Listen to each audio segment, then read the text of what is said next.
I was born by the river in a little tent, but oh, just like the river I've been running ever since. It's been a long time coming, but I know a change gonna come. But oh, yes it will. I wanna be with you. I wanna be with you. I wanna be with you. I wanna be with you. I wanna be with you. If I didn't ride blade on curve, would you still? If I'm in my mind at work, would you still? Keep it 100, I'd rather you trust me than two. Keep it a whole 100, don't got you, I got nothing. I got something. No time for tears, wasted water's all it is, and it don't make no flowers grow. Good things might come to those who wait, not for those who wait too late. We gotta go for all we know. Just the two of us. We can make it if we try. Just the two of us. Just the two of us. Just the two of us. Building castles in the sky. Just the two of us. You and I. I got diamonds proving to see slides in both ears. Dice rolling on the Las Vegas trip tonight. Slip that on and we might miss the fight. Fuck a night, I keep the koala in my shorty bag. You know she one of mine when she tattoo that ass. I'm a lover boy, she love the toys. Keep it coming, you a rider. This that roll myself a J and count my figure shit. This that stepping out, I feel like I'm that nigga shit. I drop 30 on this room, we ain't gon' sleep for shit. If I catch you nothing off, then it's gon' be your body. Is this real? Temperature's rising, I don't wanna feel I'm in the wrong place to be real. Whoa, and I'm longing to love you just for a night. Kissing and hugging and holding you tight. Please let me love you with all my might. The reasons that we're here. The reasons that we feel our feelings won't disappear. After all the reasons why, all our reasons we're alive. All the reasons love. I don't know if you could take it. No, you wanna see me naked, naked, naked. I wanna be a baby, baby, baby. Spinning in his red just like he came from Maytag. Like a wrist on the brown. And a girl like this, I can't be around you. I'm too little to dim down the gun. Cause I can do some things that I'm gon' do. Wow, wow, wow. Wow, wow, wow, thoughts. Wow, wow, wow. When I'm with you, all I get is wild thoughts. You wanna leave me, but I refuse to let you go. If I have to beg, plead for your sympathy, I don't mind, cause you mean that much to me. Ain't too proud to beg, and you know it. Please don't leave me, girl. Ain't too proud to plead, baby, baby. Please don't leave me, girl. Now I've got a love so deep, and day it grows more and more. I'm not ashamed to come and plead to you, baby. If pleading keeps you from walking out that door, ain't too proud to beg, and you know it. Please don't leave me, girl.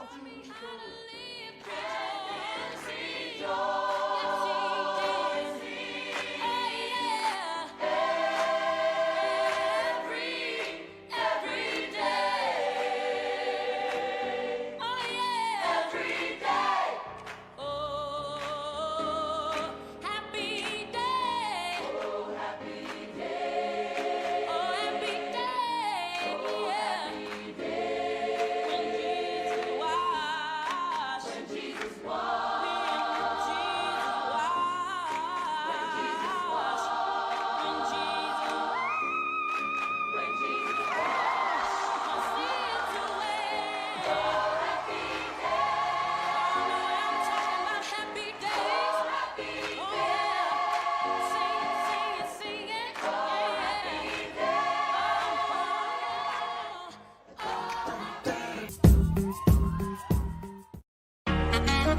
Nah, that's just passion.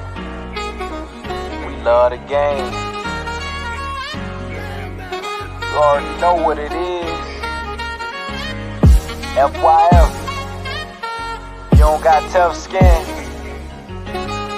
might as well not even come on in. Talk to 'em. FYF, blow the whistle, man, we too official. Better check the film, we not one of them. The greatest to ever ball above the rim. They wasn't with me shooting in the gym. Cut the small conversation, debate on major levels. This the playoffs, baby, bring that pressure, we never settle. Cross and spin, getting it in, I wanna win. That teamwork got us headed to the ship again. LeBron better than MJ, cut it out. Half these fans in the stands don't know what they talking about. Half-court jumpers, crowd going wild. FYF ranked #1, you better say it loud. Intellectual talk, but fuck your feelings. Elijah 1 too overrated, Kobe still a realist. Top 10 all time, now how they cut the line. Magic Johnson, Draymond Green, one in the same kind. Fuck your feelings, fast break, stop and pull a J. He got how many rings, nothing else to say. With the team, live streaming, play by play. This the dream, full steam on the road to 100K. FYF, blow the whistle, man, we too official. Better check the film, we not one of them. The greatest to ever ball above the rim. They wasn't with me shooting in the gym. Cut the small conversation, debate on major levels. This the playoffs, baby, bring that pressure, we never settle. Cross and spin, getting it in, I wanna win. That teamwork got us headed to the ship again. Started small, then turned into big dogs. They treat me like the GM, I just make the call. No matter who my op is, I'ma stand tall. Then pull up to the game, fresh like I just left the mall. 100K, 100K, 100K, check the score. We gon' bust the shot clock, fans running to the floor. All I hear is go this and go that. Man, your team suck, hang it up like a coke rack. I love the game, I admit it, I can't quit it. Step in front of me, man, your ankles gon' get the business. Been a legend like Moses Malone, way ahead of my time. This the greatest sports show ever, I just had to remind. FYF, FYF, blow the whistle, man, we too official. Better check the film, we not one of them. The greatest to ever ball above the rim. They wasn't with me shooting in the gym. Cut the small conversation, debate on major levels. This the playoffs, baby, bring that pressure, we never settle. Cross and spin, getting it in, I wanna win. That teamwork got us headed to the ship again.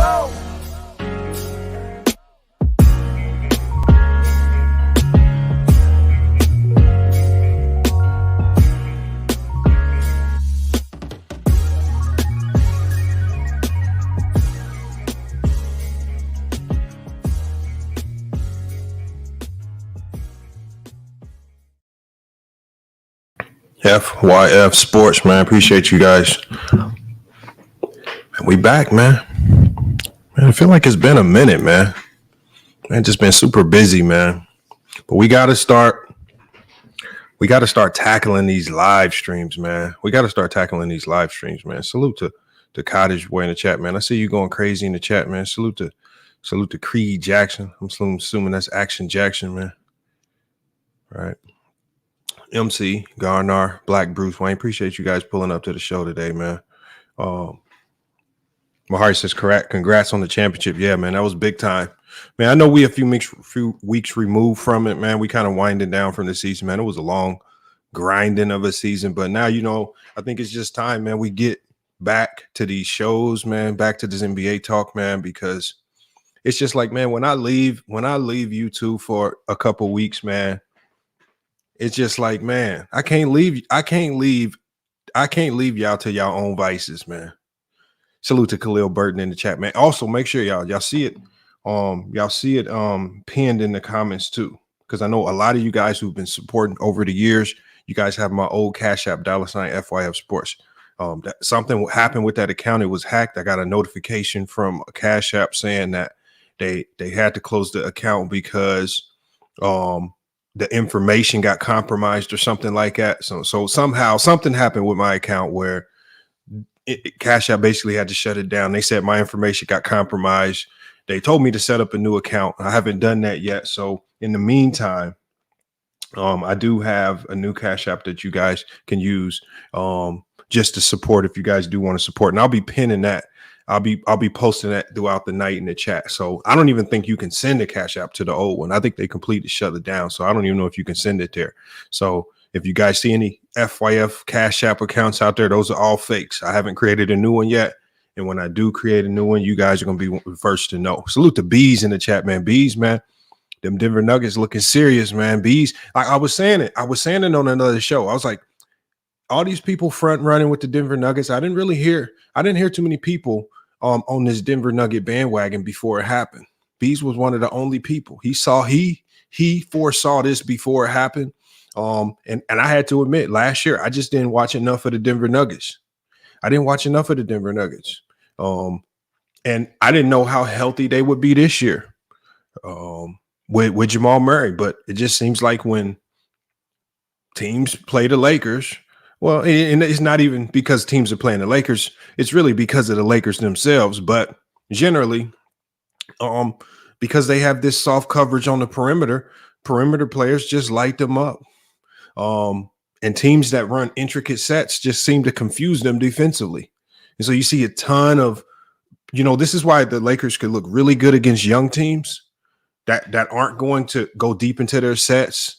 They're not going to run a ton of complicated sets where you got a lot of off-ball movement. But the teams that are patient, veteran-laden teams, they gave the Lakers problems this year. And we saw it stand out like a sore thumb even in that final elimination game. Just all types of mistakes on the weak side. They never really, they lost one game because they simply couldn't contain Aaron Gordon on the weak side. How do you score 29 points off of transition dunks and all weak side layups at the rim? And as a defense, how do you allow that to progress?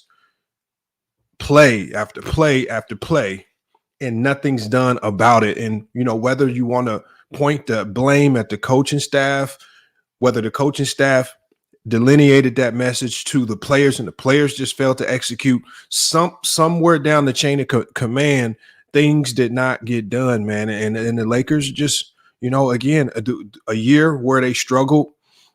They had another year where they let people down. But, when you see the title of this video, I thought this situation now was very interesting. And I want to talk about it. I'm going to be dropping the link. I want you guys to cook on it, but not just cook on it. We're going to cook on all these playoff series because I think all of these playoff series have been far outside of even the Orlando series has gotten interesting, which I thought that was going to be pretty boring. But all of these series outside of the Boston Celtics and Heat series have been pretty entertaining to watch, right? Even though Giannis Antetokounmpo went down, Chris Middleton's found a way to keep the Bucks competitive. They just had a big win. When you look at this Mavericks series, it's been a back and forth affair. We just saw the Mavericks dominate the Clippers the other night. That was crazy. This Knicks series, I don't know which way this can go because, Joel Embiid is somebody I really want to talk about because the more I watch Joel Embiid, the more I start to believe he's one of the biggest phonies in the NBA. And we're going to get to Joel Embiid. Right, because he is really starting to look like a glorified Patrick Ewing with a little bit of handles, and the impact. I just don't see the impact. I'm struggling to see it, man, and I'm starting to see this year in and year out, man. He's a hell of a player, but boy, his impact. He does not strike fear in no team. They don't really care about all the 2-pointers that he scores. It seems like the guys in this league today that are feared are the guys that can light you up from the 3-point line. And teams just really don't care about the Joel Embiid factor. So we got to talk about that. But look, Celtics took care of business, man. They by far look like the best team in the NBA right now. Kristaps Porzingis dealing with another injury. Can he be healthy? He is dealing with that calf injury. Or the Cavs pull off a much needed win. I mean, by 1 point, that series has been really entertaining. Branchero is looking like he's developing to a star. Donovan Mitchell, man, is just showcasing his star power. That series has been elite as well. Pacers Buck. I mean, this is something I predicted early on. I actually made a bet early on this year. I made a bet with, I think, the locker room this year, $200 bet. I said, look, I'll take the field in the Eastern Conference. I said, but I don't know if because, you know, he took the Milwaukee Bucks and the Boston Celtics. But I said, I'll take the field. Things can go so haywire in the playoffs. Boston Celtics just lost Kristaps Porzingis to injury. We don't know if he can get healthy. The Bucks without Giannis look like they're going to be beatable by the Pacers. It's going to get crazy, you know. Salute to Moose in here. Moose has a good show, Moose Talk Hoop. We got to get him up on the panel as well. I see him cooking on a lot of topics as well. So we got to get Moose up here as well. When Lakers in 5, he been cooking as well. Lakers 5. I really want you up here to talk on this because you've been one of those objective Laker fans, man. You really haven't fell into the category of complete delusion and nonsense, man. You try to bring some type of level-headed into it, but you are surrounded by a whole bunch of knuckleheads that just don't understand the NBA basketball, and they just think the Lakers can wave a magic wand and just fix all their problems. And unfortunately, that's just not the reality of the situation. We're going to be talking about that with Russell Westbrook today, and like I said, Russell Westbrook, and let's just go ahead and get on that right there. Oh, Timberwolves too. Yes, sir. Mahari, salute to Flight Sports TV. Man, you haven't been on the panel in a minute. We got to get you up here. Salute to Flight, man. Hopefully, I haven't been able to check out your shows, man. But, you know, like I said, I mean, it ain't. I know it's not too much going on with the Ball brothers right now, man. I know you love covering that narrative over there. But, man, they falling off the map a little bit, man. I know LaMelo keeping them a little relevant with the Puma shoes, but man, them boys got to get back on the court, man. They're about to fall off the map, man. The NBA is a quick league, man. It moves when it starts to move past you, we start to forget. You know, the Bulls and Kobe White. Kobe White then said, I'm taking advantage of this. Go ahead and stay hurt, but I'm the man now. You know, so, you know, hopefully, man, they get some relevance back, man, coming into next year. But salute to Flight Sports TV, man. But when you look at this D'Angelo Russell situation, this is the funniest part about this situation right here. And I'm going to play a short video. Just kind of giving you guys a brief synopsis as well from Adrian Wojnarowski about this. And salute to Vin Vega in the chat. So here's the conundrum. This has been a year where because I think Laker fans and even LeBron James fans are in utter and complete desperation mode, because I truly believe that, especially LeBron James fans, they've been convinced by the Jordan fans that LeBron needs another championship to hold some relevance in the GOAT conversation. So they're desperately in this desperation. You know, when people get desperate, when people are in these desperate situations, you know, they start to throw darts at anything in his vicinity that might seem to be the problem towards their particular ultimate goal. And so this season, which again, if you just remove all of the biases, so let's just sum the Lakers season up. This Lakers season, and I think Charles Barkley said it the best yesterday, which he's probably going to get a lot of pushback. People are going to probably say he doesn't know basketball. But Charles Barkley said, look, you fans and you media, he said, you are complete idiots. He says Frank Vogel is a good coach. And he says Darvin Ham is a good coach in his second year, developing and doing his job, getting better. He said, specifically with regards to the Los Angeles Lakers, he said they suck because of the players. He says they suck because of the players. And he didn't go into specifics about what went wrong with each individual player. I think it was a combination of things, from the structure, from cap flexibility issues. There were a number of problems that just presented themselves. I think that there were some players out there this offseason that they probably should have targeted that they didn't go after. Instead of going after Cam Reddish, I thought they maybe should have went after Kelly Oubre a little bit. Kelly Oubre, who was out of a job for the longest, and he got signed late, right before the season started by the Philadelphia 76ers on a minimum deal. So I'm looking at some of the players out there, and it's just like, some of the potential trades. You guys know about some of the trades that I talked about. I said, maybe chasing that star caliber player isn't the way to go. But there were some really good role players out there that were actually on the trade market that are now playing a vital role in this playoffs. OG Anunoby. That was my trade favorite for the Lakers. I said they really need. I said that's the player that they need. They have it. I've always have believed they had enough scoring.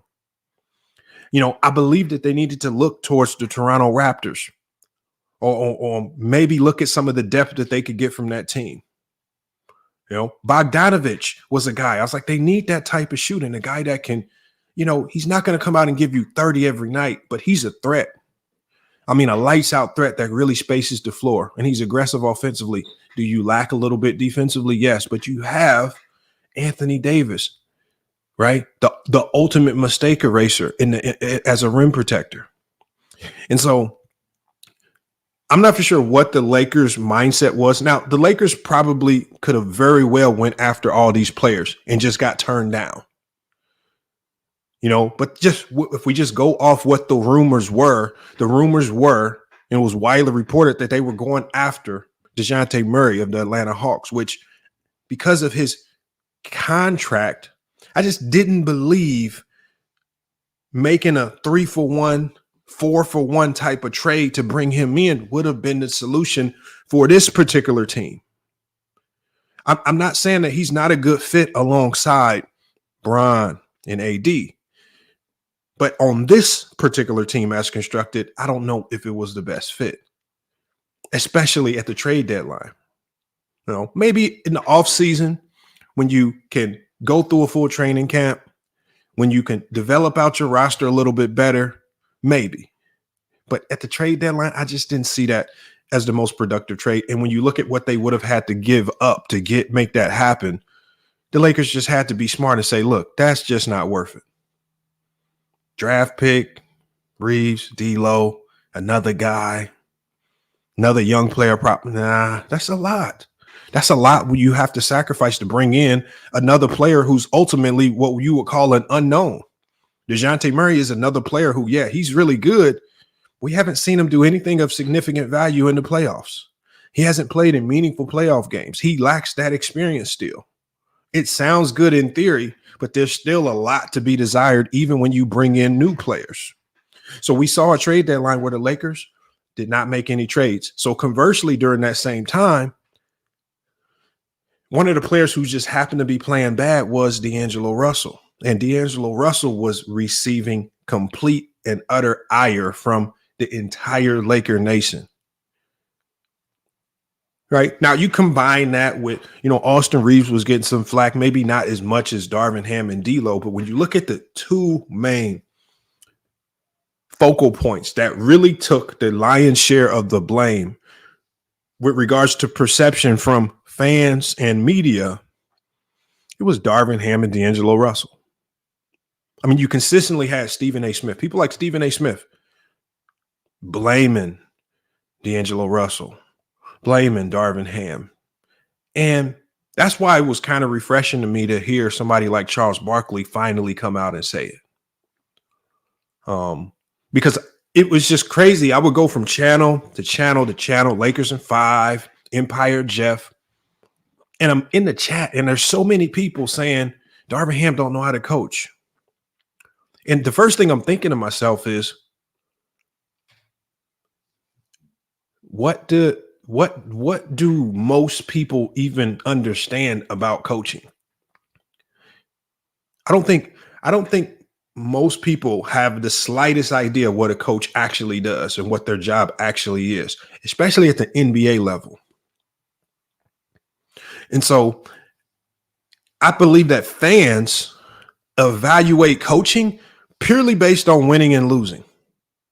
If you've won, you're going to get looked at as a good coach. If you lose, you're going to get looked at as a bad coach. So this is why Greg Popovich, even though he's had a multitude of losing seasons recently with San Antonio, but because he won with a loaded roster in San Antonio and he has those championships, he's always going to be looked at as a good coach.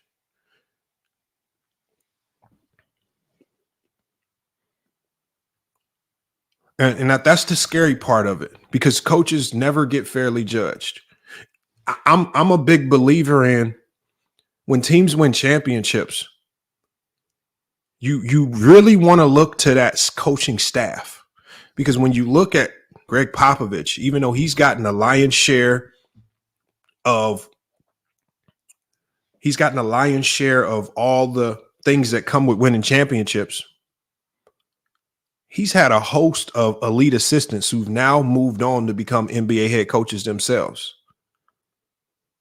You don't win championships without an elite coaching staff. Impossible. It's one of the reasons why when you saw Phil Jackson, you always saw Tex Winters. I just don't think Tex Winters ever gets enough credit as the orchestrator of the triangle offense. He's the orchestrator of the triangle offense. Phil Jackson was the orchestrator of the defense and player management, roles and things of that nature. But Phil Jackson's always going to get the lion's share of the credit. They're going to always say Phil Jackson is the greatest coach of all time, when it really should be that was the greatest coaching staff of all time.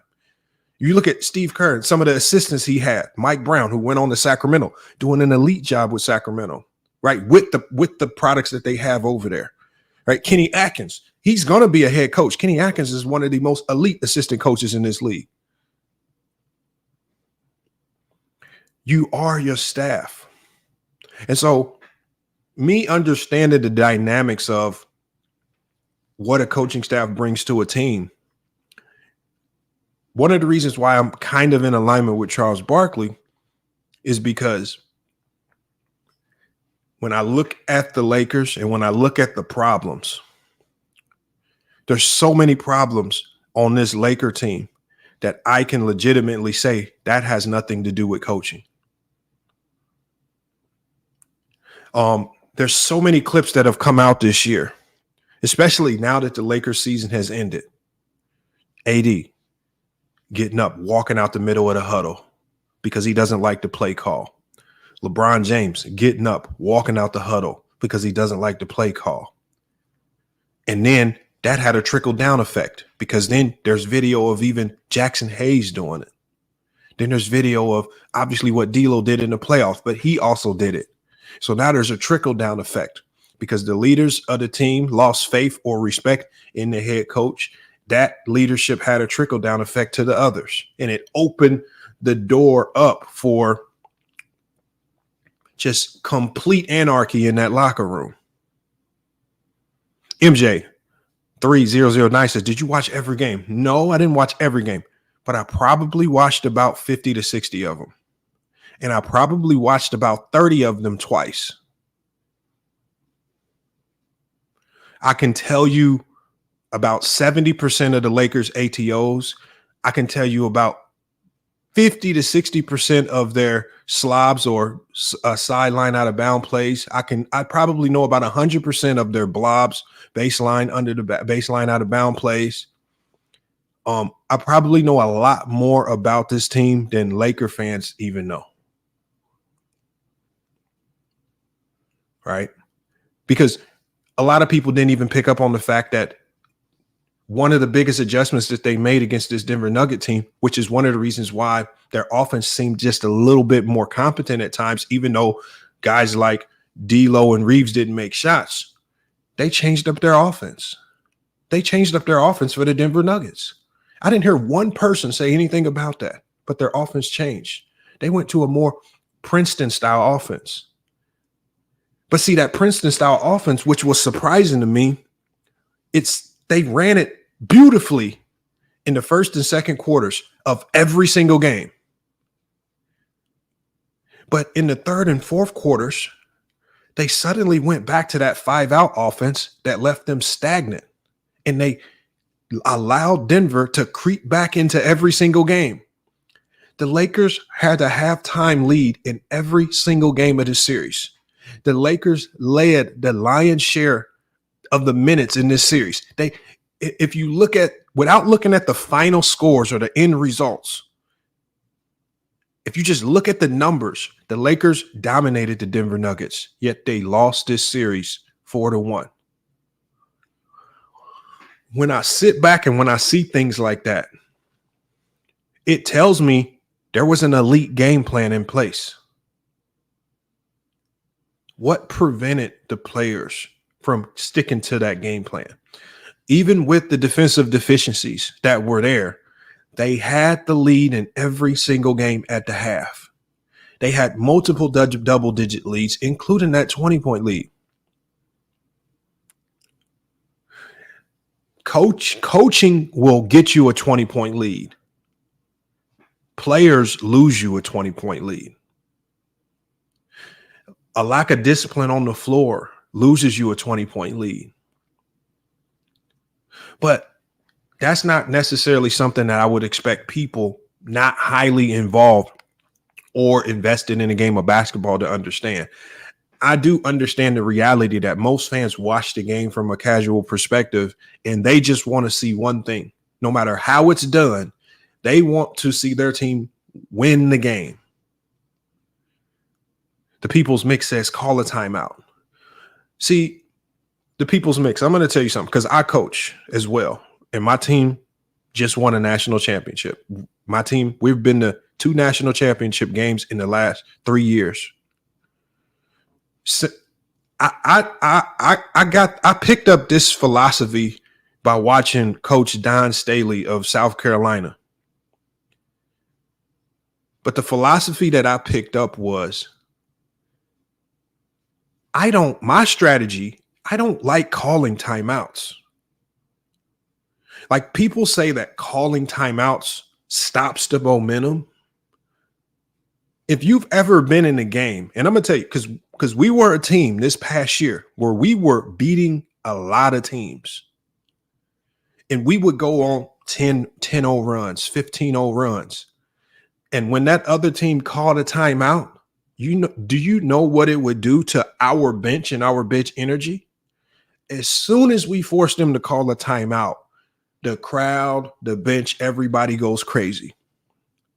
So sometimes when people think that calling timeout quells or puts a fire on things, it can also have a detrimental effect. And it also can indicate a lack of trust in your players.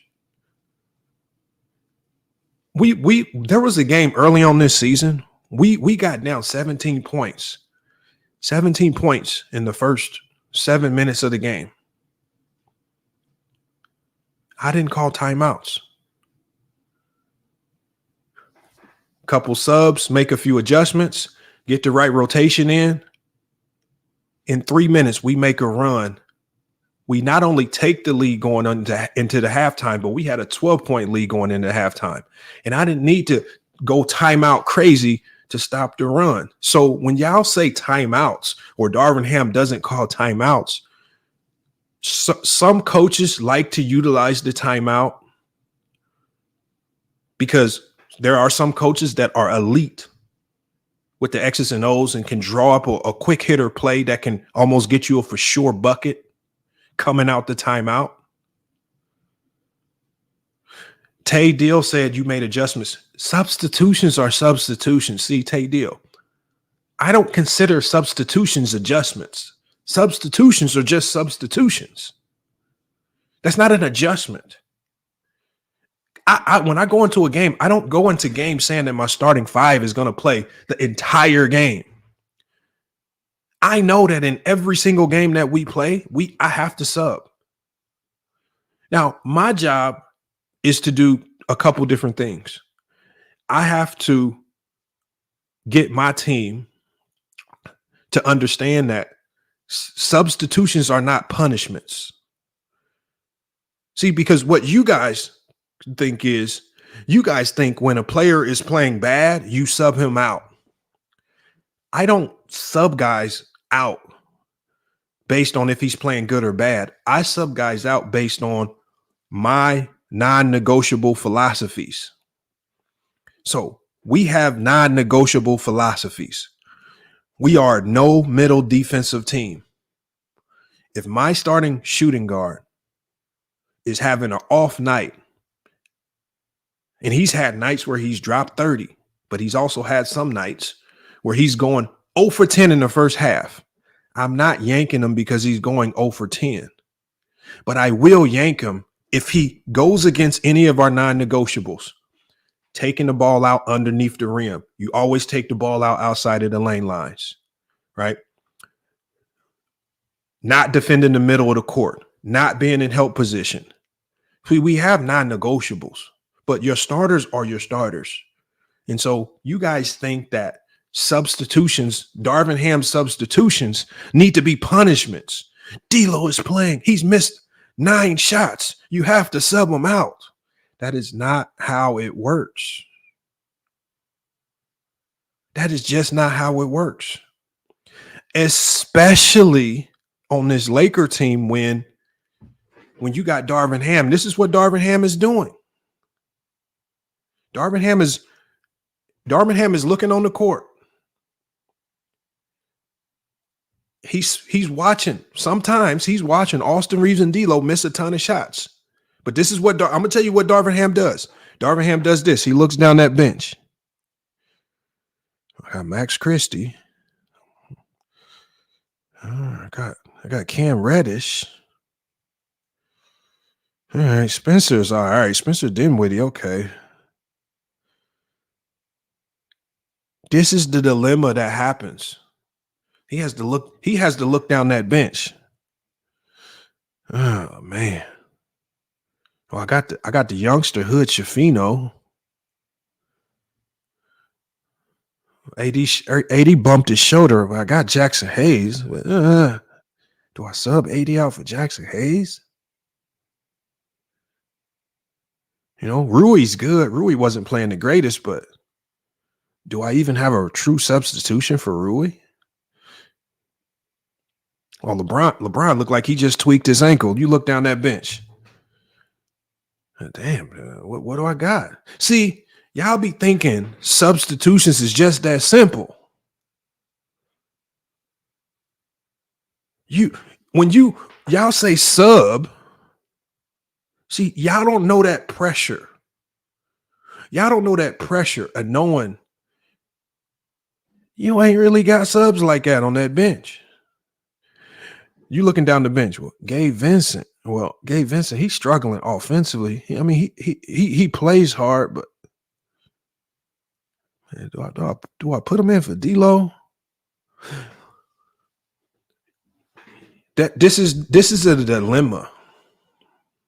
Grain of salt said, yeah, but unfortunately, grain of salt. And I agree.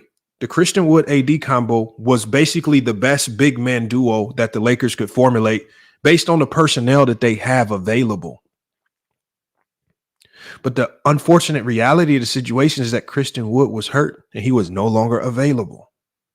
Vanderbilt was hurt. He was no longer available. Cam Reddish just completely played himself out of the rotation towards the end of the year. He was playing like complete hot garbage fire.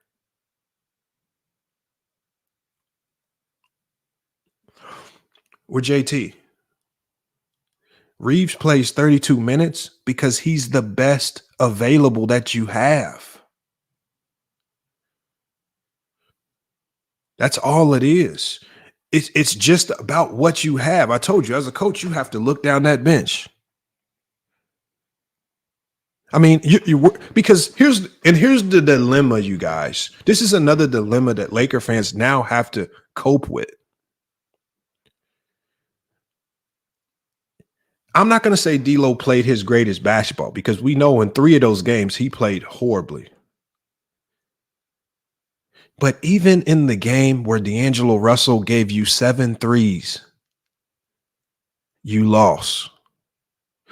Even in the game 5, when D'Lo and Reeves came through in the fourth quarter and made clutch buckets,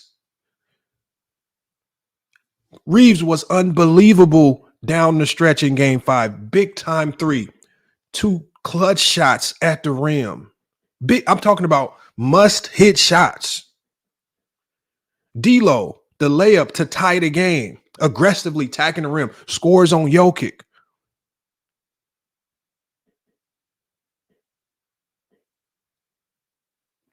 Okay, but .com. are you going to talk about Bron's missed free throws? Because the last time I checked, the Lakers as a team were not perfect from the free throw line. Because when I saw the Lakers, including LeBron James, missing all those free throws, I said, that's going to come back to haunt them. When I saw the Lakers challenge that foul on Jokic, and they were left with 0 timeouts, I knew they were going to lose the game. See, because you guys, because a couple games before, were calling Darvin Ham a bad coach because he didn't challenge a play. Well, Darvin Ham fell into that. He fell into it. He got caught up in the hype. He challenged the play, and it cost you the game. Thank you, Jeff. He only challenged it because he was catching hell from LeBron for not challenging calls. But see, as a coach, and that's where I feel Darvin Ham, in a sense, failed, because as a coach, you got to stick to your guns. That's not bad coaching. In a sense, that I wouldn't. That's not bad coaching. That happens with inexperienced coaches. Y'all act like Darvin Ham is a 20-year head coach with a ton of experience. Darvin Ham is a 2nd-year head coach. He's prone to those types of mistakes. Every coach is. But when you look to why the Lakers lost that game 5, if you want me to be petty and point out plays, I can be petty and point out plays. If you want me to point to that notorious offensive rebound where LeBron James is just ball watching, allows Aaron Gordon to snag the rebound over his neck. Not only does he allow him to get the offensive rebound, but he doesn't even defend him after he gets the offensive rebound. He allows him to dribble away towards the three-point line. He kicks the ball to Murray. Murray knocks down a big-time 3. There's not coaching. But see, I can nitpick plays that have nothing to do with coaching. But I just think that there were failures all over the place. There were mistakes made all over the place. From the star players to the role players, there were coaching things that could have been altered.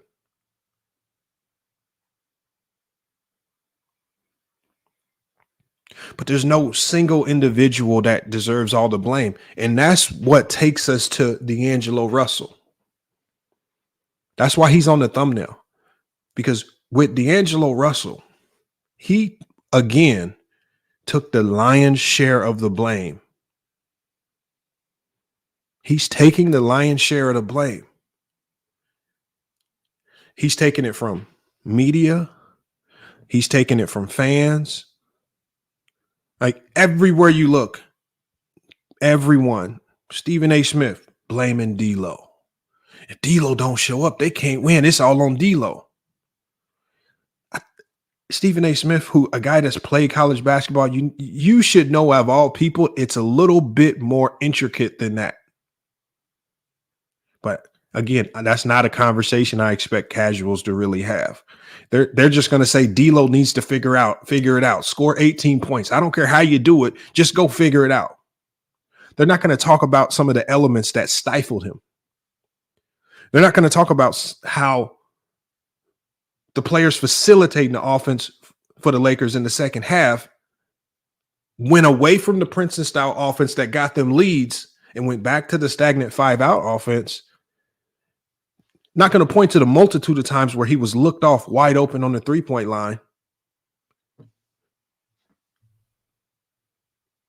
Even on the notorious missed 3 by LeBron James, where if you want to play the percentages, just swing it to D'Lo. Or if you want to play the percentages, just drive your 6'8" ass to the rim where nobody was at and score the basketball. But nobody's really going to talk about those things. So what we have now is a situation where D'Lo has went through an entire year, name thrown into trade talks. He didn't get traded. Fans killing him, blaming him for every problem that the Lakers have. Every time he gets scored on, he's the absolute worst defender in NBA history. I'm talking about any time anything goes wrong for this Laker team, D'Lo is at the forefront. And so this is what they've created right here. Okay. D'Lo said after they lost that game 5, he says, I'm in a situation now where I have the leverage. I have the leverage. I want you guys to truly understand what he means when he says I have the leverage, because I don't think you guys truly understand what he means when he says he has the leverage now. So I'm going to explain to you Laker fans right now, your entire offseason depends on if D'Lo wants to play nice. Anything that you guys do this offseason will be contingent on if D'Lo and his agent want to be nice. Because if D'Lo has any vengeful bone in his body, the Lakers are completely screwed this offseason. What do I mean by that? D'Lo has an $18 million player option. That $18 million player option, if he opts in, will put the Lakers at the very borderline of that second tax apron. And more than likely, they'll go over it before they can trade him. Once they go over that second tax apron, it becomes extremely difficult to trade him, because now you cannot take back, or you can't take back more money in a trade. Now, once you go over that second tax apron, it becomes extremely difficult. See, if he opts in, you're screwed, especially if he don't want to play nice. Because y'all saying trade him, it ain't gonna be so easy to trade him if he opts in and he don't want to play, and he don't want to buy into y'all plan, because he has this vengeance in his head. So now you screwed if he opts in and he don't want to play fair. If he opts out, you just lost $18 million that you could have packaged in a trade to go get a significant piece that might fit better. And because you're so far over the cap, even if you lose his $18 million, you're over the cap. You don't have any flexibility to replace him. So if he walks, you're screwed.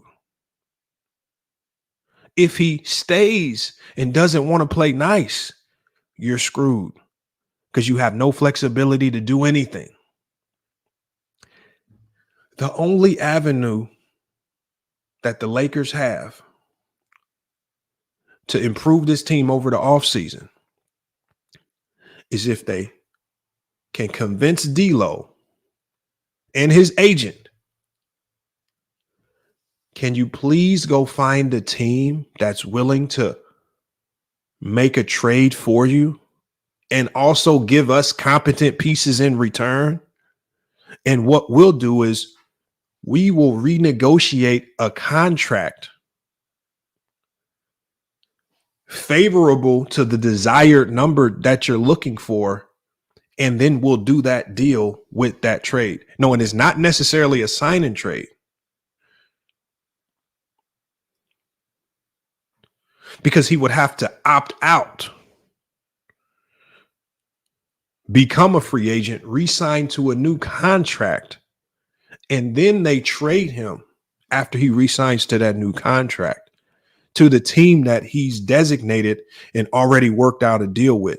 They cannot see, first of all, Marco, D'Lo is not in a position to reconstruct nothing.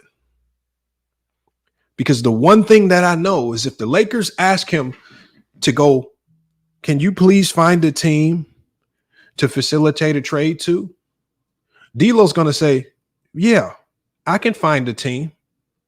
But you know what D'Lo's also going to say? When I opt out and re-sign, that new deal needs to be about 4 years, $18 million per season. He ain't going to cut them no breaks. He ain't going to cut them no breaks. And you know what's going to happen if he opts out and then asks for more money and they have to re-sign him? It puts them over the second tax apron if he wants to play hardball with the Lakers.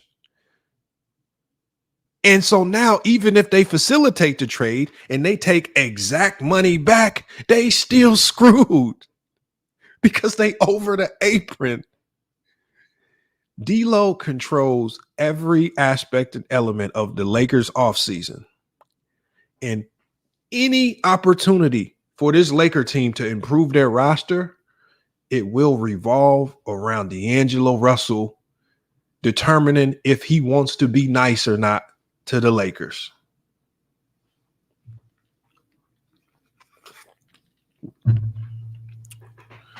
We can talk about it. This was already reported by Adrian Wojnarowski. All right, we're going to talk about the numbers. I'm going to drop the link. I'm going to bring you guys up here. We got D'Angelo Russell currently with the Los Angeles Lakers. I'm going to talk to you about the numbers first. Pivotal decision regarding this $18 million player option. Now, he's going to decline it. He will decline it. But if the Lakers are looking to improve this team, they have to play nice with D'Lo. How they fix this and how they because here's the one thing, and this is where this is where I said the Lakers made their biggest mistake with D'Angelo Russell.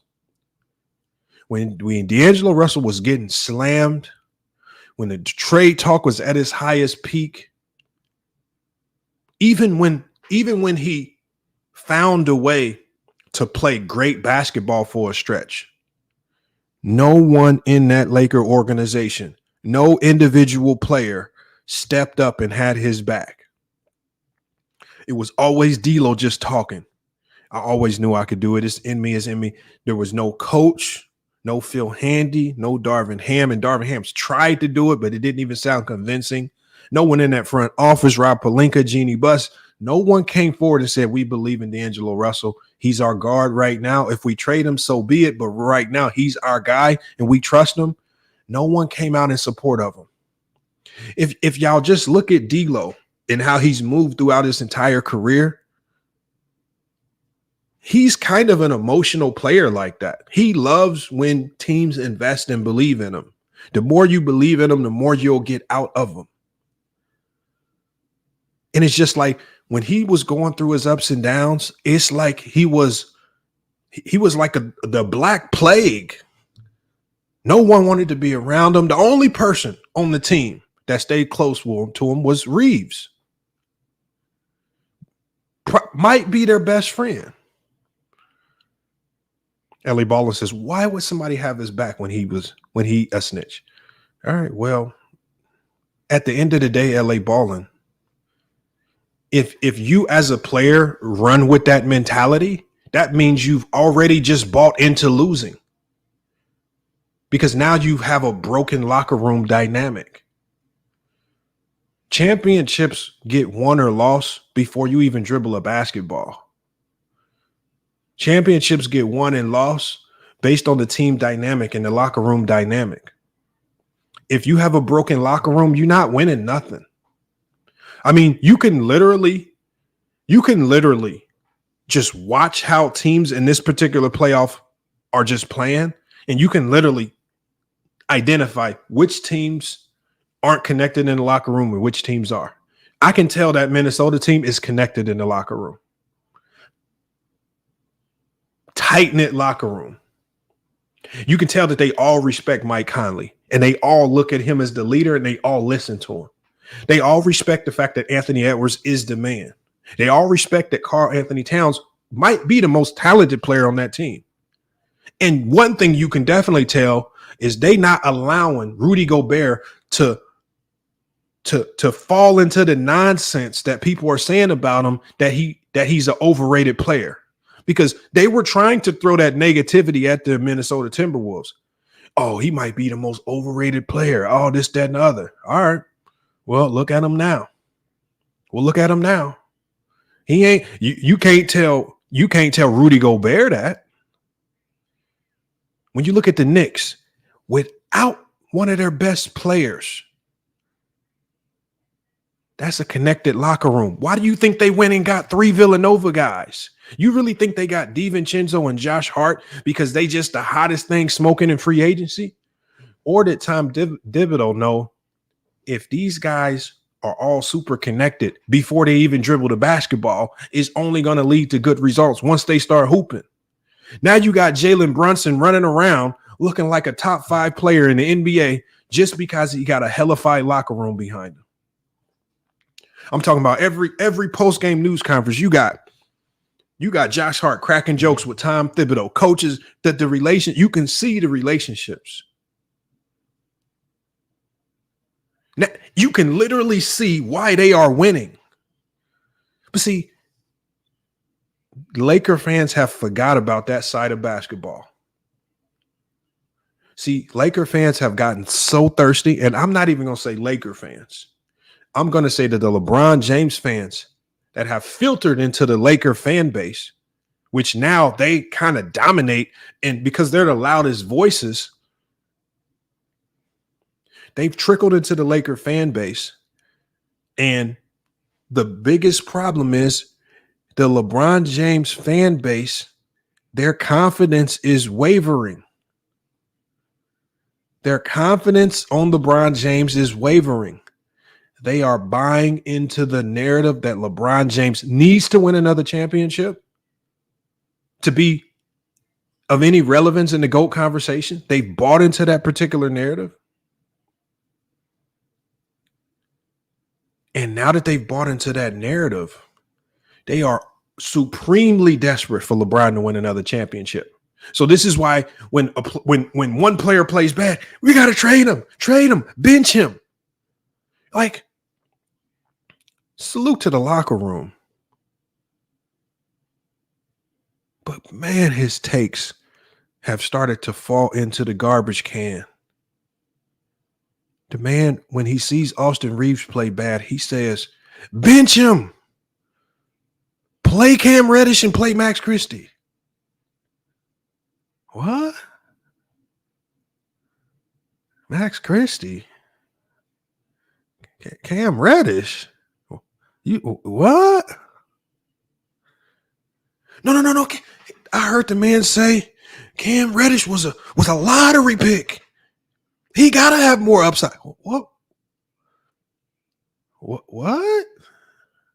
So that means Anthony Bennett and Kwame Brown are both better than Austin Reeves because they was lottery picks? That mean Adam Morrison is better than Austin Reeves? I mean, what that got to do with it?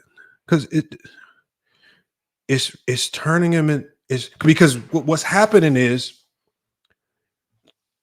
if it's so results oriented now and it's not process oriented.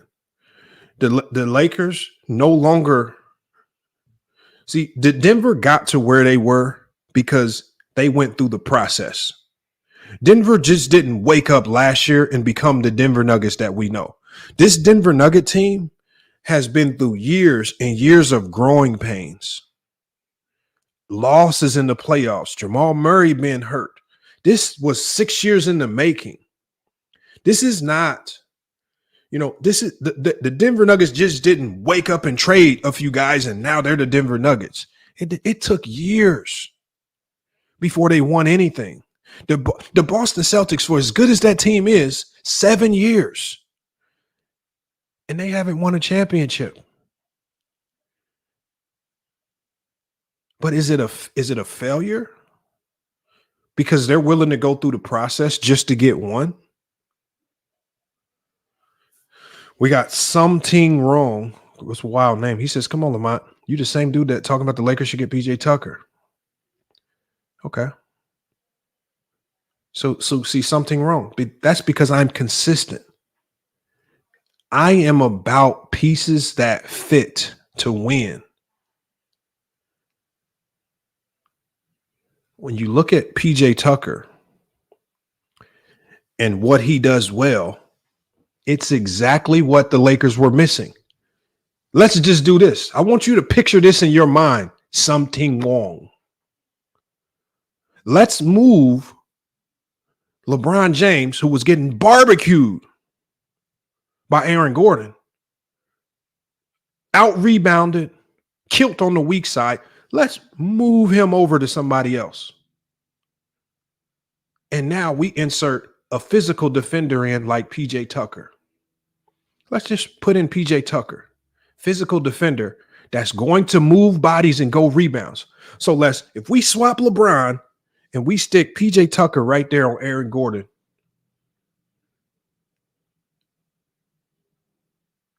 does PJ Tucker lose that battle? Does he lose that? See, I'm not a person that looks to what a guy averages points per game. I look at what fits. I'm not going to run. I'm not running to your stat line. Like, see, there's a thing here. Like, my team, we've been to 2 national championships in the last 3 years, not because I go chase guys that score the most points. It's about guys that fit. I turned one of my best players into a 6th man because we had another guy on the team that fits better. Jared says, horrible take. PJ is toast. You can say that, but PJ Tucker was a starter for the Sixers. He was a starter for the Bucks. And unfortunately for this team right here, and the only reason he's not playing with the Clippers is because of the style of play.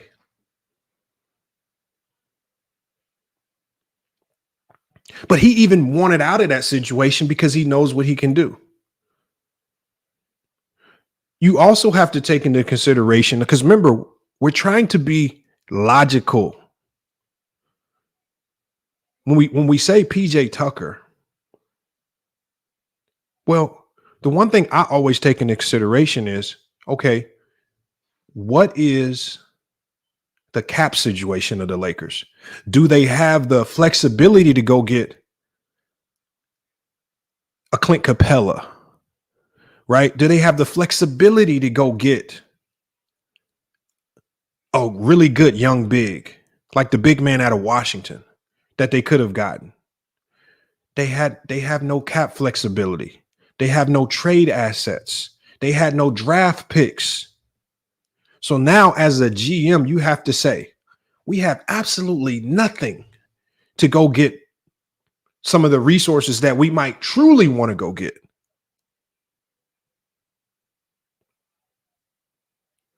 So now we have to, this is the same reason the Lakers signed Cam Reddish. Do you guys really think the Lakers wanted to sign Cam Reddish? The Lakers said out of the minimum guys available, because the only players that they could sign are minimum contract guys, we have to look to the discarded players of the NBA. We have to look to the bunch of players that are 1 foot in, 1 foot out the league, and see if we can get any one of these discarded players to fit in our system. They thought that Cam Reddish could have been that guy. And we saw early on that he is not that guy. They tried to force feed and turn him into a corner 3-point shooter this year. They tried to create a role for him. I'm talking about they were force feeding this man corner threes to start the season. They were trying to turn him into kind of what OG Anunoby is. But he's a minimum guy. He is the goodwill version of OG Anunoby because the Lakers had goodwill budget. I want some of y'all to look into y'all bank account.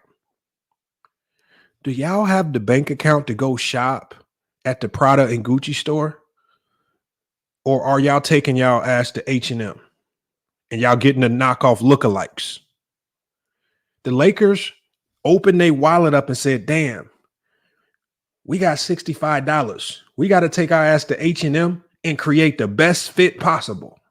Some of y'all looking in y'all wallet and y'all got to go to Walmart and try to finesse the best outfit possible from Walmart. So my take is based on the reality of the Lakers' financial situation. The delusion of Laker fans is that y'all think y'all can go. I mean, it might be a sect. I want y'all to go find this page on Facebook. There is a sect of fans on Facebook that are doing voodoo, trying to put the spirit of Michael Jordan into the next draft pick, Bronny James. This is how delusional y'all are. They are trying. I want y'all to go find it. I'm going to pull up the page. There are LeBron James and Laker fans on a Facebook group that are trying to learn and practice voodoo because they want to put the spirit of Michael Jordan into Bronny James. This is how you guys go about creating rosters. This is if you leave Laker fans to their own vices, this is the type of stuff they go try to conjure up.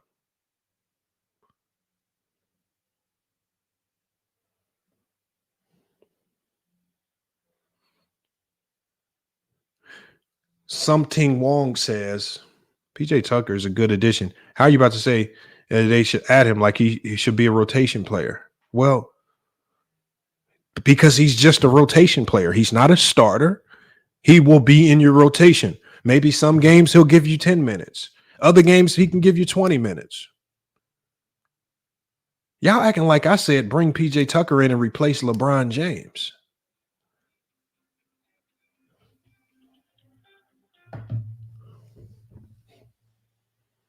It's not what I said. See, it's just like I said on another channel. I said Draymond Green is not the most talented player in the NBA. I can name a multitude of players more talented than Draymond Green. But Draymond Green will get picked before a lot of those more talented players because he fits better.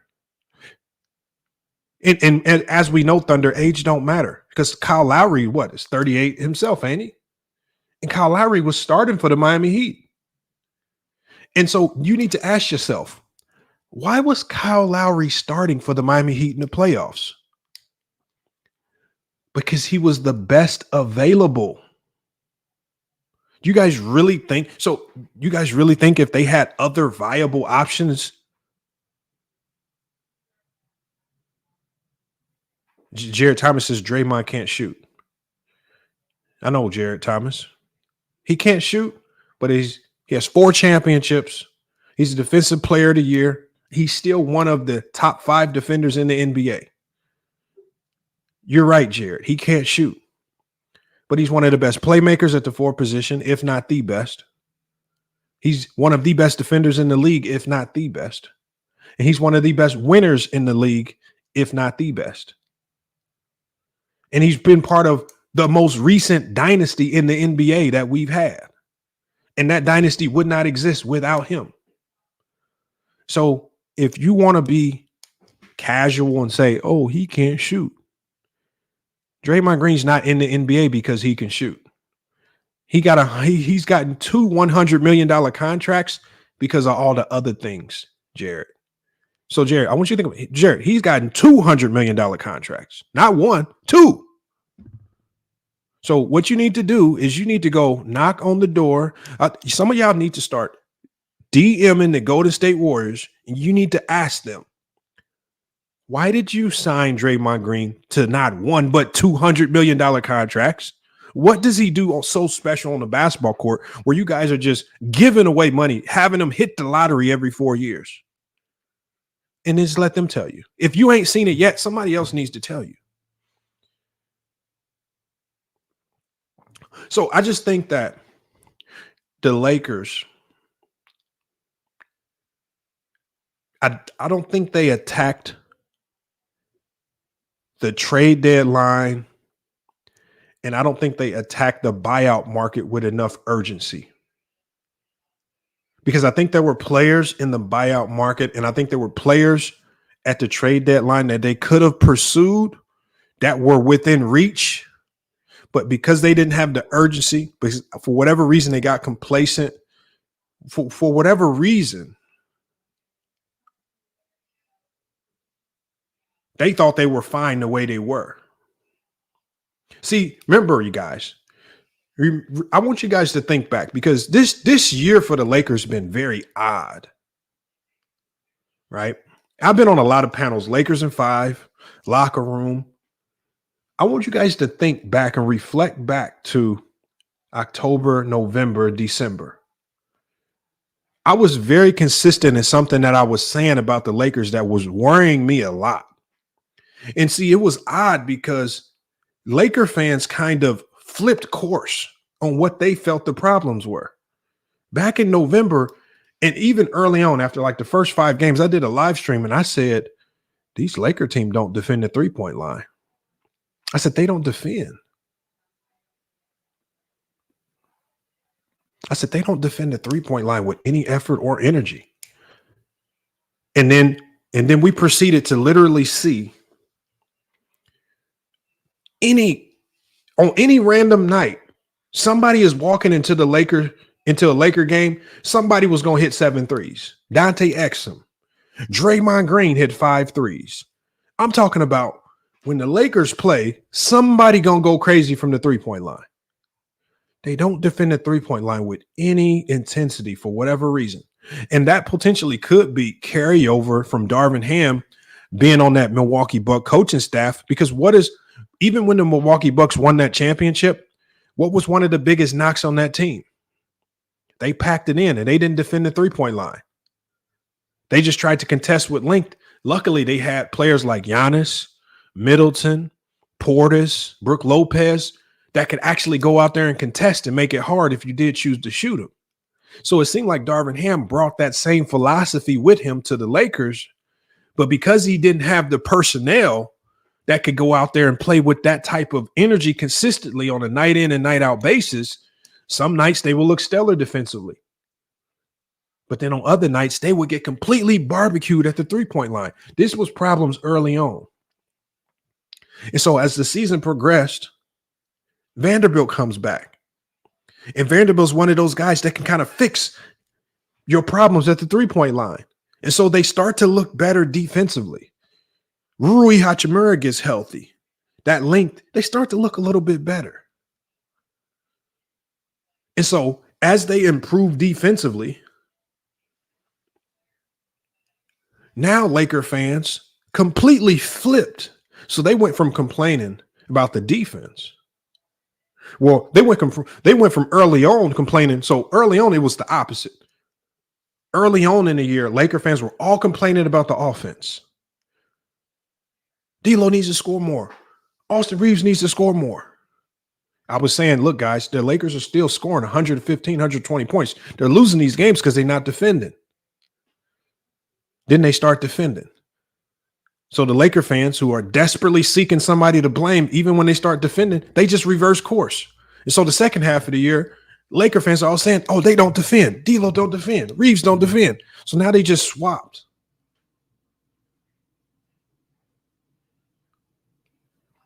But really their kryptonite all year has been defending the 3-point line.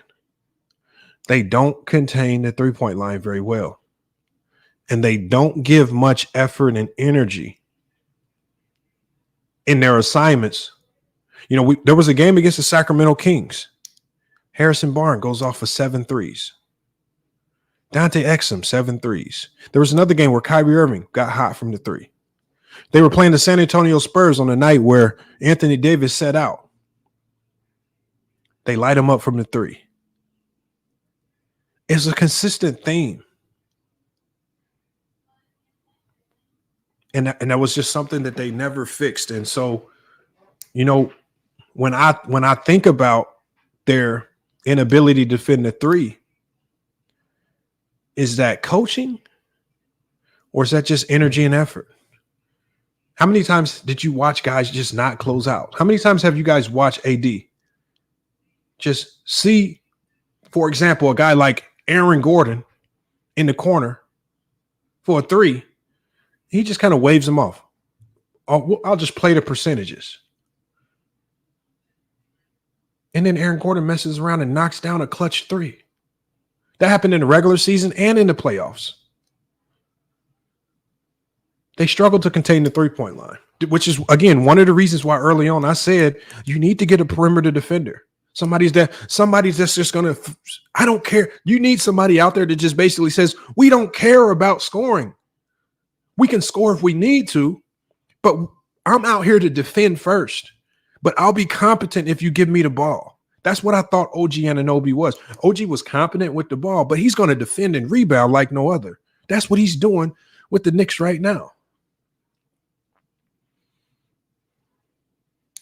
Salute to Brandon Katz, man. We got Brandon Katz in the chat. What are you talking about? And Vin Vega, I'm about to drop this link. I want to get you guys up here. But D-Lo essentially has the Los Angeles Lakers organization in a headlock. He has them in a headlock. NJO says you need a good coach. No, you need a good coaching staff. You don't need a good coach. No coach is good without a good coaching staff. No coach is going to be good. A coach is only as good as his staff.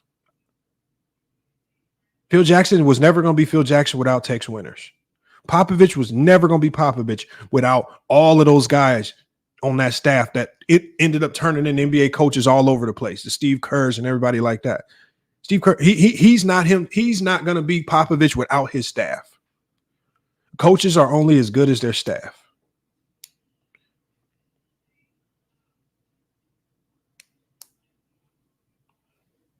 And unfortunately, the problems that I saw this year with the Lakers, there's no play, there's no coach, there's no timeout that can fix those things. Attention to detail, lack of effort, right? Not sticking to the game plan. Again, you don't get 20-point leads in the playoffs without an elite game plan. But it is as well. We got Brandon. Brandon, you don't have to. Brandon, I know you want to go at people, but just let your basketball takes do the talking. There is no need to just start cussing and stuff like that. Nahari's crying. No, Nahari's not crying. Nahari's probably just talking basketball, and you probably just mad because he disagrees. Come on, y'all. I mean, that's what I'm saying, Brandon. We know that to a certain degree, you kind of understand the game to a certain degree. But one of the reasons why you're insufferable when you come on the panel is because you don't know how to be content with the fact that not everybody's going to agree with you. Brandon, it's okay. It's okay. If you don't, Brandon Kranz, you don't agree with me on a lot of stuff, even though I'm the far superior basketball mind. Far superior playing experience, far superior coaching experience. But we disagree. I could literally just big time you with just my experience alone and say that anything that you say is irrelevant because I outclass you in every level of basketball. So it is what it is, man. And then if you block Brandon, unblock him, please, if you blocked him. No, don't block Brandon, y'all. Come on, man. Jesus. I'll unblock him.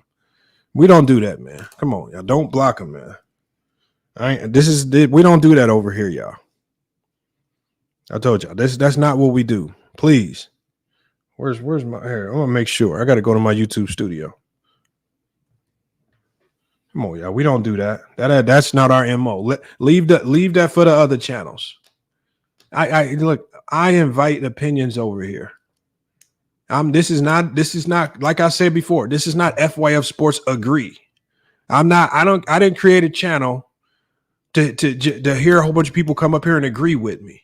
That's not what basketball takes it. Come on, y'all. We don't do that. All that blocking stuff that's just your ego.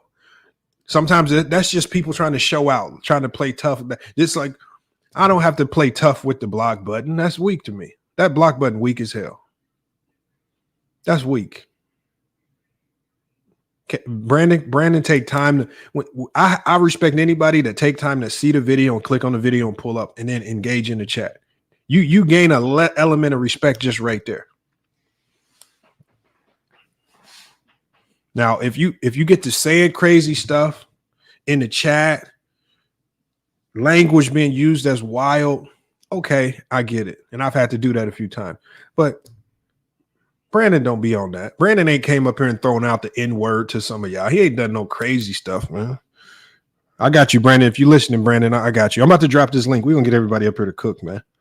D'Angelo Russell got the Lakers in a headlock. How did the Lakers finesse this situation so they can make the most of this offseason? Right? Because I already know that they're going to make a humongous mistake in drafting Bronny James. So they're probably going to make a humongous mistake in drafting Bronny James. So your draft pick is already going to be thrown into the garbage can. So let's throw the draft pick away. You're not going to hit a home run in the second round because that's going to Bronny James. He's a G League player at best. So throw that in the garbage can. Terry Stotts as an offensive assistant coach would be good. Terry Stotts as a head coach would be good for the Lakers because we know that Terry Stotts is going to bring his staff. And Terry Stotts is going to move Phil Handy back to his original position of player development, not an assistant coach. I'm gonna check on Brandon in a second. Let me do it right now. The thing is, I don't even know what settings to go to unblock people. Let me see. Here it is right here. I think I found it. Here it is. All right, Brandon, you should be good, Brandon. My bad, Brandon. Let me drop this link, man. Let's get y'all here to cook, man. Also, y'all, like I said, it's pinned in the chat. Support the channel, man. Support the channel, man. Like I said, we will be going back live. It's just too much misinformation in the basketball community. People are just not being honest, especially about the Lakers. People have become supremely emotional and delusional when it comes to this team. And all common sense goes out the door. You know, I don't get it. You know, all these players do, especially on this. I feel bad for Austin Reeves and D'Lo because these two guys, we know that we all know that Austin Reeves is probably at best a sixth man. Austin Reeves isn't running around begging people to put him into the starting lineup. He's not begging for this role, but because he's been thrust into this role because of bad trades by the Lakers. This was all a trickle-down effect from the Russell Westbrook trade. You don't have D'Lo on this team if you don't trade for Russell Westbrook, right? You know, the Laker organization wanted to go after DeMar DeRozan, a guy that probably fit better. Bron and AD wanted Russ. They wanted Russ. And the organization said, you know what? We'll give you Russ. And so they sacrificed a ton to go get Russ. And then even Frank Vogel couldn't figure out the Russell Westbrook conundrum. So Frank Vogel was fired. Darvin Ham couldn't figure out the Russell Westbrook conundrum. So they traded Russell Westbrook because they couldn't fire another coach over Russell Westbrook. So when they trade Russell Westbrook, now you have to bring in depreciated assets. Imperfect acts. And salute to one cool P pulling up in the chat. She says you're a little backwards on what info. But when you bring in flawed assets to fix this Russell Westbrook situation. No, I'm not. No, I'm not. I want you guys to go look back on this. The reason why I say Bron and AD signed off on it, Russell Westbrook talked about going and meeting with Bron and AD personally. He met personally with Bron and AD. Bron and AD gave the okay. Let's do it. It was Bron and AD that gave the blessing for this trade. I don't care how you slice it. The Lakers probably weren't going to go in that direction. Bron and AD gave the blessing. And once you get Russ on that team, you completely sell your soul. Weebay, yeah, I'm doing the Suns next. Yeah, I'm going to be doing the Suns next. But the Suns owner already came out and said, we're coming back with the same team. The only thing they're going to do is fire Frank Vogel. Remember y'all told Hitman X came up here, threw a humongous hissy fit saying, the Phoenix Suns ain't firing Frank Vogel. That's all fake news. That's all fake news. All right. I said Hitman X. I'm in Phoenix. I'm in these circles. I know what's being said.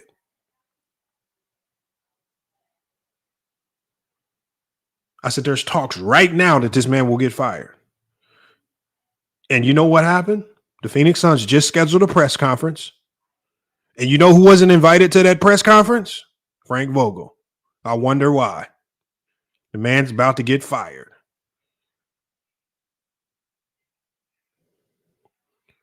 They didn't even invite the man to the in-season press conference because they about to fire his ass. But Matt Ishbia has already come out and said, I like this team. We coming back. We running it back. But what you have to appreciate with that is he's not delusional. He understands we can't trade no Bradley Beal. We stuck with this dude. I mean, at this point in time, the only team stupid enough to trade for Bradley Beal would be the Lakers.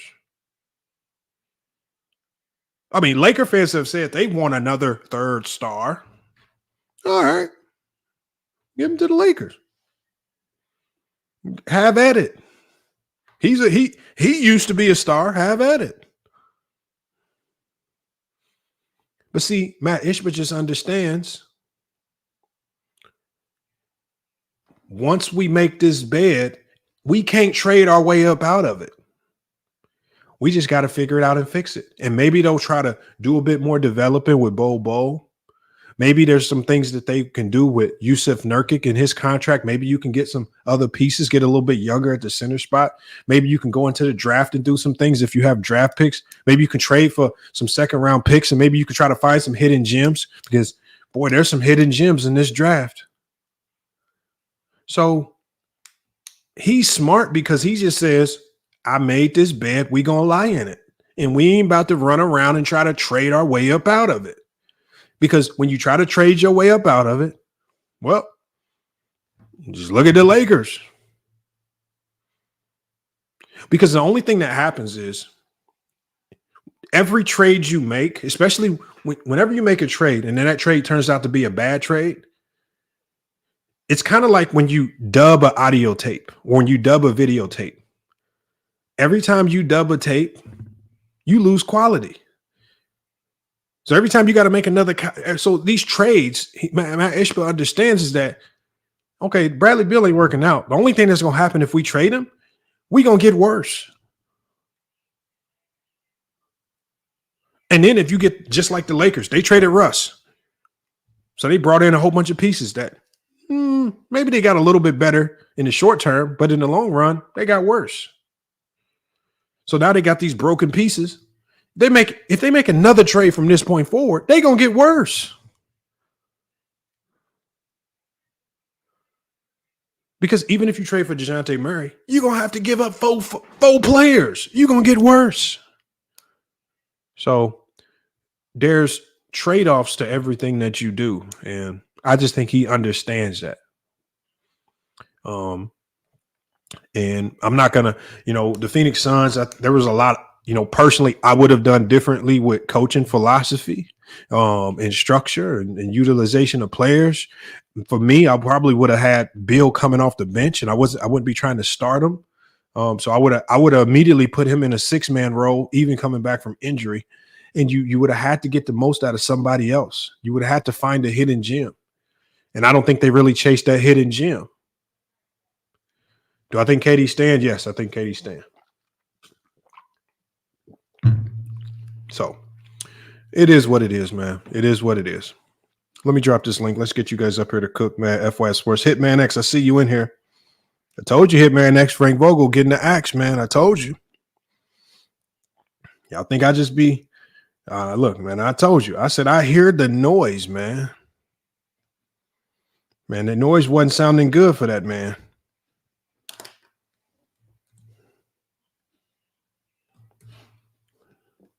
Let's drop this link, man. Salute to everybody in here, man. I see you guys watching from over on Facebook as well. Appreciate it. Appreciate you guys pulling up. Make sure if you want to support the channel, we have to use a temporary new Cash App. Our other Cash App was hacked. So if you do want to support, man, hit the Cash App, man. Cash App. We also have, and what I want to do is I want to set up my Instagram lives. But I have my memberships available on Instagram. So let's make sure, man, because we're going to be doing a giveaway for the first 25 members over on Instagram. And I'm going to put the link to my Instagram in here. Let's get this in here. And I see you guys in the backstage. I'm about to let you guys write up. Let me drop this link real quick.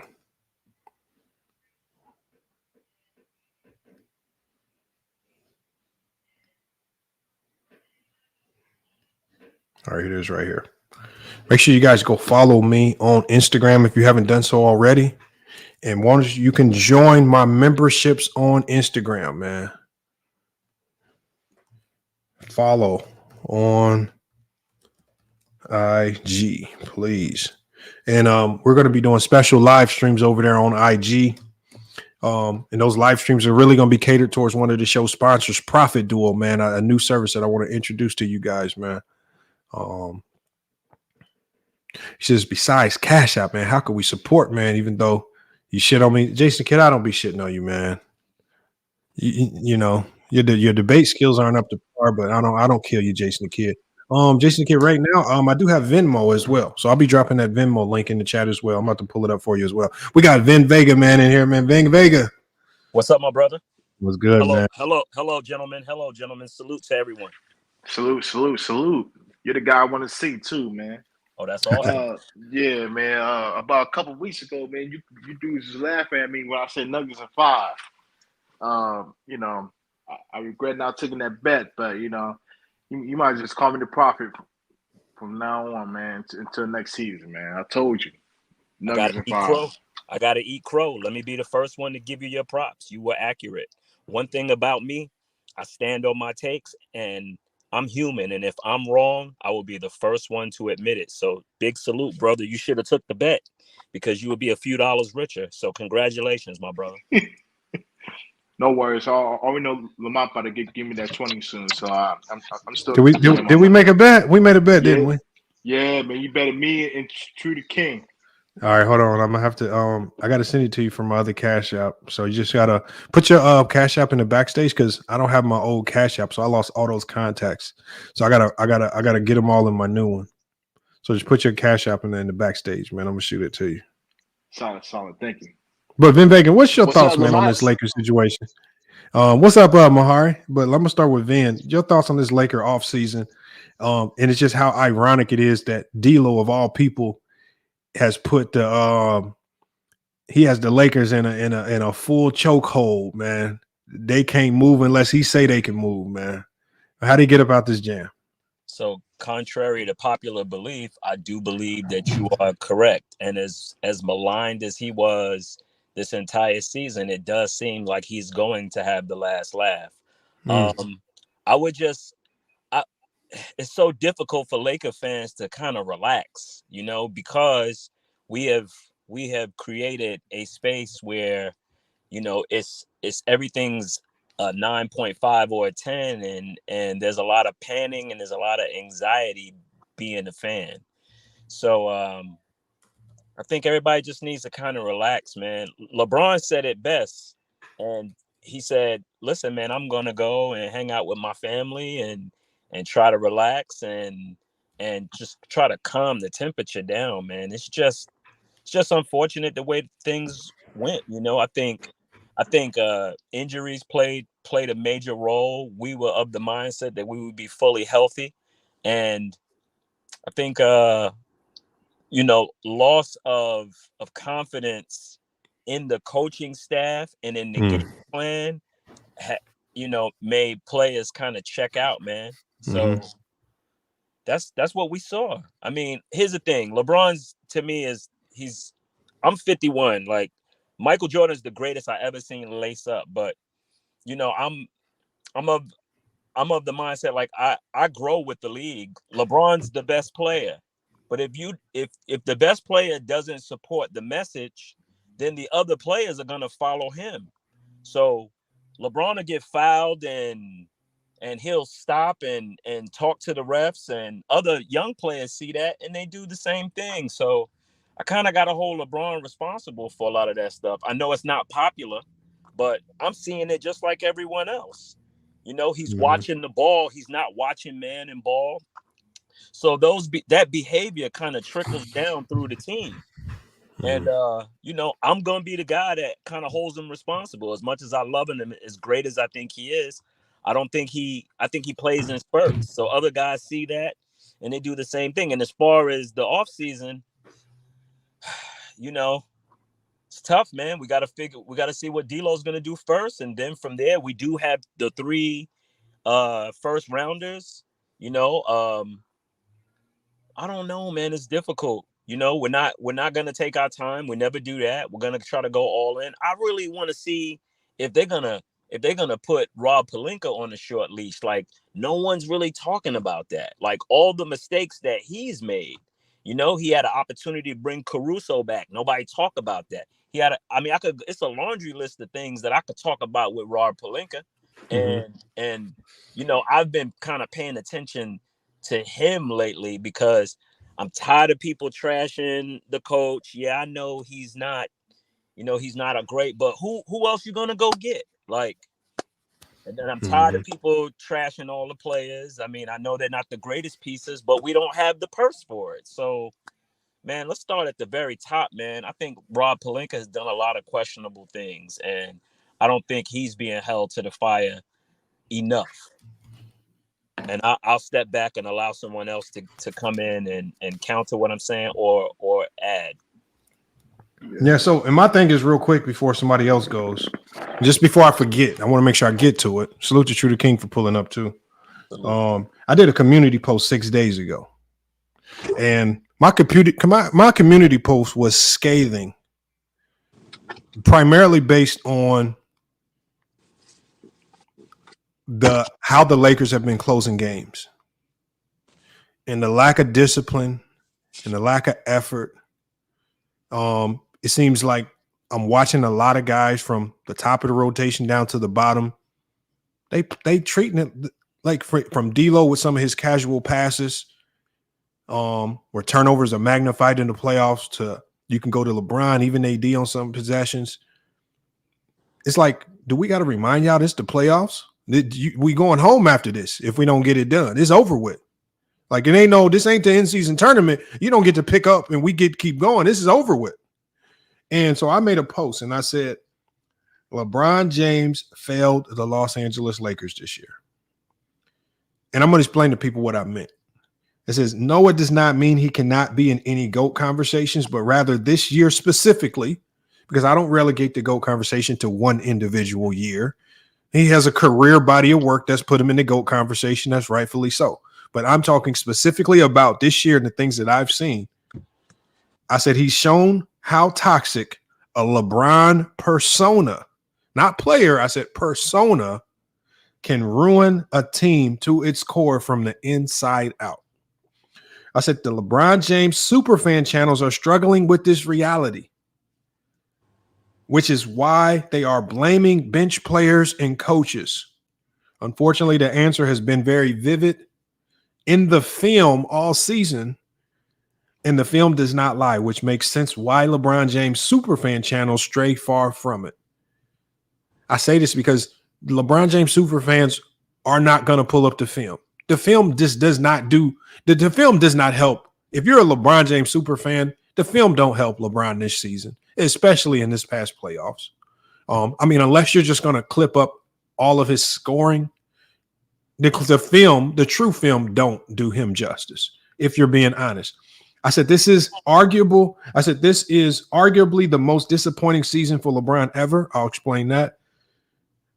That, of course, ends due to one of his most toxic traits rearing his ugly head. And to me, that is glory chasing moments instead of doing what needs to be done to win basketball games. And then I finish it off by saying I truly wanted to see LeBron and the Lakers succeed this season, primarily due to the hate that he receives. Nonetheless, it wasn't D'Lo, Rui, or Reeves, or even Darvin Ham. LeBron James' selfishness, ego, and pride have been a ghost in the Laker locker room all season, haunting this team, killing chemistry and consistency. His lack of support for his teammates, coaches, has been very vivid as they endure the blame that he should get in the media. And worse yet, the on-court disrespect to the game on both sides of the ball has been flagrant. Yet Laker/LeBron fans are too scared to hold him accountable this season. Sad to see LeBron go out like this. Unfortunately, he has no one to blame himself this season other than himself. That is my synopsis on this season.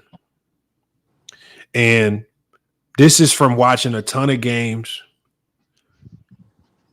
good and bad. When I watched in this series, when I watched how they lost game one and especially game two, the glory chasing. That's what I call it, the glory chasing of moments. You're up 20. You're not up 20 because you're the man. They were up 20 because the others were excelling. They were up 20 because they were running that Princeton-style offense in the first half. And especially when LeBron James went to the bench, AD looked like the best player in the NBA for about 5 minutes. I'm talking about barbecuing Jokic every single play with ease. Great paint touches, great post position, floor balanced. Other guys were scoring. The ball is moving, and they're getting stops on both ends. And that all started when LeBron James went to the bench. Now, people get mad when I point this out because I have to point the fact out that LeBron went to the bench. But this has been evident all year. Do you guys know how many games, especially in the first half of games, where LeBron James has went to the bench and the Lakers have made their run? There's a tale. The best series of games you can go look to is LeBron James chose to sit out a game versus San Antonio Spurs. It's just AD out there with the others. They barbecue the Spurs. AD, they play Spurs back-to-back nights. We got to play San Antonio one more time. Worst team in the league. Hadn't won a game in like 2 weeks. Brian, it's your turn now. AD got to sit. Let's get some rest. They get completely barbecued by Devin Vassell and Jeremy Sochin and lose the game. How? Why? Is this team just night and day like that? Or was there something easy to identify as what changed? This didn't happen. Well, this didn't happen just with the Spurs game. There were a multitude of games like that where the energy just looked different when Bron wasn't around. The energy when they played Boston in Boston was different that night. Am I wrong? Mm-hmm. When they upset Boston in Boston with no Bron and no AD and nobody thought they can win, their energy was different. Playing free. So They were playing free. They were when playing they played loose. Denver, Remember, we watched that with game 2 versus Denver, Bron goes to the bench. That's when they built their lead. Now, I want you guys to look at the second half as Denver started to creep back into the game, because we knew Denver wasn't just going to fold and get beat by 60. What we did know is that Denver was going to make a run at some point. And when I was talking to somebody on the phone, my homie from Flex Sweat, and I said, it's going to be about how disciplined can they stick to the game plan even when Denver makes a run. I said, is Bron going to go into that glory chasing solo mode of that 5-out offense when Denver makes their run? Is he going to panic and glory chase and try to do it himself? Or is he going to stick to what worked? Keep it balanced, because going into that halftime, Bron was not the leading scorer. It was the others. But so this is just me being honest. I've done a ton of videos in support of LeBron James. This is just one of those moments where I can't lie based on what I've seen all season. This is something that's been consistent all season. This is not 1 or 2 games. There's a pattern of this happening. And as a GM, Rob Pelinka needs to identify that, and he needs to be honest about that in the offseason, and they need to figure out, what do we do about this? Because they're gone. I don't look at basketball blaming from the bottom up. Basketball starts from the top down, especially when you're looking at players. If things ain't going right, when the Sixers was running around losing in the playoffs, they was blaming Joel Embiid and Ben Simmons. When the Celtics was running around losing and getting upset in the playoffs, they blame Jaylen Brown and Jason Tatum. I don't hear anybody running around talking about let me blame one of these others on the bench. Who's the white dude on the bench they got over there? True can tell me all the bench players. Pritchard. Nobody blaming. Yeah. Did anybody run around blaming Sam Hauser and Peyton Pritchard? Pritchard. Yeah. No. Hold on. When the Miami Heat get barbecued, ain't nobody running around talking about Udonis Haslem. You should have played. No. You blame the top. Jimmy Butler, Bam Adebayo. I don't care what numbers y'all put up this year. You start from when the Clippers lose.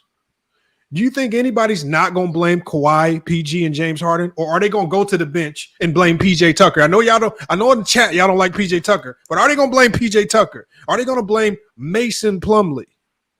Right. Who do this? Like, when did Laker fans have created? Ain't he a champion? But Laker fans have created an entirely new way to evaluate the game.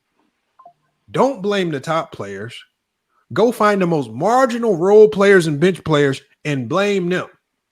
This is the weirdest thing I've ever seen. But again, that's just my synopsis. I think that LeBron James's persona, I think his inability to fall in line with Darvin Ham's system, whatever pushback he was giving them, it had a trickle-down effect, and it's like a divide in that locker room. It's been a cancer all year. I've been saying it all year. Something's not right in that locker room, and that's going to need to get fixed. But it is what it is. It is what it is, and it ultimately showed in the long run. You mind if I answer now? Yeah, go ahead, Mar. Yeah, for sure. See, to me, when I look at the Lakers as I see them, as they're presented right now, I think that the problem is it's not about what Darvin Ham draws up. It's not about what D'Angelo Russell does. To me, and I have tremendous respect for LeBron. I think that a lot of the issues stem from LeBron. It's not about his play. It's not about his ability. It's not about his legacy. I just think that right now, LeBron is his ego, his attitude, his persona, and everything surrounding him around the team is pretty much putting a censor button on what the Lakers could be right now. And the way I look at the Lakers right now is I look at the Lakers right now as LeBron's, system. And unfortunately, what they're going to have to address is that LeBron can't be the number one guy anymore. And until he starts understanding that, the Lakers are going to be where they're at. It doesn't matter what trade that the Lakers make. It doesn't matter what signing you make. It doesn't matter what coach you bring in. It doesn't matter what kind of players you bring in. If LeBron cannot adjust his attitude and adjust the way he approaches things, especially towards the coaching staff and towards his teammates, the Lakers problems are going to continue on even the next season. There's no other move I can say right now that's really going to change things. Most of one's on LeBron's feet. He has to be the guy to start changing the culture of the team. That's what I think.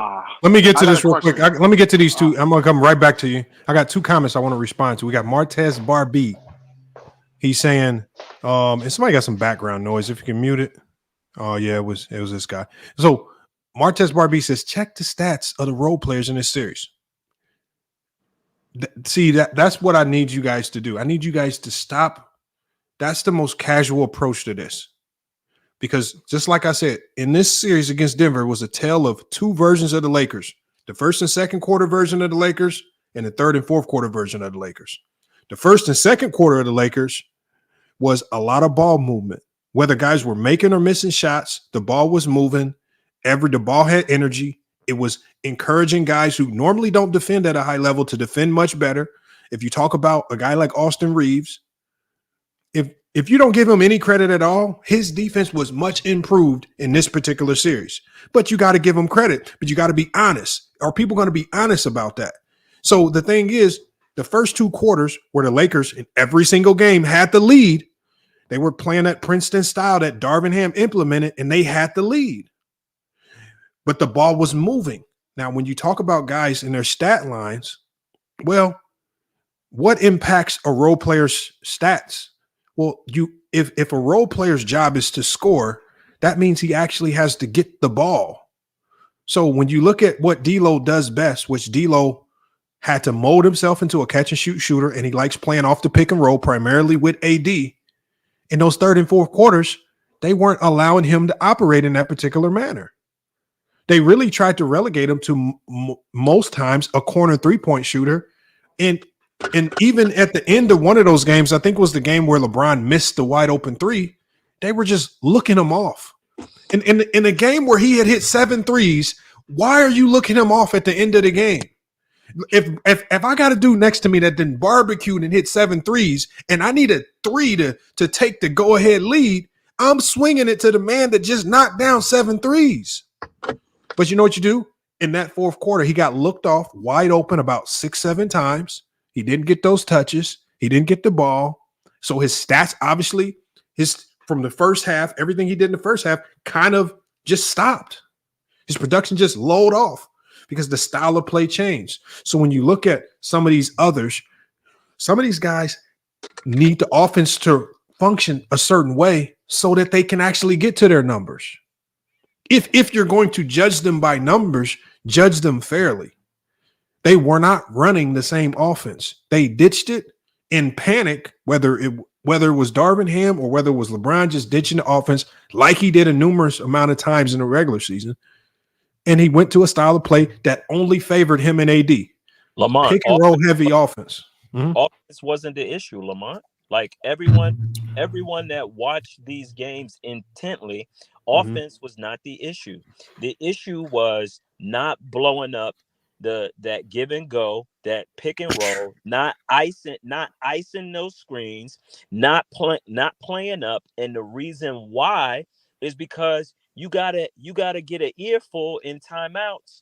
And then what you do is you minimize your players in those timeouts. We all saw it. We saw LeBron going off in those timeouts, and guys become disoriented because, yes, on the offensive side, even though it wasn't an issue, they're not catching the ball in space. Then they're not able to freely play because the pressure of playing with LeBron, the pressure of beating Denver is definitely an issue. And they were missing all their defensive assignments. I mean, I went through so much tape. I rewinded so many times and could see where it was completely breaking down. And like the gentleman said prior to me speaking again, the body language, man, it does something to the players. You got to play for this guy. He's playing for legacy. You guys are attached to his legacy. And I can't lie. That does something to players, man. It's incredibly difficult to play with a guy that doesn't have a lot of time, but offensively is still playing top 3% of the league. But defensively, devoid. I'm just going to be honest. I just got to be honest. He's been devoid defensively. He's playing the dunker spot. He's supposed to be seeing the man and seeing the ball, and he wasn't doing that. And like you saying, getting barbecued with that off on that weak side every single time. And then he's yelling at his guys, and his guys are becoming disoriented, and they missing defensive assignments. Can I say It something? is what it is. Go ahead and cook, man. Salute again, everybody.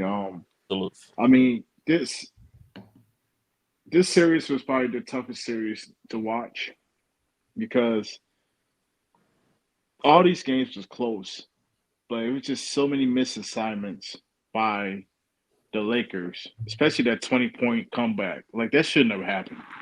Let's call it what it is, man. I think Aaron Gordon did a great job of keeping LeBron out the box, but even so, LeBron was, a couple of times he wasn't even in a dunker spot to push Aaron Gordon out the box. I believe Aaron Gordon was out rebounding like the whole Lakers team, like the second half a couple of times. I think there's a deeper issue. We've been talking for a minute now, and none of us mentioned AD. This last game by AD, kind of rubbed me the wrong way. He was saying that, he hurt his shoulder and this and that, but in a do or die situation, man, you want your best players to go out shooting or go out scoring, man. It's easy to put the blame all on LeBron, and yes, he does deserve some blame. But I need Anthony Davis in the second half, man, to put the energy he did in the second half and carry that over to the fourth quarter. It's just a couple times he disappears, and he's supposed to be that 1A, that first option. Yeah, no, but Avion, I think what a lot of people are missing on is, why did he disappear? What?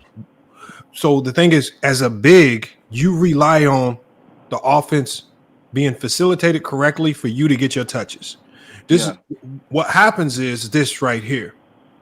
Instead of relying on good ball movement to get AD those paint touches, like when he was barbecuing Jokic, when he was barbecuing Jokic, when they got the 20-point lead, AD didn't care who made the pass, as long as the offense was getting ran correctly and he got the pass with the proper spacing around him.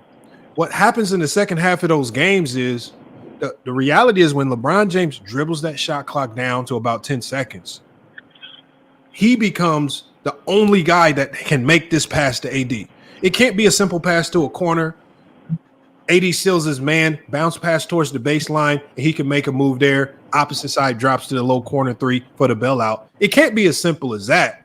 But you guys need to understand the worst pass in basketball. There are two horrible passes in basketball. One that D'Lo does and one that AD does. One that Bron does. Bron, top of the key post entry, the number one worst pass in basketball. Top of the key post entry. Number two worst pass in basketball. Cross-court passes in transition. D'Lo had a humongous turnover in that 20-point in that game where they gave up a 20-point lead because he casually throws a cross-court pass in transition that gets picked off. There was one that he threw earlier that almost got picked off and it didn't, but then there was one that he threw that did get picked off. Worst pass in basketball. D'Lo has that habit, but Bron also has that habit as well. And I know he loves this pick and roll, and I know he thinks AD can just absolutely barbecue anybody. But AD does rely on angles to get his shot off. And if you just dump it down to him against Jokic, all Jokic is going to do is just play the scouting report. Play him to his weakness and make it hard on him. Jokic isn't going to go out there and do nothing crazy. He's not going to go for a ton of fakes. He's just going to play him to his weakness. So you have to move the ball to buy AD time to do something that I call doing your work early before you touch it. Let me manipulate my positioning. Let me set my man up before I touch it. So when the ball gets to me, I'm already positioned to go to my strength. Right? But when LeBron goes to that high pick and roll, And that first pick and roll option ain't there. He just stands at the top of the key staring at AD and AD only. I got to get it to you from the top of the key. That's not AD's strength. And so now you nullify AD, and that was happening a ton in them second halves. But again, nobody really cares about that. Most fans don't care about that because you would have to actually say something negative about LeBron, which, again, you just have to be honest. It's just what was happening. But, you know, if there is any criticism to D'Lo, yeah, D'Lo did not shoot the best. But you know what? Here's what conversely. D'Lo didn't shoot the best, but they still had double-digit leads in every single game. So D'Lo and Reeves did not shoot the best, but somehow they figured out how to get double-digit leads in every game. How does that work? Yeah. So you can get double-digit leads with them shooting poorly. You can win games with them shooting poorly because it was the style of play that was getting them leads. It was the fact that D'Lo was willing to take those shots to keep the defense honest. Same with Reeves. That was opening things up for AD. But when you go to that style of offense that's super predictable and the defense can hone in on AD, you ain't going to get nothing going. And then you're just going to have a whole bunch of disgruntled players on the defensive end, which is why I was talking about – I know you guys – I know Vin Vegas said it's not about offense, but the reality for this team is that their offense – propelled their defense. Their offense made D'Lo and Reeves and those others play a little bit harder on the defensive end. So it wasn't vice versa. Other teams, like when you have Cam Reddish and Vandy in, their defense drives their offense. But when because you don't have those guys afforded to you, you got to now understand, okay, I have AR and I have D'Lo. Their offense energizes them on defense, and we need them to figure out. We need to keep them energized, so we need to keep the ball moving and in their hands, and they avoided that, you know. So, but let me go to let me go to Ham. We got a guy in here with named Ham, D'Lo, Rui, or Trash. I want to get his thoughts on this. What's up, real quick before you go, let me just add this to it. Thank you so much. Mm-hmm. Also, live turnovers, man, we're turning into dagger threes. So the live turnovers were turning into dagger threes, and they were consecutive, like 3-4 in a row, and then that's a 12-point switch. So that was really inoculating our team as well. And man, Michael Porter, man, I got to give this guy credit, man. His family is destroying him outside of the game, but he's taking it out on guys. I mean, his performance was just. Man, I just got to clap for that guy, man. Incredible performance, man. Your brother goes to prison. Both your brothers catching charges. And you out here giving 28, 25, 26, and 1 threes, catching, shooting in everybody's face. Man, I got to give them credit, man. I'll stand down. Go ahead, guys. All right. And I disagree about everything you said. Like, anybody who watches these games, you can see the Lakers are a poorly coached team. That's why they're so up and down. That's why they're so erratic. That's why they look like the best team in the league for stretches, and then all of a sudden it falls apart because they're poorly coached. In that Game 2 comeback, Mike Malone made the adjustment. He made a coaching adjustment on the matchups. Hold on, let's go one. If we're going to talk coaching, let's go one element at a time, because I want you to break this down. If you're gonna tell people it's coaching, I want you to break down the elements of it. So you said you said something about it was coaching. What elements? Like if you, like, for me, if I'm going to bring up coaching, I'm also going to bring up what I would have done as a coach to resolve that problem. So if you noticed a coaching flaw, what would you have done? Maybe you don't know the right terminology, and I'm not telling you to get it all perfect, but what would you have done differently than Darvin Ham in those situations? As I was talking about the Game 2 matchup, where Mike Malone made a halftime adjustment to the game plan that they're coming up with, which is basically catching AD in all those roles, getting him matched up with Jokic, and he's cooking Jokic right at the basket. Jokic can't do anything. So what they do, they switched up the matchup. They put Aaron Gordon on AD, and all of a sudden the Lakers offense, what they're doing wasn't working anymore. So at that point, you anticipate that they're going to switch up the matchups, and you go to different plays in your playbook, which they have. If you look at the last minute of Game 2, they ran the same play. They called that their Spain pick and roll, their stack action, where they get AD to set the down screen in the lane and get the screen, get the man driving downhill. They did it once for D'Lo, he got a layup. Did it the second time for LeBron, he got a layup, and then on the third one, he missed the open three. But that stack action was a counter to the matchups that Denver was presenting to them. But they didn't run that action until the last minute of the game. They had the whole half to go to those series of plays, but Darvin Ham for some reason never went to it. That's just an example of like Ham does not adjust. He comes in with one game plan, and the minute that the other coach makes an adjustment to it, or the minute it's clear that the game plan is not working, you don't see many in-game adjustments from Ham. It takes him a long time to adjust. But what you just said was an adjustment. You said he ran a beautiful ATO out of the Spain pick and roll at the end of a game, and D'Lo scored. But the last minute he went to a series of plays. They went to another series of plays that they were not running until that point, and they're getting better looks. But here's the one thing you got to understand. Plays are just plays. You can score running a play wrong. Like you know how many times the Lakers still score and the play they completely butcher the play. Like plays aren't meant to. It's not about butchering plays though. It's about coaching. It's about calling the plays. Hold on. But here's the misconception. I'm gonna tell you something that's probably gonna blow your mind. Even at the NBA level, most plays are completely butchered. Probably 85% of the time. Most play. There's very few teams, and I can think in college, I only know one team. And then at the NBA level, I can probably name two teams where their execution is probably elite. That's probably the New York Knicks, who have elite execution. But in college, UConn Huskies. I suggest everybody watch the UConn Huskies. Elite execution. I'm talking about almost every single play. But outside of that, but here's hold on. Let me explain something to you. Most plays, the first and second option don't work because most teams have your playbook. They know your first and second option. So a lot of these plays come down to pure basketball IQ and sometimes a little bit of luck. Things just falling your way, the ball bouncing your way, things of that nature. Hold on, let me mute somebody's mic. We got a lot of noise in the background.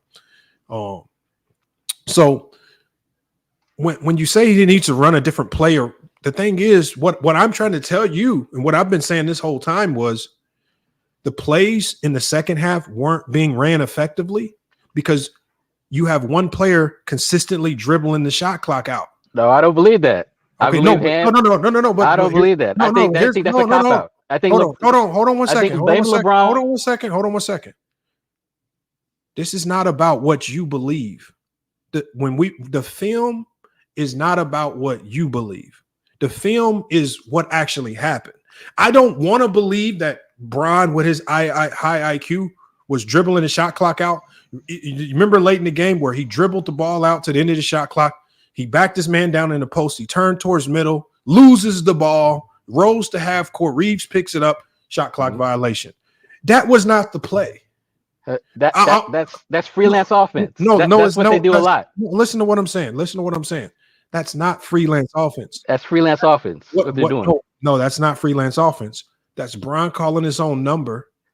And when it goes south, because the thing is, when you have a LeBron James on your team, as a coach, you're always going to give him the freedom to call his own number. You're always going to give him that leeway because he's LeBron James. Whenever you have an elite player on your team, especially who has the ball on the perimeter, you're always going to Chris Paul's. All of the elite guards in this league have the option to call their own number when they see fit.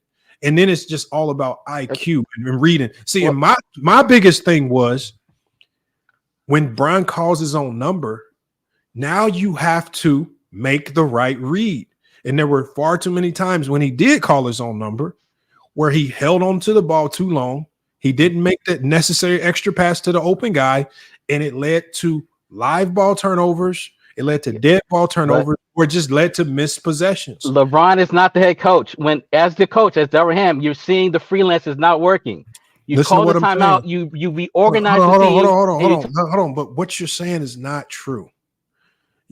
First of all, they have no offense called freelance offense. That's what it's called. No, when you don't see him running plays. That's not what it's called. Freelance. No, it's not. Yes, the matchup attacking, the LeBron picking his man. Hold on one second, my guy. Hold on one second. That's not what it's called.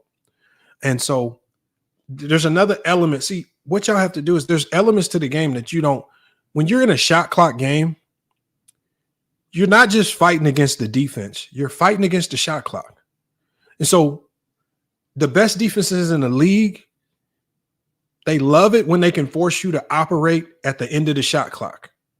If Bron is a high IQ player, has to understand that I can't late in games have my team playing consistent possessions, multiple possessions at the end of shot clocks. One, really doesn't give you much leeway for offensive rebounding. Two, it doesn't give you much leeway in case something goes wrong. I mean, there's so much that goes on in these games. So when you talk about, when I say Bron called his own number, that's Bron ditching. How does Darvin Ham from the sideline control when LeBron James checks down a play, calls his own number, and runs something completely different? Now, he did that in the second half in almost every single game in this series against the Denver Nuggets. He did that. It was vivid, his own video. How does Darvin Ham dictate that from the sidelines? Does he cuss LeBron James out and he say, you run what I say run? Does he trust LeBron and say, look, I trust you. You've been in these moments. You're one of the most high IQ players the game has ever had. What do you do as a head coach when LeBron James is checking down your plays? What do you do as a head coach? And you've seen the last 4 possessions. No. I'm asking you. They done a certain thing that does not work. If you're coaching LeBron James, no, I want you to answer that question. If you're coaching LeBron James and you say we're running this particular play, and then LeBron James gets onto the court and with about 18 to 15, 18 seconds on the shot clock, he sees something different and he checks it down. And the next time out, what do you say to LeBron James when he checks down your play? If he did that, because like you said, you got no proof of LeBron is waving off the coach. No, like I got no proof that Darvin Ham is not calling plays. No, but I do have proof. What's your proof? I have film that's the proof. Well, I got film that they stopped calling plays. Like they're not running sets during these times of the game. Okay. So they're not running their sets. Okay, so the same sets that are getting them the easy looks. They're not running them anymore. No. So y'all, I don't think any of you guys know the Lakers sets. You guys say so. The Lakers don't. They're this all year. They're not a team that runs sets. They run systems. They run read and react offense only. A handful of times they may run ATOs, but they don't run sets. This is not college or high school basketball. They run systems. They run elements of the Princeton system. They ran elements of the 5-out 1-in system, but their elements of the 5-out 5-out system was similar to how Jim Boeheim ran it at Syracuse when he had Carmelo Anthony. They run systems, and in those systems, it leaves the door open for players to interpret it however they see fit. If they see a read that gives them an advantage, they go take it. There's nothing set that they need to do. So it's IQ based. They don't run sets. So unless you saw something that I don't, you got to start telling me these sets. They don't run sets. Yes, they run choreographed sets where guys do specific actions, specific screening actions. They even have names for them. They got a deep playbook. It's like 6,000 plays that they run. Those are ATOs. They're not ATOs. They're called plays in half court sets. It's organized offense that they run. Bro, that's an ATO. It's not an ATO, dude. It's organized offense they're running. Okay, so when you see them scoring like that, those are off of plays, called plays that they're running. No, it's not. They play out of they're doing whatever. Okay, so what is So tell me. Okay, that's a play that's not an ATO. Tell me one of their sets. That's not an ATO. I already told you the one they're running in the game. Their stack action. Where AD comes to the baseline, he sets the back screen, That's an ATO. That's what you call a quick hitter. That's not a play. That's not a play that you spam. They don't. Yes, you can spam that play if they don't stop it. This is one example of a play you can spam if they don't stop it. Okay, they spammed it and did it work? Because they did spam it. They spammed it the whole fourth quarter, actually. No, they didn't. They ran it 3 times in the last minute. They got 2 layups and an open 3. The whole rest of the second half, you didn't see. That was just one particular set that they run. So let me ask you this question. What were they running in the first half of the games where they had double-digit leads? I want to see if you picked up on that. Where they running the first, they're doing what do you call that? A lot of it was no. It was very vivid because you sound like knowledge. If you say you're knowledgeable, I've already even mentioned it. They had double-digit leads in almost every one of these games, and they had the lead for the majority of this series in the first and second quarter, especially. What system were they running in the first half of these games to dominate the first half of these games? They're just running plays from their playbook. The most of the series, when you saw them scoring a lot, it was called a zoom action or Chicago, and the other one was a double drag. Those are not plays. Those are set plays that they're running. Okay, hold on. Let me teach again, you guys. So just for the people, so you guys don't get dumber as we progress into this conversation. Zoom is an action. I can literally be running any play in my playbook, and what can happen is because you hear a coach and Matt Painter from Purdue University. He'll be running random plays, and then you'll hear him yell out, zoom, because he's telling his guard, zoom it, zoom action. Because really the zoom action is because he's seeing something on the weak side of the floor, and he needs that guard to come off that dribble handoff and zoom it because he sees an opportunity on the weak side of the floor where they can manipulate or take advantage of the defense. That's a zoom action. So when you have like a pick and roll is an action that you can do out of any play. So for us, one of our best plays was we ran a play called Fist. It's out of a 1-4 high set, right? Out of this 1-4 high set, there's a lot of DHOs to the guard coming out the corner. Guards have the opportunity to run pick and roll coming off that action. They can zoom it coming off that action. They can swing it to the top of the key and go high-low. But what I have to do is I don't tell my players when to do any of those options. I just say, this is a read and react offense. You have the option to do any of those things because I trust your IQ. So if you see the zoom action is going to work here, just go do it. I don't have to yell it. If you see the high-low from big to big is going to work, just swing it up to the top of the key and let them do their thing. If you think that the pick and roll and you probe into the middle of the lane is going to work coming off the corner, do that and hit the big man rolling off the slow roll down the baseline. But I don't have to. These are read and react reads. You don't walk up the court saying, "Hey guys, we're zooming this action." Hey, let the team know. Hey, everybody, this is. Do you think the Denver Nuggets don't know what zoom is when they hear zoom? You think the Denver Nuggets don't know what pick and roll is when what you do is you put them in a system and you allow them to utilize all of the actions out of the system based on their own IQ. Those are called. I'm teaching you right now. Those are called actions. Actions aren't plays. Actions are action. You can literally create an offense. You can call it the dummy offense. And you can put all of those actions in your offense. You can say, you can zoom here. You can pick and roll here. You can dive here. You can 4-5 cut here. Those are just actions, right? When that's not plays, my guy. Those are not plays. Those are called sets. Those are not sets. You run actions out of your sets. No. So you run the sets and you run your actions, whatever you run. Hold on. What are you talking about? All right, man. Hold on. So systems, sets, and actions are all 3 different things.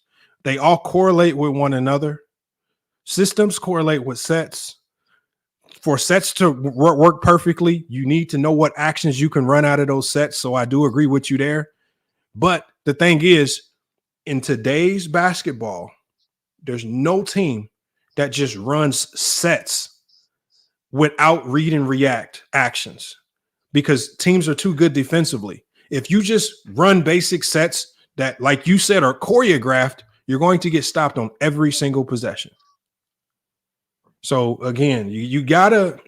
I mean, I wish you guys would come with just. I mean, if you're gonna talk that talk, you gotta be a little bit more knowledgeable on it, and then at least be knowledgeable on what the Lakers do, because the Lakers, there was a reason. This is the question that nobody's asking. Why were they able to dominate the Denver Nuggets in the first 2 quarters, but they look like a completely different team in the third and fourth quarter? They were doing something significantly different. Their energy looks significantly different in the third and fourth quarter of all of those games. And you need to ask yourself why. Why? And part of the problem is they stopped running their sets that were working.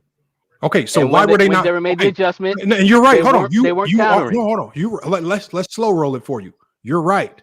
They weren't running their sets. Who was running the offense when they weren't running their sets? LeBron was handling the ball most of the time. Oh, okay, let's stop right there. Hold on. Let's stop right there. So LeBron James was running the offense when they weren't running the sets, just like you admitted. So you just admitted. No, I didn't. No, I said LeBron. Hold on, stop. We're gonna slow roll this for you. So the sets were working in the first half because when LeBron was on the floor. Hold on 1 second, my guy. No, the sets were actually being ran better when LeBron was off the floor, but we'll get to that later. What I'm saying is, let's just slow roll it for you. LeBron is the engine to that offense. And LeBron, so are you telling me LeBron James was not running the offense in this third and fourth quarter? Whatever's happening, it seems like LeBron wanted to keep attacking Rui. Who was the facilitator to the offense? Okay, but who's the head coach that can control? These are very. We'll get to Darvin Ham. I'll give you ample opportunity to blame Darvin Ham later. But right now, we're talking about who is the primary point guard facilitator of that offense. Okay, then. So no. Just answer the question. I already answered the question. What do you want LeBron so you said to do? LeBron James, correct? Yes, I told you LeBron was running the offense. And we both agree that in the third and fourth quarters, primarily, LeBron James was not running the offense. So in these stretches where they're going cold and LeBron, no. Was when they were going cold, was LeBron James running the offense? Yes or no? What is Darvin Ham supposed to do now? When LeBron, hold on. Okay, I just said we'll get to Darvin Ham later. I'm not saying Darvin Ham is exonerated from blame. There's a lot of blame we can throw to Darvin Ham, but right now we're talking about LeBron James. So you just said they stopped running their sets in the third and fourth quarter. I agree. I've already actually said that. Who is the facilitator to everything that they do offensively? You just said it's LeBron James. And you just said they stopped running their sets. So you're telling, and I just told the people, LeBron James spent most of his time, especially in those fourth quarters, dribbling the ball to the end of the shot clock, disrupting their offense because it had no ball movement. But you're sitting here disagreeing. So what I'm saying was, I'm not saying, I don't know if even a lot of people in the chat are caught up with the fact that I haven't just spent a whole hour or 2 hours blaming Darvin Ham and try to sound like an idiot. Because I like to look to the players on the floor, and so when I look to the players on the floor, I know a lot of people think coaches got magic wands and they can make stuff happen with a magic wand. Yes. What y'all don't understand. And I even asked you this question: when LeBron James, this is not a rookie, this is not a second-year player, this is not a guy fighting for a contract. This is LeBron James. When LeBron James checks down your offense and runs something else, what would you say to him in the huddle? I've asked you this multiple times because you said that Darvin Ham should have done something. So I'm asking you, as a head coach, if they would have fired Darvin Ham after game one and they said, "Look, we're hiring this dude off FYF Sports," and then you call, let's say you say, let's run that Princeton-like system that was working in the first half, and we need to get our offense back on track. And as soon as LeBron comes out there, he checks it down. He goes to that Spain high pick and roll with AD that got super stagnant, and it's easy to defend because the post entry pass from the top of the key, unless it's a quick high low, is the easiest pass to defend in basketball. Gilbert Arenas actually talked about this as well. So what I'm saying is, when he checks down your offense and runs that Spain pick and roll, what do you say to him? No, he didn't check down and run the Spain pick and roll. I'm just giving you a hypothetical. I'm giving you a hypothetical situation because LeBron checked down the offense. You just admitted that the offense they were running from the first half to the second half was not the same. It got stagnant. It wasn't being facilitated. Bron is the point guard of the offense. He's the engine. It starts with him. What do you say when he's not running the offense properly? Okay. In your completely hypothetical situation, is ignoring the coach. What would you say to LeBron James? Hypothetically, if LeBron's ignoring me, the coach, you're calling timeout and you're drawing up ACOs. You're imploring LeBron to here's what Denver's doing. Here's what they counted. What we were doing the first half. What would you say to LeBron James? Them. We got counters in our playbook. Coach LeBron. It's not a sin to coach LeBron to tell him. Here's what would you say to LeBron? Huh? I don't have the playbook. All right. No, you don't need to have the playbook. See, this is what I remember Ben Vega when I was on the Locker Room Show earlier this year. I don't know if you remember when I said this. It was after one of the Laker losses, and it was a similar loss to some of the games they lost in Denver. And I said, Darvin Ham needs to grow some balls. He needs to walk into that locker room, and he needs to get in LeBron James' face just like Ty Lue would do, and somebody needs to cuss him the hell out. Yes. Because hold on. You've had your opportunity to say that you would do this, and you didn't say nothing like this. Because there's another element to coaching where the players know what the game plan is. They know what the hell to do. And when they're not getting it done, sometimes as a head coach, it's your job to throw all the X's and O's in the garbage can, and you got to get up in somebody's face and say, look, you might be the so-called GOAT, but you not about to just keep running the show costing us games, and somebody got to get cussed out. And you got to do it in front of the whole team so they can know who runs shit, right? You can't go do it in person or text him and be like, Brian, man, I really need you to run this play. You need to cuss him the fuck out. You need to get him in line with the team. We just had a 20-point lead. The offense was working.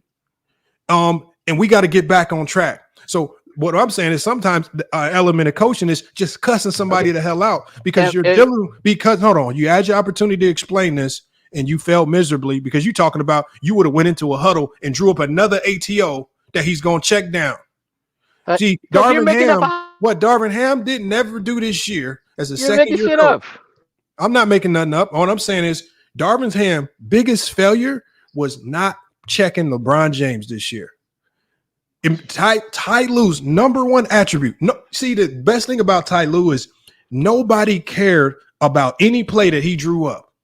But the one thing because he knew that LeBron is a computer with the playbook. LeBron know the playbook like the back of his hand, and he also know the other team's playbook too. So you don't got to draw up no ATO for LeBron. He know everything you got already. But the one thing Ty Lue was able to do that some of the other coaches struggle with, Pat Riley and Spoelstra are able to do it to a certain degree. You ain't getting your way. You doing it our way because we're not about to keep losing. So again, I don't know what y'all talking about. So wasn't Darvin Ham sold as a guy that can reach the player? No, hold on, bro, my guy. I don't care what Darvin Ham was sold as. I don't know if y'all think this is some type of advocacy for Darvin Ham podcast. I think you guys are super delusional in what y'all think coaches actually can do on a basketball court. I'm not here to exonerate Darvin Ham as a second-year coach. As a second-year coach, it's going to be easy to find things that he made mistakes with. I mean, you could even go to Greg Popovich. He makes a ton of mistakes. Steve Kerr makes a ton of mistakes. Darvin Ham definitely makes a ton of mistakes. But if you want me to sit here and blame a second-year head coach when you got the highest IQ player probably in NBA history on your team, and he's stagnating your offense in the fourth quarter of games, he's checking down offenses that Darvin Ham drew up. He's checking down offenses that Darvin Ham drew up that actually worked and got you double-digit leads in every single one of these games. And LeBron James, like you pointed out, went to that pick and roll offense with AD that don't work. Ben Vega, haven't we been seeing this same stagnant pick and roll all year? That the guy that's super easy to defend with good teams that got them barbecued all year. Yes. So again, I don't know what so don't get mad at me because I'm not about to sit here and put all the onus on Darvin Ham when you got LeBron James on this team. LeBron James by himself could nullify bad coaching. No, he can't. He needs to be coached. Yes, he can. No, Yes, he can't. he can. He needs to be coached. He needs a good coach. Like any other player, he needs a coach. No, LeBron James needs He's not let coach. Stop it. No. And this is where you guys don't know basketball. LeBron James don't need it. He don't need to get coach X's and O's. He needs somebody that can manage his ego. That's what Ty Lue was best at. Because Ty Lue was the only. Because this is why y'all don't know any sets that Ty Lue's ever ran. Y'all don't care. But the one thing we know about Ty Lue, he was one of the only coaches to ever get up in LeBron James's face and cuss him the hell out.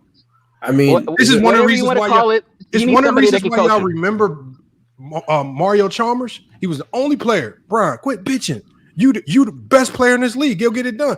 Only reason we remember Mario Chalmers because he was one of the only players that could stand up to LeBron and say, "Quit crying. Let's go get it done." Lamont, I have a question. I say this too. So if go ahead. Okay. Yeah, because yeah. Sorry, I keep talking. Go ahead. Yeah. Oh, you good. But there's a piggyback with Lamont saying nobody's saying. There's a bunch of blame on the team. The team look like it's a team effort, y'all.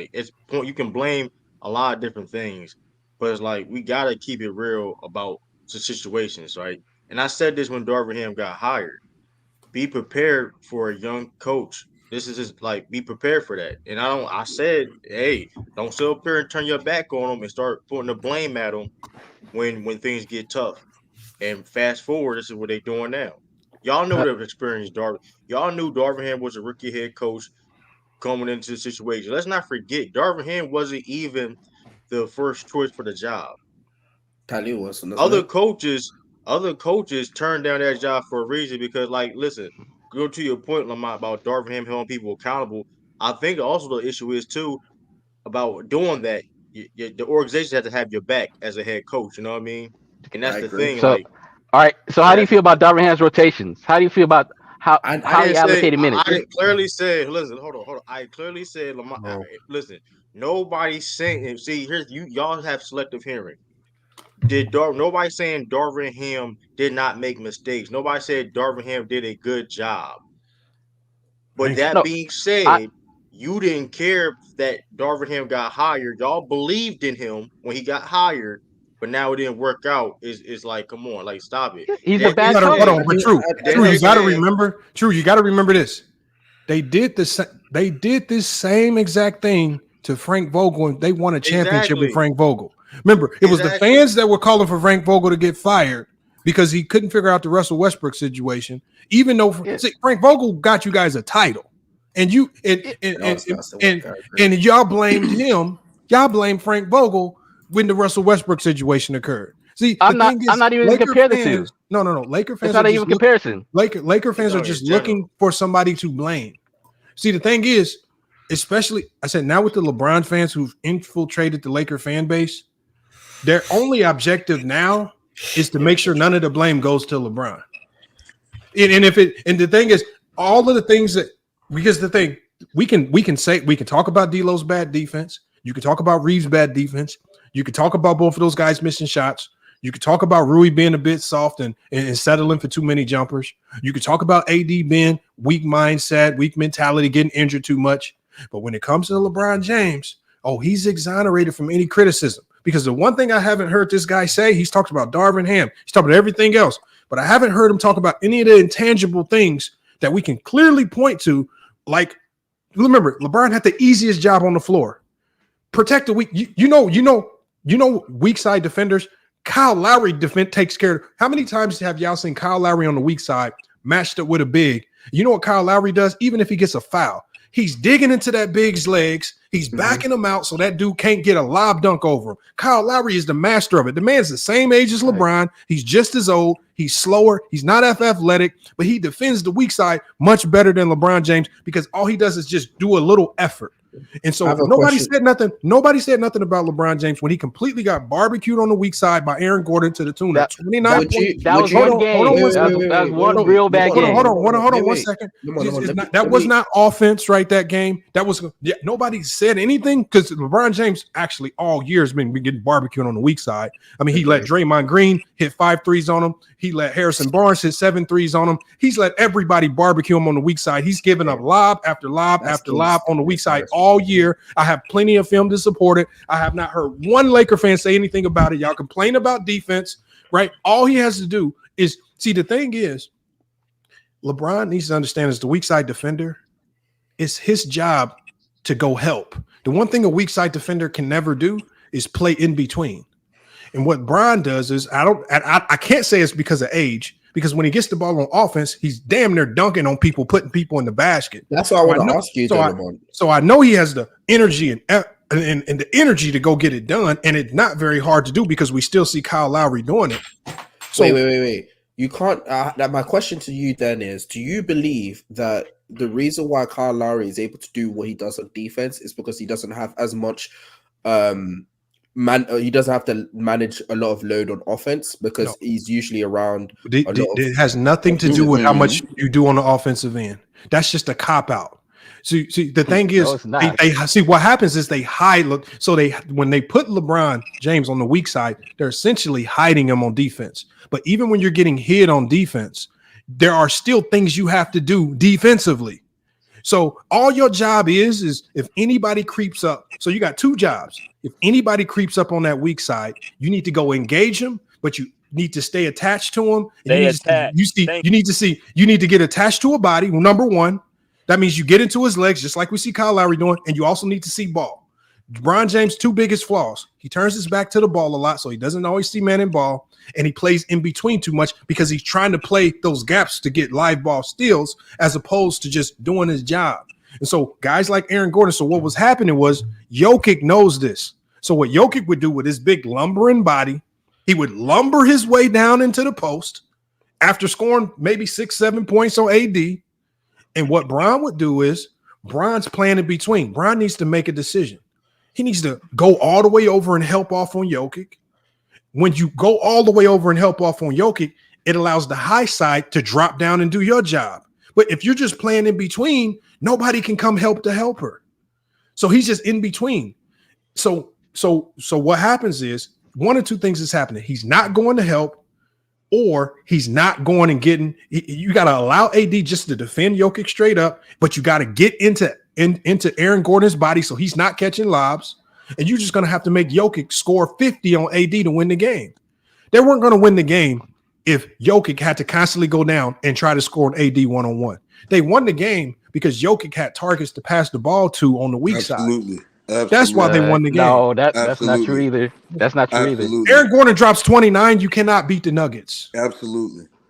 Yeah, that's one bad game. That's one bad defensive game. That's one much needed game. Okay, then. So you played. That was a bad defensive game from him. Game 3. But it happened all 5 games. For the rest of the series, he held up pretty good. Aaron Gordon got the game. Basically, he essentially made the game-winning play when he got the offensive rebound over LeBron James' head because LeBron James wasn't doing what? No, he put a body on him. No, hold on. Your job is not to put a first of all, let's explain this to you guys. There's no such thing as over the back. If you can just jump somebody and take the ball from them, that's what he did. That's not a call. Aaron Gordon, because LeBron wasn't boxing out, just jumped and said, I'm going to just jump higher than you, and I'm going to snatch this ball from over top of your head. Yes, LeBron was still on the ground. He never got off the ground for that box. But hold on, LeBron was not only on the ground, he wasn't boxing out. Once the shot goes up, you have to now box out and then go get the ball. Once stuff, now it just comes to fundamental basketball stuff that y'all exonerate him from any accountability from doing. Y'all love to call out D'Lo when he don't do it. Y'all love to call out Reeves and them when they don't do it. And can I jump in here real quick, man? Go ahead, Moose. Not to cut nobody off, man. Salute to everybody on the panel. Salute to you, Lamont, with everything you got going on. Appreciate you having me here, right? And I'm a Laker fan first and foremost, and I'm a LeBron James fan, right? And this was my issue. And this is why I kind of went off after game 2 and went off again after game 3. Because not only is LeBron James my GOAT, not only is LeBron James my favorite player, but we all know and we have known for his entire career that consensus-wise, he's one of the smartest players of all time. And being one of the smartest players of all time, playing against these Denver Nuggets, playing them twice in the postseason, your lack of attention to detail, your IQ not being there when it's needed, it was a big indictment for me, and it really pissed me off. Because you've known what Aaron Gordon has done against you guys for 2 seasons. For 2 seasons. And to get beat like that, the way you got beat, backdoor, falling asleep, looking around, looking at guys. That was inexcusable from LeBron James, man. Thank you. Very, very inexcusable. And so what? So what I like what Moose said right there is, here's the best thing about it. That's one of the elements as to why they lost, but that's not the only reason why they lost. Facts. Right? We can again. So what I've always said is, I'm not going to be one of those guys that start from the bottom of the rotation and move my way up when it comes to blame. I got to start from the top down, because some of the mistakes LeBron was making, as experienced as he is, he should not have been making in a playoff game. Maybe you expect that from Jackson Hayes or somebody. It's just hard for me to see him making these mistakes. These are third and fourth year player mistakes that he's making in a playoff game, and I have to call it out when I see it. Now we can go down to AD. Now AD is one of those players where I feel like he gets the least culpability, because he was the absolute rim protector. He was getting exhausted covering up a lot of mistakes from a lot of these guys, Brian included. He was erasing mistakes, and on the offensive end, he was asked to do a ton. And I just think he got froze out late games because the possessions just got stagnant. I just don't blame AD. AD was the best player in this series outside of Jokic. Flat out. I don't think you can blame AD in the series. You want AD to be the defensive anchor that he showed in the regular season. He done that. Some people even wanted AD to not be inconsistent and actually show up in the playoffs and actually constantly drop those 20, 30-point games. He did that for you. You really can't argue AD. Flat out. And even shot creation, AD was making those pull-up mid-ranges that people were saying sometimes he just loses. So you can't even argue with AD. If anyone sits here and starts arguing about AD doing X, Y, and Z, you're being weird. You're actually just being weird. Flat out. I'm glad you said that. I agree. Flat out. What up, Moose? Wait. But there is some culpability. Real quick. There is some culpability in him not demanding the ball late game situations. Bro, I can agree with you there, bro. I can agree with you there. Yeah, that's facts. And that's my issue. No, but hold on, y'all. I like that point over in Vega, but you got to realize, like, you have to understand AD's style of play. Like, AD is not a true back to the basket big. He's not like a Shaq or an Embiid or even a Jokic where he could just get the ball and muscle to his spot. He likes to play angles.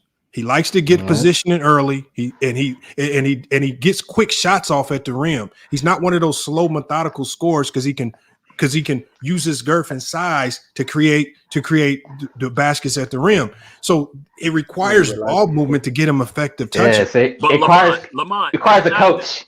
You need a better coach to make sure he gets the ball. Hold on real quick. Hold on. Lamont, that's not my antithesis of what I said. What I'm talking about is verbally demand the ball. I'm not talking about how he does it, what they have drawn up.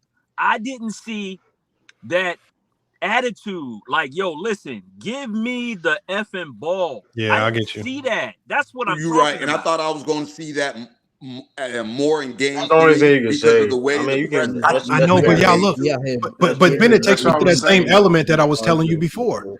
Because this is the element that a lot of people forget.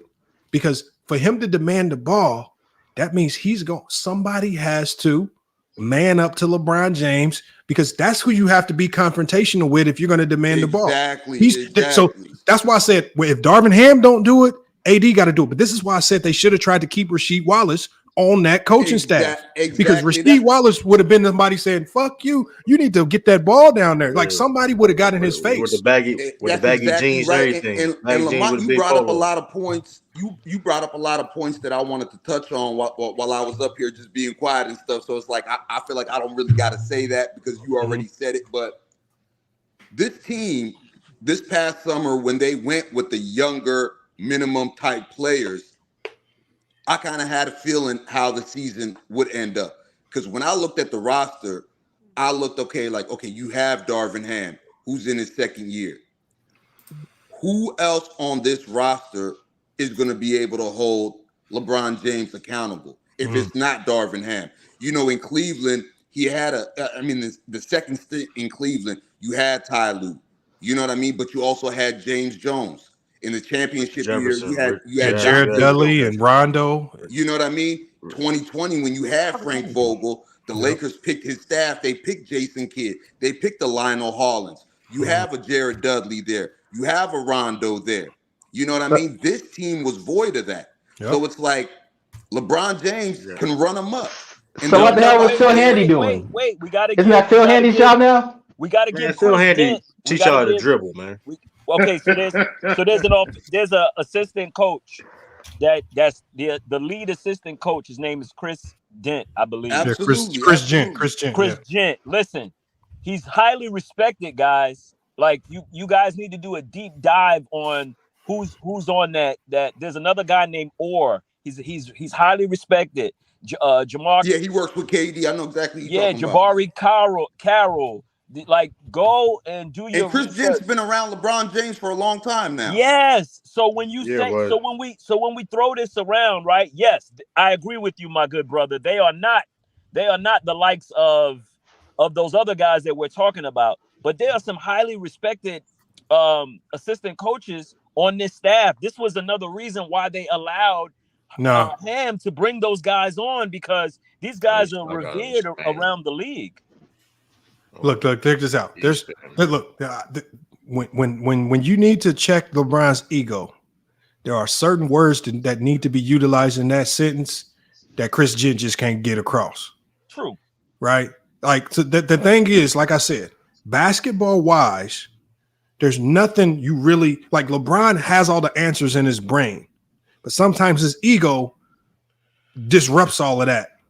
So you need that one coach – give him a good cussing out. Y'all might bicker, because when Mark Chalmers said, when I cussed Brown out, I got benched, but he went out there and balled out for the rest of the game, right? When Tyronn Lue did it, they got championships, right? So the thing is, when you give them that little pushback, of course, in the moment it might seem a bit confrontational, but it gets results done. It wakes them back up. It brings them back to reality a little bit. So if I'm the next Laker coach, I'm paying Udonis Haslem any amount of money he wants. Come on, Udonis. And if he get out of line, and if he go too far, and the cameras ain't rolling, you can take a swing at him as long as the cameras ain't rolling. Oh man, that boy, his contract is crazy.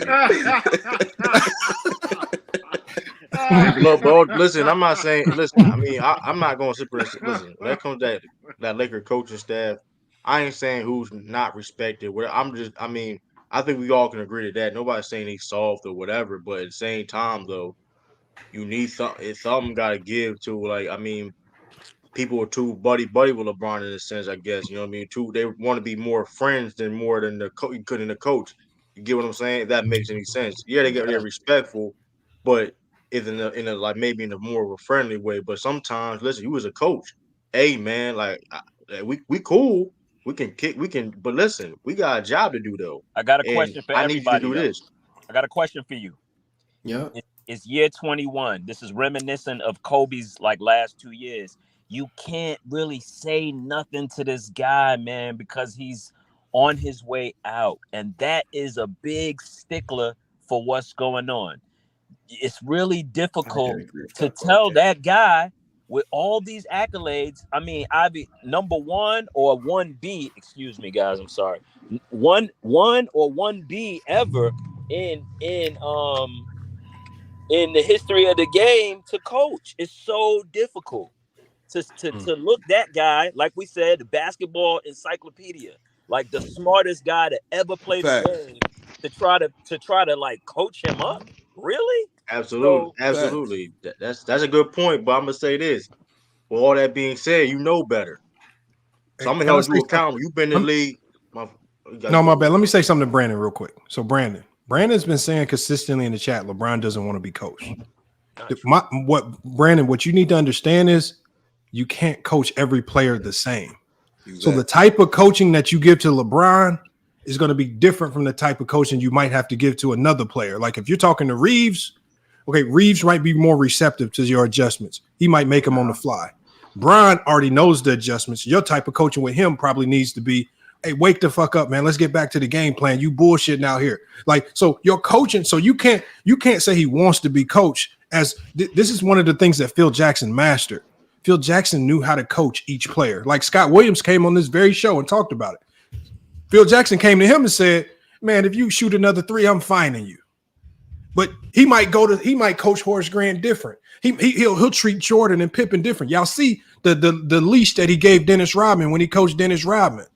So LeBron James can be coached, but your coaching to LeBron needs to be different, and you have to understand it. And I think Darvin Ham, his biggest flaw, that his biggest weakness was, I don't think he was the ego manager coach. They don't need an X's and O coach. They need an ego manager coach. You can hire assistants that are elite X's and O guys. X's and O guys are a dime a dozen. I'm talking about you can find a guy in college. I know some guys right now that got some elite sets that can help any NBA team. That's a dime a dozen. But you need a coach to get everybody to buy in because Spoelstra is the master of this. Spoelstra convinced his team last year that they can get to the NBA Finals with a 2-3 zone. Do you know how cold of a coach you got to be to convince NBA players to run a 2-3 zone and it works? Any type of zone. Because I have a guy that mentored me, Matt Gordon, one of the best coaches on the West Coast at the collegiate level. He told me, because I'm asking him about certain plays and defenses. He said, man, that don't work. He says, if the players believe in you, they'll run anything. You win. He said, the players believe in you as a coach. You could literally make up something out your ass. They'll go make it work. So it wasn't just LeBron that was no. What I'm saying is, when I said at the beginning of the stream, I think this team checked out on Darvin Ham. Yeah, the whole team. It wasn't just LeBron. And they no longer believed in Darvin Ham. Absolutely. Would it not be That's his fault I then? think Because if you lost the faith in your own, if the team that you are supposed to be coaching lost their faith in you, isn't that enough of a basis for you to be fired anyways? Yes. That's 95% of firings. Most coaches that get fired, because I think somebody even said it. They said why are we coach has about 5 years before he loses his voice. Once you lose your voice, you're fired. When you lose your voice, you got to get fired. Nick Nurse lost his voice. I mean, there's a lot of coaches, elite coaches, but once you lose your voice, like Ty Lue's time is coming pretty soon here. Great coach, but I feel like he's losing that team. It might be and mind you, it's like when it comes to like losing, it could be for different reasons. If a coach stressed out or whatever, or you just lose, or you're not receptive at all. It goes whatever the situation. Your time's up really. And like going back to that point about LeBron James, I mean about people losing the locker room in a sense. Players look at that, and I get what Vin was saying about LeBron James being in the league for 21 years. But if a guy that's a bad example for other players to look at. So when they look at that, so it's like, well, you ain't gonna hold him accountable. Why don't sit here and ask me to be held accountable either? Great. And I'm glad you said that. I don't care. I don't care. We all NBA players, and of course there's the hierarchy. We understand that. But I wear a jersey like he wear his jersey. I play for his organization like he played for an organization. Yeah, they're men at the end of the day. Y'all need me. Y'all need me on this team to do my job like he needs to do his job. So if you ain't gonna hold him accountable, don't sit there and ask me. I think y'all making it. I agree. I think y'all. I get what you guys saying, man. But you talking about one of the top 3 players of all time, man. It's kind of listen. Let me finish. It's not too many superstars, top 5 players like Tim Duncan's around there that allows a coach to coach him like that, man. Mm-hmm. A lot of great players had conflicts with their coaches, and you talk about a new coach like Darvin Ham, and I think this is where the Lakers messed up at. You have a new coach who's not really seasoned like that LeBron would really respect. You got to remember when LeBron first went to Miami, he wanted Spoelstra out of there. If it wasn't for like a strong personality like Pat Riley, like that stood his ground, that has a personality like you guys are talking about, that would tell LeBron, said, "No, man, you ain't doing that. No, man." Wait, but Avion, you know what happened? Like that. Pat Riley empowered Spoelstra. Exactly. Basically, once Pat Riley said, "Spoelstra, I got your back." Now you see the type of Spoelstra that'll cuss Jimmy Butler out in front of the entire stadium. Now you see a Spoelstra that now he will stand up. Hold on, but, I know I'm not going nowhere now. I don't care if you're the GOAT. I don't care if you're the best player in the league. Lamar, you're right. Lamar, you're right. Listen, and Lamar, you're exactly right. And why is that? Because Pat Riley coached one of the greatest players of all time in Magic Johnson. And he's been through that. What was it like to see Magic Johnson get another coach fired? But he stood his ground. He went through the fire. So he was able to mold Eric Spoelstra after him. Who do the Lakers have? These are grown men at the end of the day, bro. Listen, who do the Lakers have in the upper management office? I mean, Magic Johnson is not in the management office no more. They got a bunch of new people that are not confrontational. No, that's not true. No, that's not true. No, I'll tell you who they have. I'll tell you who they have. They got the Rambis. They got the Rambis husband and wife, which is sickening, right? Because they have an alliance with Jeannie. They got Jeannie's brothers that are still part of that. So you got to realize, even though Phil Jackson is still looming in the background. I said, who do they got that they respect as players? Like LeBron can go and respect them. He's not going to respect a guy like Kurt Rambis, bro. No. Wait a minute. Let me. I just want to finish. I just want to finish my point, and then you can continue on. See, you got to realize something. Darvin Ham is highly respected amongst all the players. You got to realize him and LeBron's relationship go way back. So when they first brought Darvin Ham on, Ty Lue wanted 5 years. They didn't want to commit to Ty Lue for 5 years. So they only wanted to give him 3 years. So that was his coaches. So that was that was the first issue, because they didn't want to give him the control. You got to realize Jeannie finally wanted to have control of the team, right? Then you got the issue with Magic being the number one consultant, and then Rob Pelinka going behind his back and trying to, say he's not around, jockeying for position. Magic just say, yo, you know what? Y'all can have it. It's all good.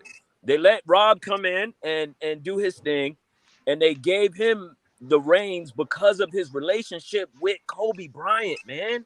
So there was a lot of control grabbing going on. Yeah. Right? So you're absolutely right. So now you got this guy, Darvin Ham, that's liked among all the players. Nothing but glowing things. Got great relationships with guys. So they give him a shot. LeBron signs off on it because of his relationship with him. But now once his foot is in the fire, I'm going to go back into what you guys said. Now he can't rein it in and he can't handle it. They fall out of love with him. Go ahead, gentlemen. Yeah, I mean, you're absolutely right, man. I mean, that's what I'm saying. It's chaos up top. But I was just speaking to like finding solutions, like who would be that guy, like to confront LeBron James, like the people you are talking about, to tell LeBron, sit down. I'm in charge. But you need a coach. Yeah, but Avion, here's the precursor to this too. Yeah. See, this is another thing that nobody, the element that most. It's a reason why people turn into yes men, especially in that upper management office. But when you got LeBron James on your team, it's a lot of money coming in. Mm-hmm. When them checks is looking nice, and them checks is prime, because you know what them checks look like before LeBron got there. Come on. And then when LeBron get there, them checks is looking different. It means some of y'all might be some yes men too. When them checks is right. So the thing, you got to look at the element of money and how. Remember, Jeannie Buss is a business owner. A lot, they money first. When that money looking right. That's why the article just came out talking about the Lakers are receptive to maybe bringing in Bronny. Because you know what's going to happen if you bring in Bronny? You can probably damn near double your ticket prices. Yeah.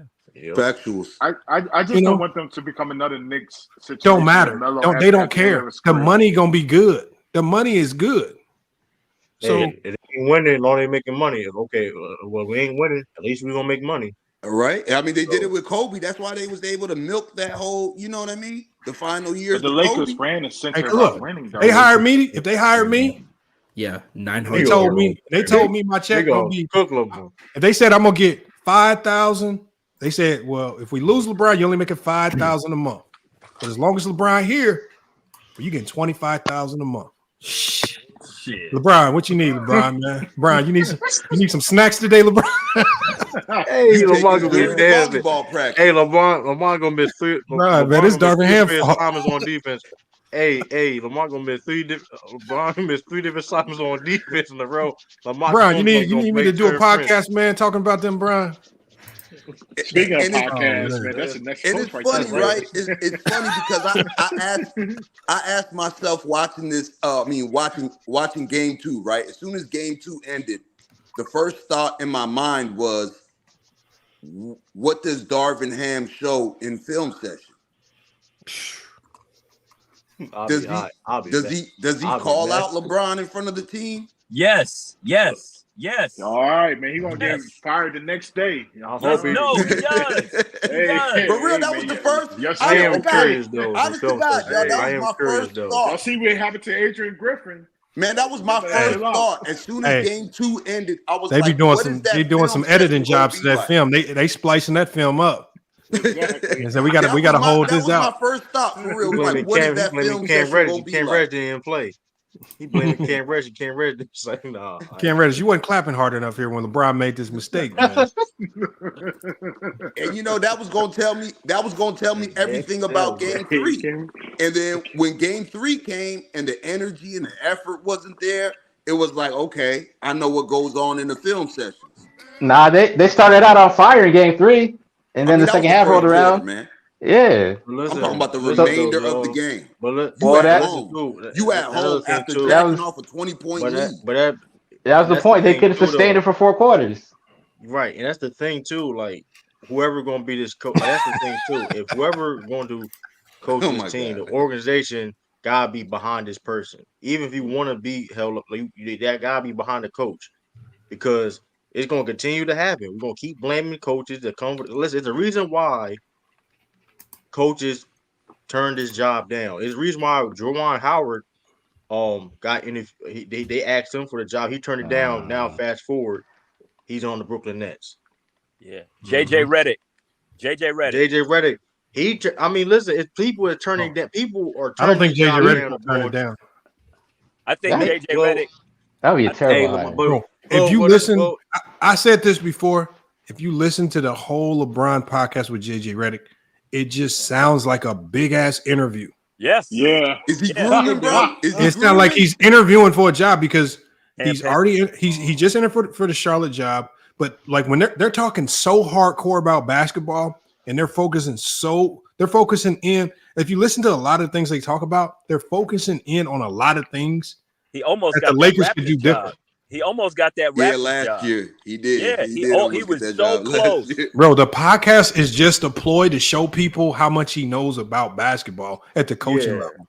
The podcast is just a big interview. I'm telling you, he's not going to be doing the podcast for much longer. He's going to be coaching. Yeah, keep telling you.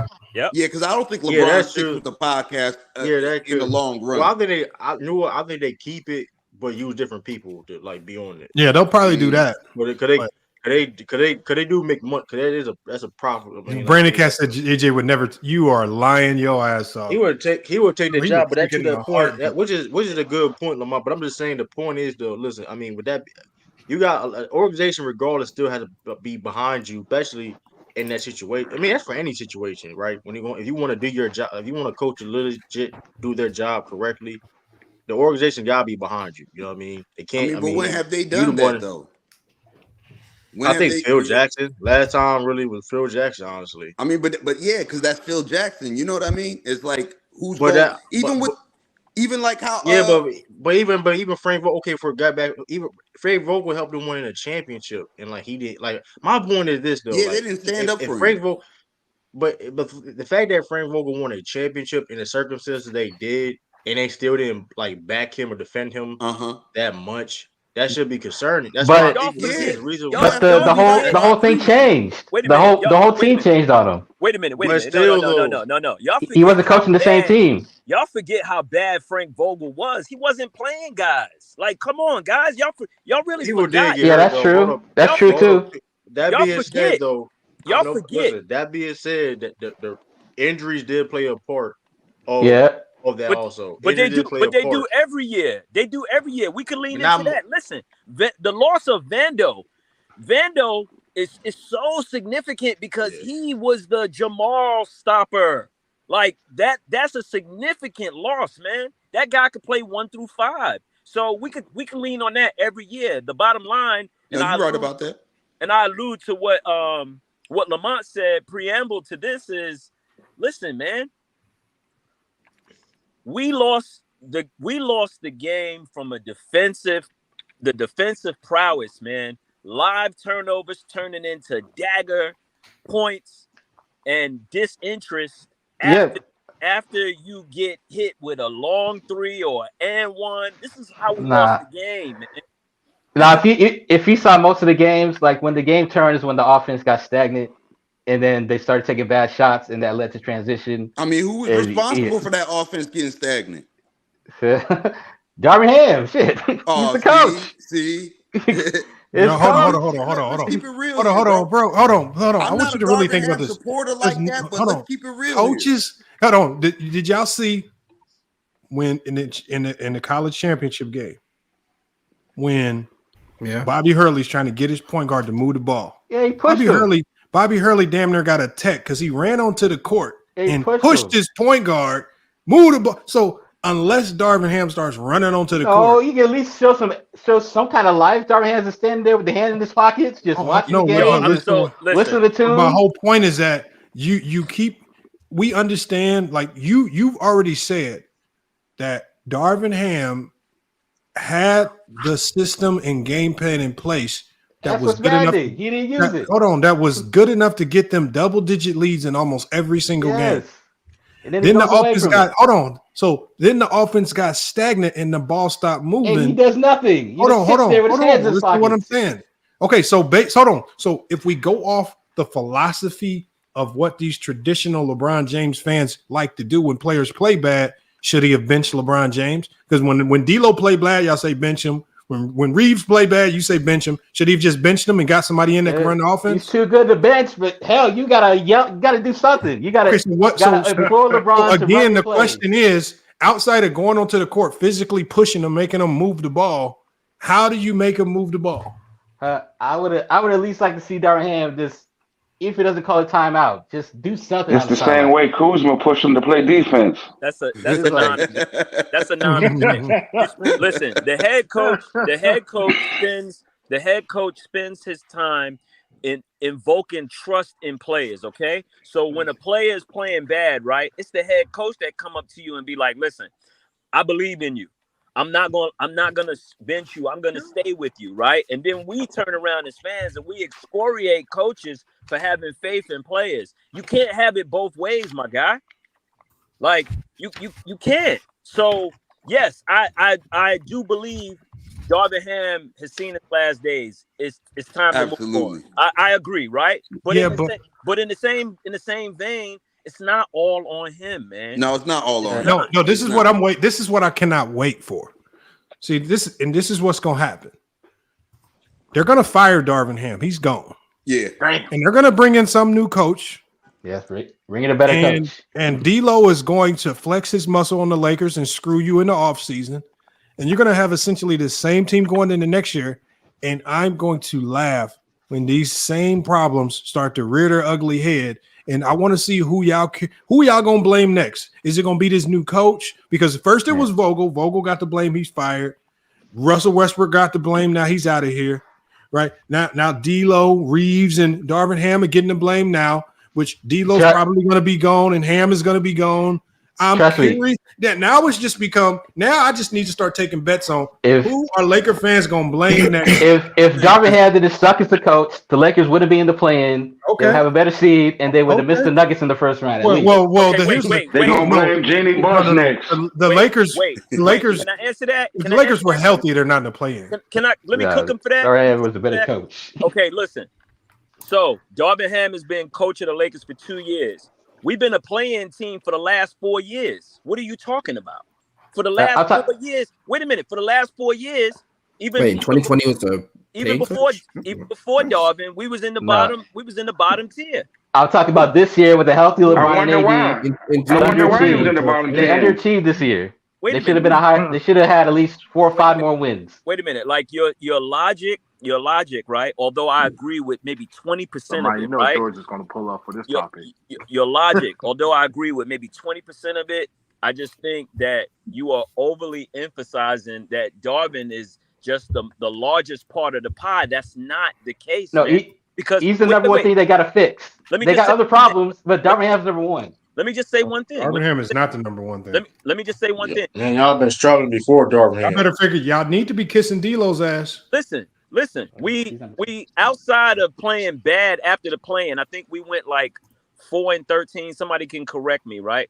Outside of that, we still got 47 wins. Yeah, but it took Darvin Ham 50 games to get the lineup right, to get the best 5 on the floor. How many I'm trying to be injuries? respectful. I really am. How many injuries did we have this year? We virtually lost one of the guys that we really wanted to lean into this year for the entire year.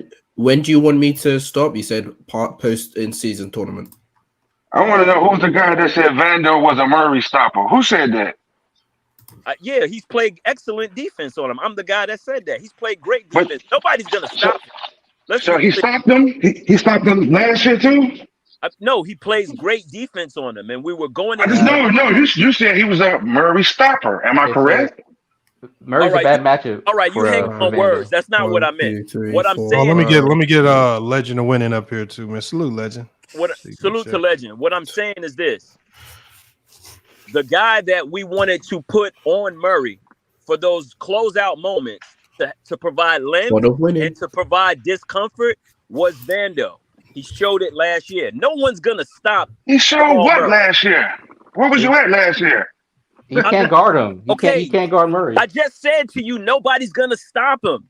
But the guy that we wanted to play defense on him is Vando. This is why we said he's a guy that can guard from 1 through 5. And in those pressure situations, you want length on him. You want a guy that can move his feet. You want a guy that has a 7-foot wingspan, so you can make it discomfort. Nobody's gonna stop him. Didn't just AD just try to contest that one of them jump shots? AD is not as fast on his as Vando. What are you like? talking? The issue is like you're not just guarding Murray. Yeah, he was also guarding Jokic as well. Jokic is setting the screen. If Jokic is setting the screen all the time, then Vando has to get around the screen first. Guard Murray. But hold on, but what he's failing to realize is what makes Murray so lethal is that is basically Jokic's skill set. Because what they do is they'll reverse Jokic and Murray's roles. So there are certain plays where Jokic is the one coming off a pin down. Like so what I'm saying is what center in the league is coming off DHOs other than Jokic? And now you're asking, this is why it's so hard to play Jackson Hayes with AD. Because if you stick Jackson Hayes, this is why you have to put somebody who's used to guarding guards on Jokic. Because Jokic is running around doing this stuff that the guard's supposed to be doing, and he'll flip roles. They'll stick. Did you see the thing where they had Jokic on the outside as the guard? Then they brought Murray in at the elbow like he the goddamn center. Yeah. They flopping roles, and it's just like, how the hell? Like they because of Jokic's talent. And I think this is where Jokic gets underappreciated.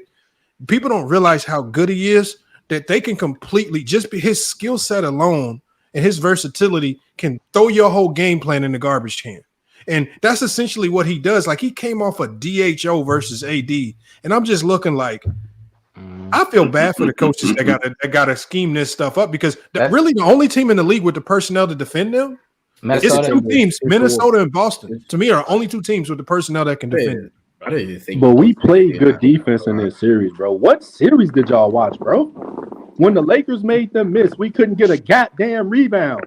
Right. Did y'all see that? That's part of defense. They're too small. Lakers are too small. They were not boxing out. Bro. Nah, they're just too small, yeah. Do you just want to talk about how you know the rebounding ain't got nothing to do with how big your team also is. missing the open threes. They were also missing the open threes. That was not your defense, but okay.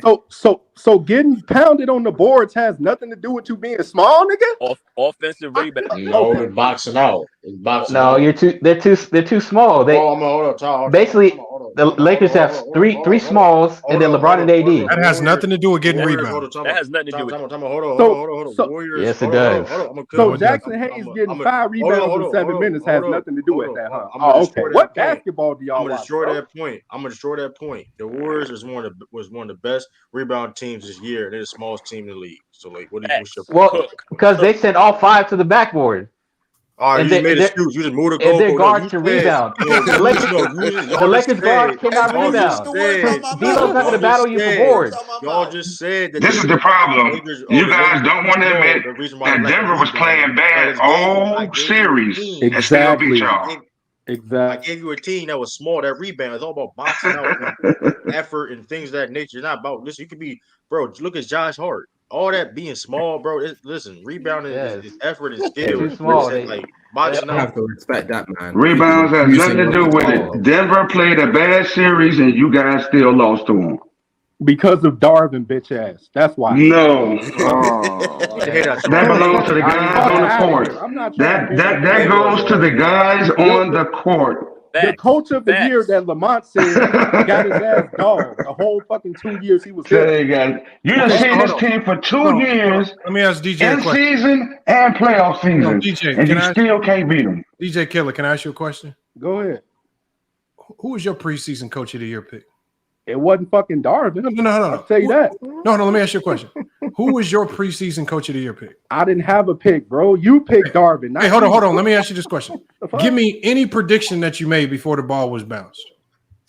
I predicted the Lakers would have a higher seed. How about that? Okay, hold on. Were you right? No, I wasn't right. Okay, so this is what happens with predictions. Sometimes predictions are right because you made that prediction on the Lakers based on if everything went right. Just like my prediction on Darvin Ham was predicated on if everything went right. No, that's not why I made that prediction, bro. No, hold on. You just said you predicted the Lakers would have a better record. Yes. They did not have a better record than you predicted? No, because of fucking Darvin. Did you no, they didn't. So what I'm saying, irregardless of the thing is, if you knew Darvin Ham was trash, then why did you predict him to have such a good record? Because I thought Darvin would learn from his. Oh, hold on. So it's wrong for me to think that Darvin could do better, but it's okay for you to think that Darvin could do better, and you can make a prediction that's wrong. You said coach of the year. It doesn't matter. It's just a prediction. Because predictions are primary. Look, my predictions are based on, like, when I predicted that Victor Wembanyama would be I said I could literally blow myself up and bloviate. I said that I thought Victor Wembanyama would be in the Defensive Player of the Year consideration. Everybody laughed at me. So, but now look at him now. That's not the thing is. Hold on. What I'm saying, DJ, is this. Sometimes we don't make predictions based on if everything falls into the garbage can and it goes wrong. It was based on if everything goes right, if the Lakers stay healthy, Darvin Ham improves at his job, this is what could happen. I don't make predictions based on, well, if everything goes wrong, I'm still picking Darvin Ham as no. Yeah, just like you knew Darvin Ham was the coach of the Lakers. You picked them to have more wins than they got. And your prediction was wrong as well because things went south. I mean, he did improve because we got 47 wins this year. He didn't fucking improve. What basketball are you watching? He did improve. What did he improve at? He did improve. We got 47 wins. What did we have last year? Wow. Y'all ain't get swept by Nuggets this year. That's improvement. He got a game. 47 He got a wins, game. bro. Wow. He got a game, though. Hold on. So, DJ, who do you – so what could – so let's say just in this Denver series, just like I asked the other guy, if they fire Darvin Ham mid-series and they say, DJ Killer, you got the solution, what is your game-changing move that you're gonna make to beat the Denver Nuggets that Darvin Ham ain't doing? I mean, for one, I'm playing Jackson Hayes and AD together more. Like, why the like? Oh my God! I said a game-winning move. Let me answer. God. You asked me a fucking I got question, bro. Right? I'll fire you So, right now. hold on. So when you go back and look at the last 13 games we played them, right? How many times have we out-rebounded that team in those 13 games? How many times? You want me to give you the answer? Fucking 0. Because y'all don't box out. Y'all don't box out. Thank you. So you expect them to box out a 7-footer, a 6'10", and a 6'10", nigga, with a 6'8", a 6'5", a 6'7". Like, are y'all serious? Other team do it. Tell it to Josh Oh Hart. my Tell it God, to Josh bro. Hart. Tell it to Josh Hart and what he been doing all season. You making excuses. That Jackson Hayes. That's not a fucking excuse, bro. So and see, like I said, hold on. I got you, First right? of all, So when was Jackson Hayes ever the answer? When was he? Nobody said Jackson. All of a bro. sudden, first of all, Hold on. True. Let me ask him one question. So so DJ Killer.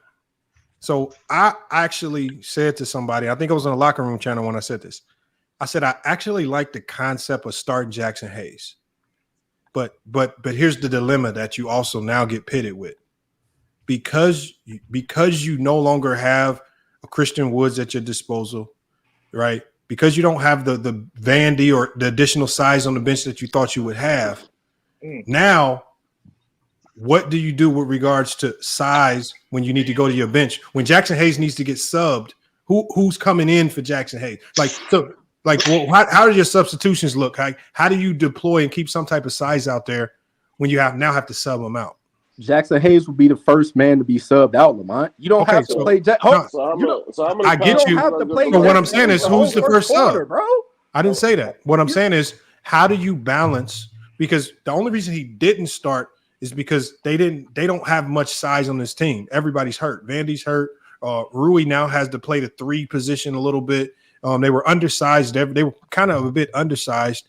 No Christian Wood, obviously, even though he's undersized. So, and then Jackson Hayes, even though I don't think he does help with rebounding. He also has his negatives as well. Can't stay on the floor. Nobody said he's perfect. I think we're giving out too many passes, man. I got a question for you, Lamont. We talked about the regular season, FYI. This is not the first time that these guys been bouncing around at the bottom of the regular season. This team was not put together to be a perennial playing roster. And that's what's going on with LeBron James. You understand that you sitting here, you giving out a lot of passes. These guys got to take accountability. LeBron James needs to take over in the fourth quarter. Listen, hold on. His teammates was bringing them close to home in the fourth quarter in the closing moments. Why is LeBron looking to give the ball out and pass the ball and remove himself completely out the plays? You need to watch a little bit more, of what's going on with LeBron James. There's times where he's dumping the ball and he is literally retreating and backing up down there to half court, just removing himself out the play. And you cannot do that in the crucial moments. In the fourth quarter, the game is close. It's LeBron time. Your teammates brought you here. No, you cannot be looking for everybody to save you, man. And if they continue to chart this roster around, it's just going to continue to go downhill and downhill. That mentality is what got them to That brings me to my point. That brings me to my point. got them to lose. Lamont, I got a question for you. Go ahead, George.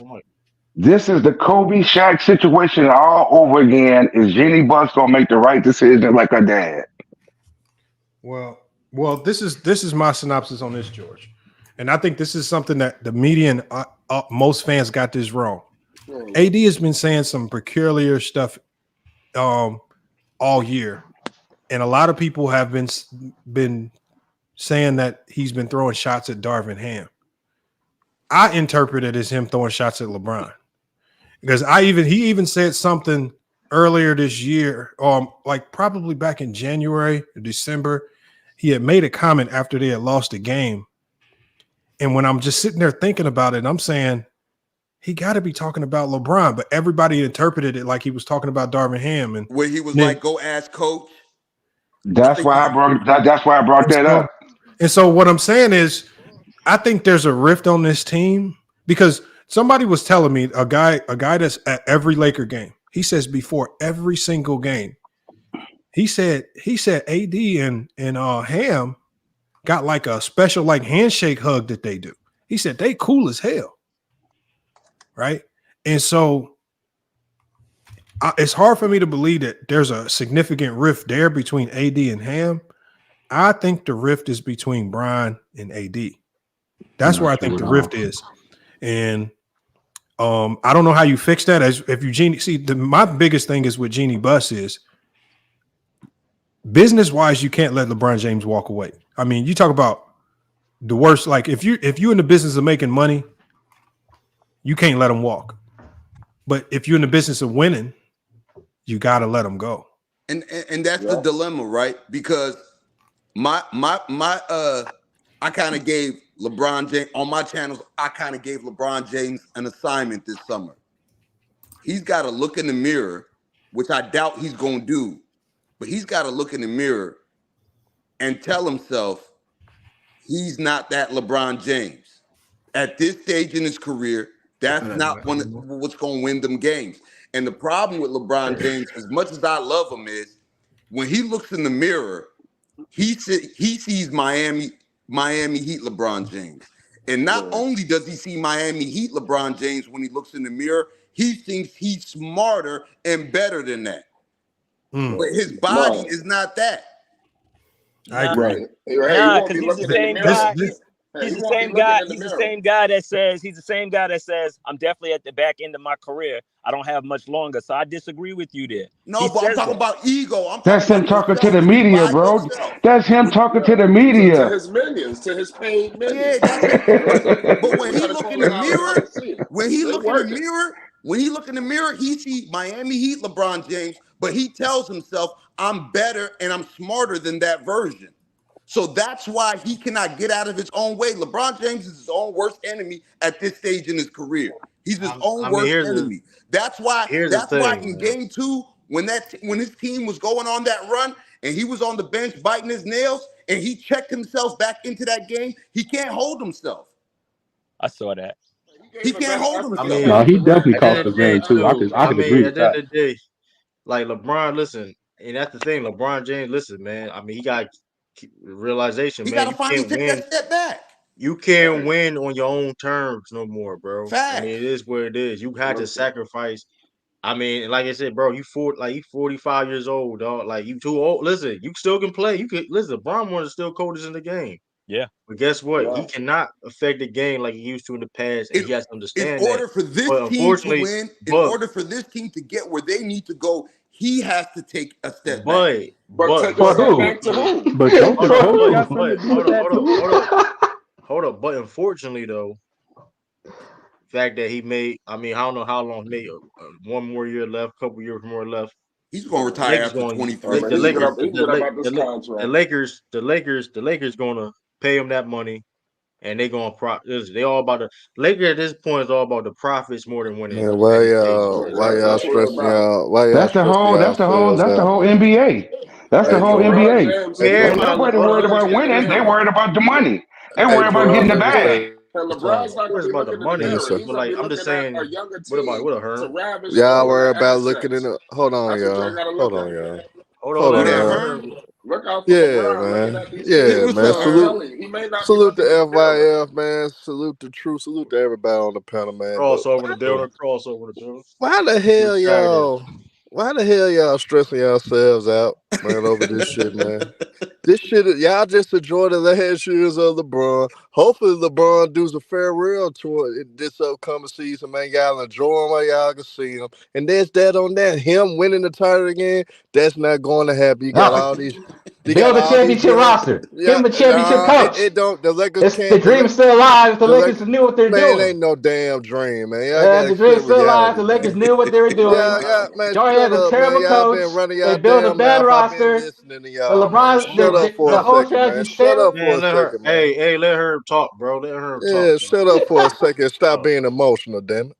Man, end of the day, man, these younger teams keep getting better and better. These young teams that playing now gonna continue to get better. OKC probably gonna pull one of the biggest moves this upcoming off season. You think the Lakers and LeBron James gonna figure the top that type of shit, man, it's over with for dude winning. Y'all just keep enjoying him, keep adding to his numbers, keep making history. He gonna be making history still. That's all y'all can look forward to. LeBron still making history and adding to his numbers. Hey, listen. With him winning, y'all stop having huge expectations like the Lakers gonna end up building a good team to win. They can't. LeBron wants some money. AD is on a max contract. That right there alone is gonna be hard to build a team around. Hey, Role listen, players, guys. y'all crucify these role players so goddamn much, and they get pressure from the media. It'd be hard for them to perform. But then on top of that, the best players on the Lakers, LeBron and AD, so inconsistent at times, it takes away from the role players. Y'all just got to stop having these false hopes that the Lakers going to somehow build a championship team and just face reality, bro. All-time great players that get to this age, they don't win shit anymore. They don't. Listen, LeBron James is not That's that. why I said he has to Listen, go. listen, we talk about his teammates. We complaining about LeBron's teammates when LeBron James let all of his good teammates go. This roster he constructed, and we could talk about the He contracts. didn't construct the This, that. roster, bro. Okay, Stop well you saying can that say shit, that. man. Well, that sound good to you. But listen, Rob Pelinka and LeBron James are working hand in hand with this roster. LeBron has, some kind of say so here. You not telling me they not running nothing by LeBron? So he just making deals. LeBron just finding out like us.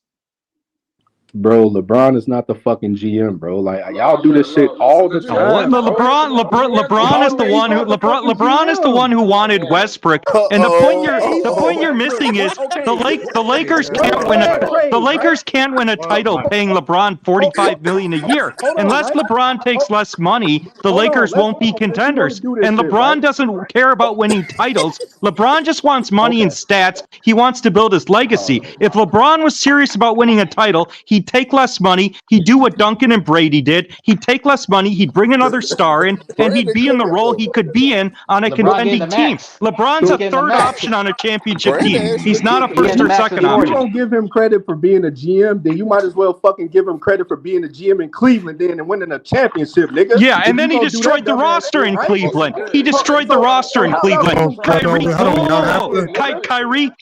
left because of LeBron. J.R. Smith got a 4-year deal because of LeBron. He destroyed the roster in Cleveland. And the only reason he didn't destroy the roster in Miami is because Pat Riley wouldn't put up with his bullshit. Hold on one second, Brandon. Hold on. I want to say something. Hey, I was actually thinking LeBron destroyed the roster in Cleveland. Kyrie left because of him. Hold on, y'all. Our host speak, y'all. Our host. Kyrie left because of LeBron. Hold on, Brandon. I'm saying something. What I was actually thinking that all year. I forgot when I was seeing it. It was a couple games I was watching later in the year, where D'Lo was playing really well, and I was saying to myself, this Laker team, at least offensively, is at its best when LeBron kind of plays the third option, offensively, because his points no longer have the same impact. It takes him so many more dribbles to get to his spots, and if the offense runs through him and he has to score close to 30 points, I mean, it's really, really taken away from what the others do. And this is why when you look at some of those games when LeBron gets 30, when LeBron gets his numbers, some of the others have significant drop off in production, as opposed to when when AD gets his 30.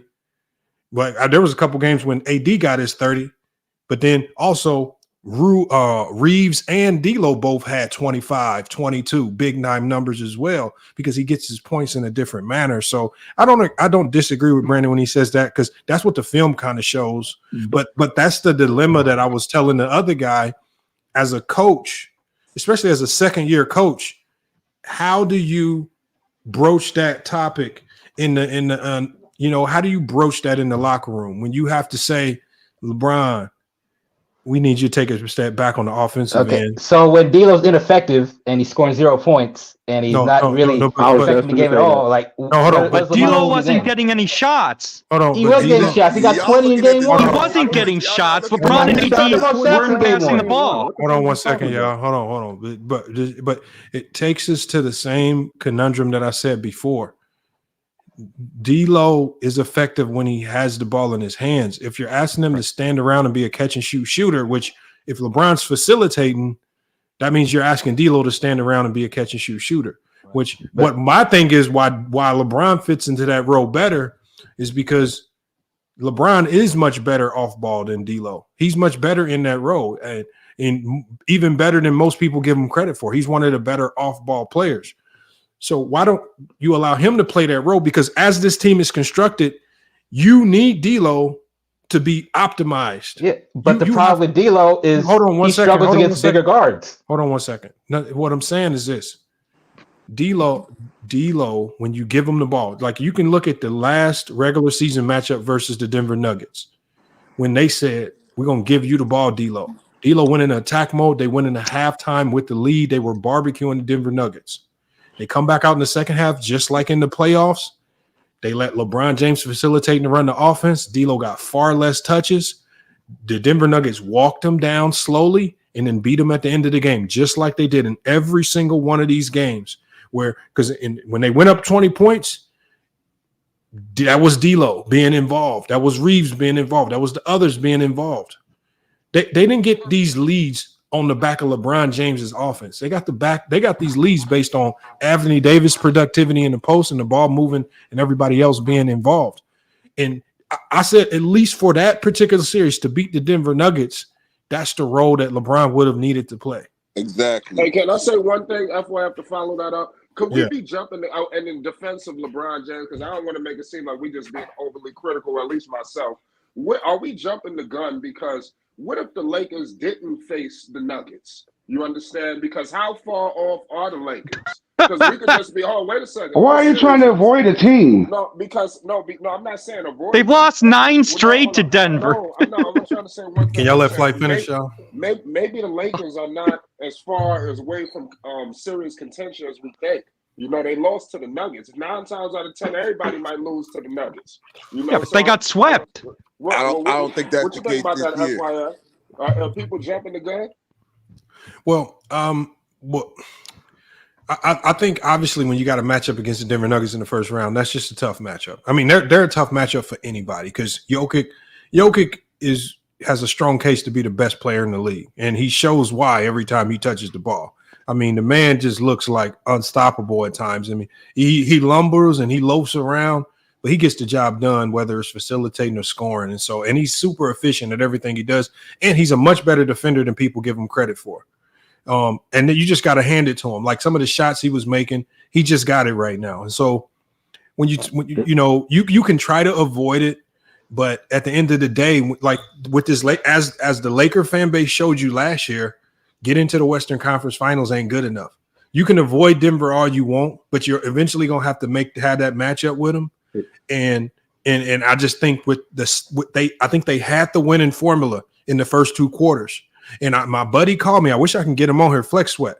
And he said, what did the Lakers need to do to win this game every time they had a lead? I said, they just got to stay disciplined. You got to expect that a championship caliber team is going to make a run. And can you stay disciplined even if they make one of them Denver runs? I mean, you can't expect to play a perfect game. They're a good team. Aaron Gordon's a good defender. KCP's a good defender. They're going to force some mistakes. They're going to be good themselves. And you just have to. That was the Lakers all season. That's a coaching issue. When they did the same thing all season. It's not a coaching issue. LeBron got tired in the second half of every game, and the Lakers' offense went to shit. It's not Darvin Ham's fault that LeBron wants to take $45 million, be the first option, and get tired in the second half of every game. Darvin Ham's not on the court getting tired in the second half of games in every game in the series.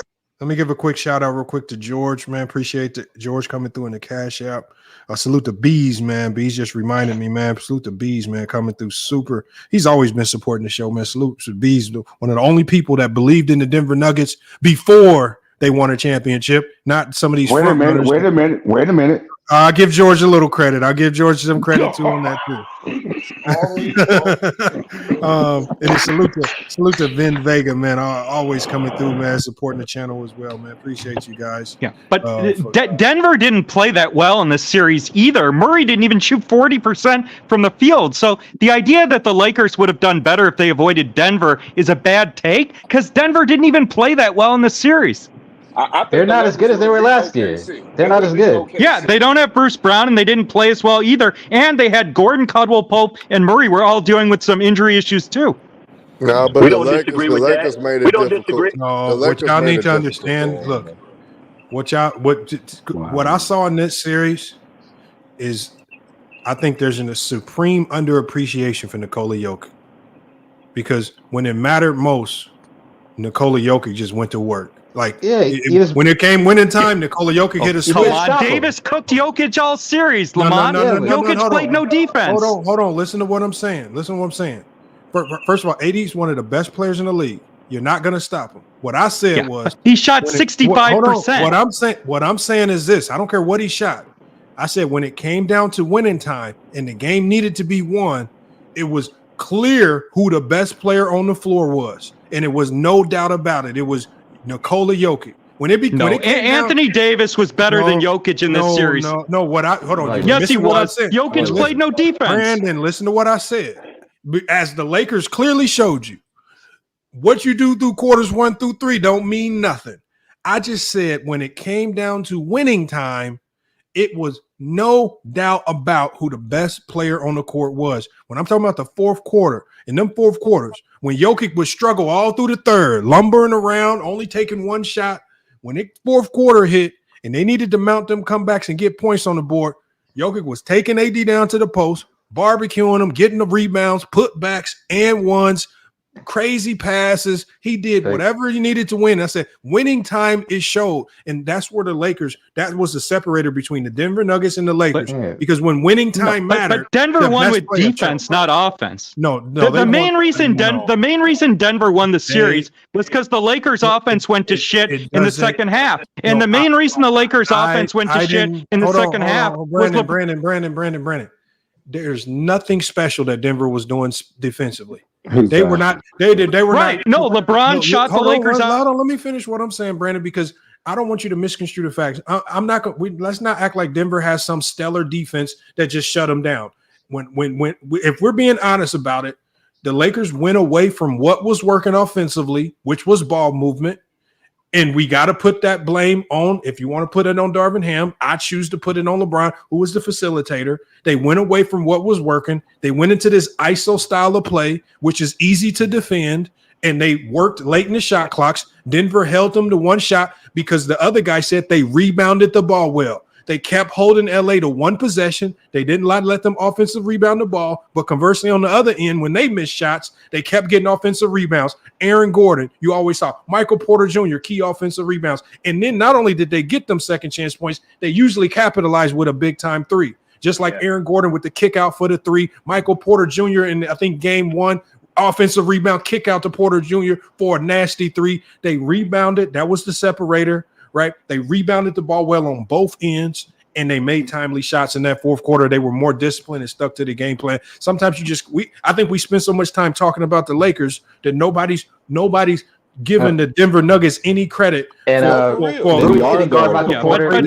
Denver's defense was the main reason they won the series. Like when you talk about Jokic, right? I mean, and the national media sucks Jokic off. He should not have been the MVP this year. Brunson was more valuable in New York than Jokic was in Denver. Shea was more valuable in OKC, and Embiid before injuries was more valuable than Jokic too. Jokic is a below-average defender. Anthony Davis was the best player in this series before he got hurt in Game 5, and the Lakers would have won Game 5 if Davis didn't get hurt. He had almost 20 points in the first half alone. But Denver's defense in the second half was why they won. Sure, the Lakers did play bad offense in the second half, but Denver also turned up the intensity defensively. Denver statistically was the best defensive team in the playoffs last year, and they have good perimeter defenders with Gordon and Caldwell-Pope. Murray is the only defensive liability on Denver. Denver's defense also stopped the Lakers in the second half too. That Malone's a defensive coach. He did make some good defensive adjustments in the series and in the second half of games.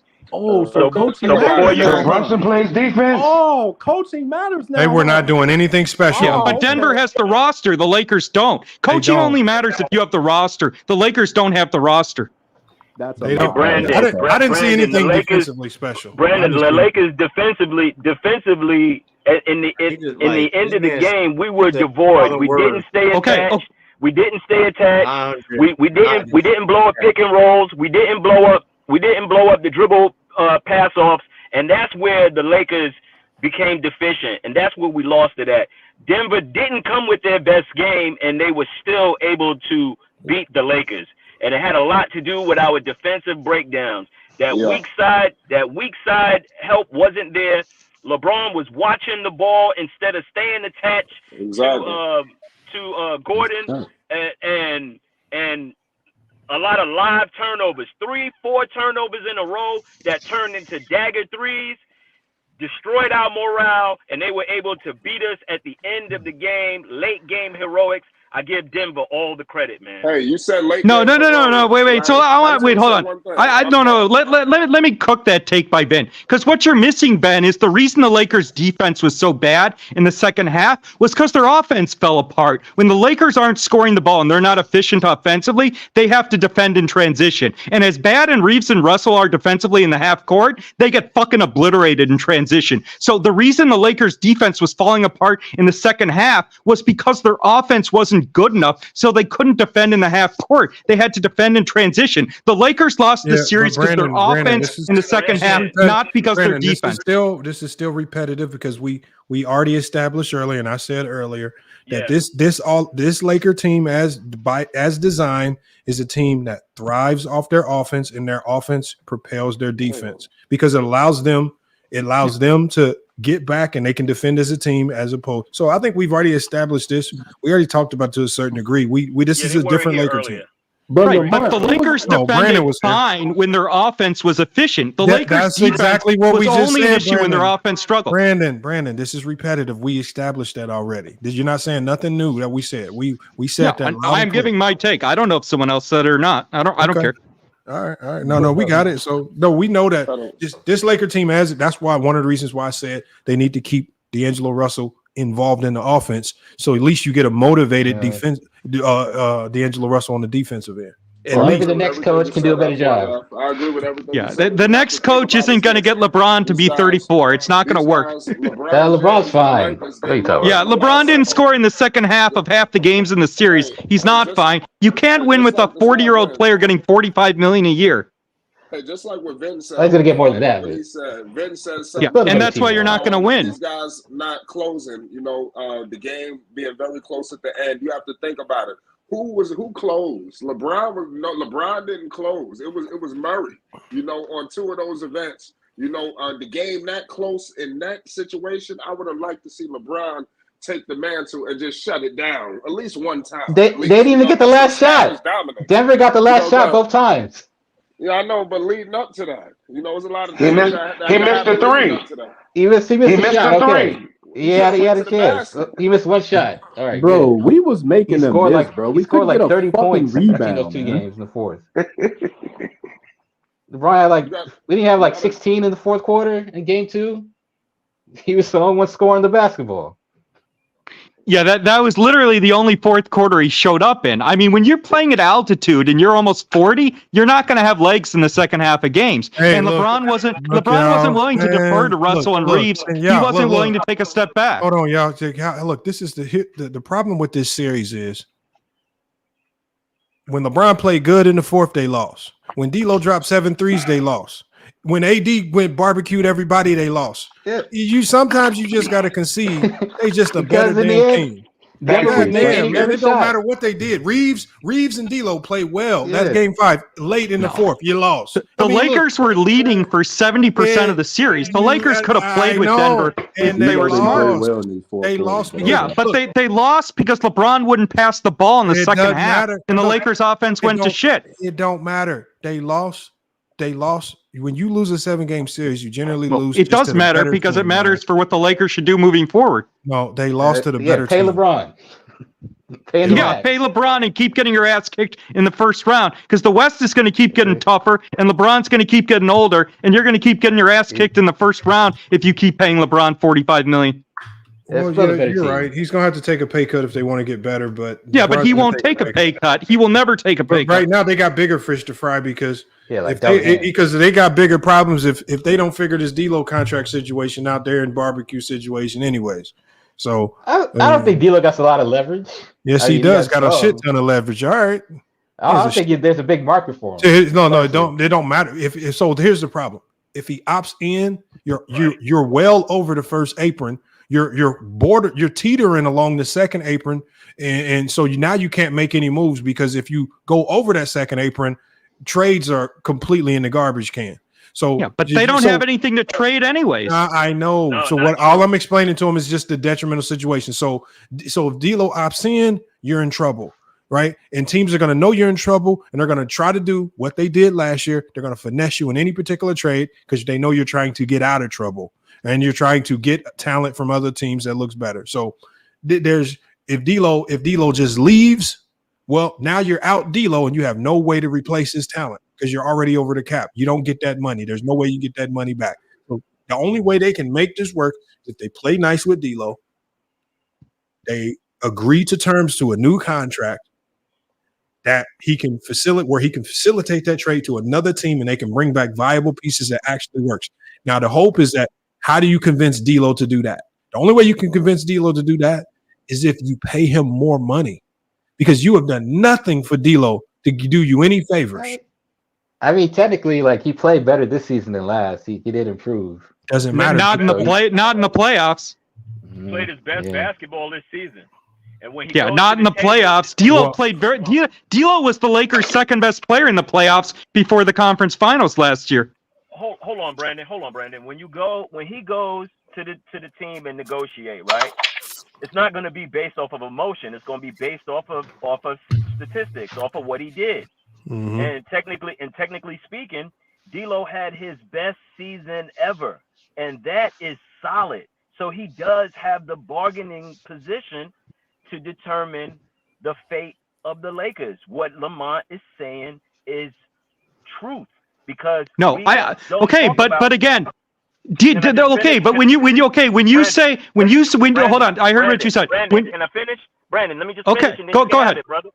Okay, no one talks about the first and second apron, and that is a major pitfall for where we are right now. We have those 3 picks that become available the night of the draft, but it's all on the negotiations on D'Lo. Go ahead and have it, Brandon.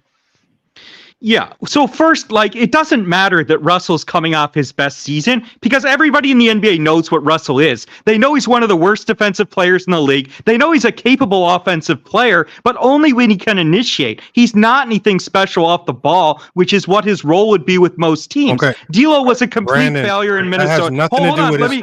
Hold on. No, that has nothing to do with his negotiations. Hold on. That's not my take. That's not the end of my take. What I'm saying is that the only option the Lakers have if they want to contend is they have to dump LeBron and move on. They cannot contend paying $90 million to AD and a 40-year-old LeBron. The other thing is AD was actually reasonably healthy this year. AD is not likely going to be as healthy moving forward as he gets older as he was this season. And so LeBron's a year older. AD is injury prone. The only way the Lakers could have any chance to contend is if they dump LeBron. And that's the only way they can do it. You said that what we're talking about is, so we know that option would definitely give them flexibility to make major moves. The reality is that we all know that the Lakers are not going to part ways with LeBron. So this is what I get on the locker room. I don't think it's clear. I get on the locker room and them about this all the time. Let's stick to what's realistic and not what theoretically. It's certainly realistic. The Lakers could move on from LeBron, or they could ask LeBron. Brandon, let me finish what I'm saying. What I'm saying is right, but they could ask LeBron to take less. Let me finish what I'm saying, Brandon. I don't want to deal in this. We know that if the Lakers move on from LeBron, it opens the door for additional flexibility for them to get better. The Lakers are not doing that. There's too much money tied to LeBron in LA.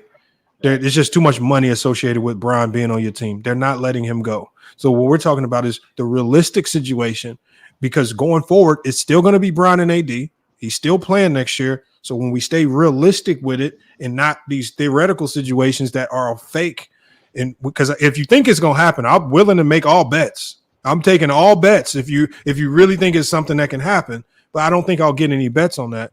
But the most realistic thing is D'Lo's $18 million. That right now, the reality, because Bron's not going anywhere, that's the realistic problem. That's the biggest monkey wrench in the problem. And that 18 million. Hold on one second. There's Brandon. no market. I'm just trying. It doesn't matter if there's a market for him or not, because if there's not D'Lo a market, will opt listen in. to what I'm saying. If there's not a market for him, that's a bigger problem for the Lakers, because that means he opts into the 18 million. That means they're teetering along the second apron with no trade partners. And the thing is, based on what LeBron does with his contractual situation, anything he does could send them spiraling well over the second apron. Because the thing is, you have to think about this. Jackson Hayes has a player option. There's a lot of players on this team with player option. If everybody opts in, they're over the second apron. Now they're barbecue chicken. So the thing is, they have to figure out, because we know Christian Woods is not opting out. He's been injured all year. He's not opting out. Christian Woods has a player option. He's opting into his money. So he's coming back. Jackson Hayes is coming back. Those guys didn't have strong enough seasons to go test free agency. The only guy that can really get you out of the situation is D'Lo. And it's going to be continuing. D'Lo has no market outside of LA. Doesn't matter if he. The thing is, what D'Lo needs to do, and you can say that there's no market for him, but that's up to D'Lo and his agent to go find out if there is a market. It's up to the market. And so what happens? All it takes is one. And so what? Yeah, there's nobody giving D'Lo. Hold on 1 second. Let me finish what I'm saying, so people can get the realism, not all this fake stuff. What we're saying is this: doesn't matter. We don't know, because there's moves that are made, and it surprises us all. I believe that there are a ton of teams out there that look at D'Lo as a potential asset. Not for over 20 million. Hold on. I don't think he's going to get over 20 million. So then he has no reason to leave. Listen to what I'm saying. Okay. Listen to what I'm saying. San Antonio. So what I'm saying is this: we've seen players get slightly overpaid, especially even on short term. Even if even if it's a 2-year deal where he gets slightly overpaid, and I could see a team taking him on a short-term 2-year deal where he's slightly overpaid. The problem is he now is in the situation where if he is able to facilitate a trade to another team, he's going to go back to LA and say, look, I found another team that's willing to make this trade. That means I opt out, I re-sign with the Lakers, then you guys trade me. But I want 20 mil a year. I want a 2-year, $40 million deal. And let me finish this hypothetical situation. Because when he said I have leverage, he's talking about money. So now he has the leverage, because he knows that if the Lakers just let him walk, they're screwed. If they let him opt into his $18 million, they're screwed.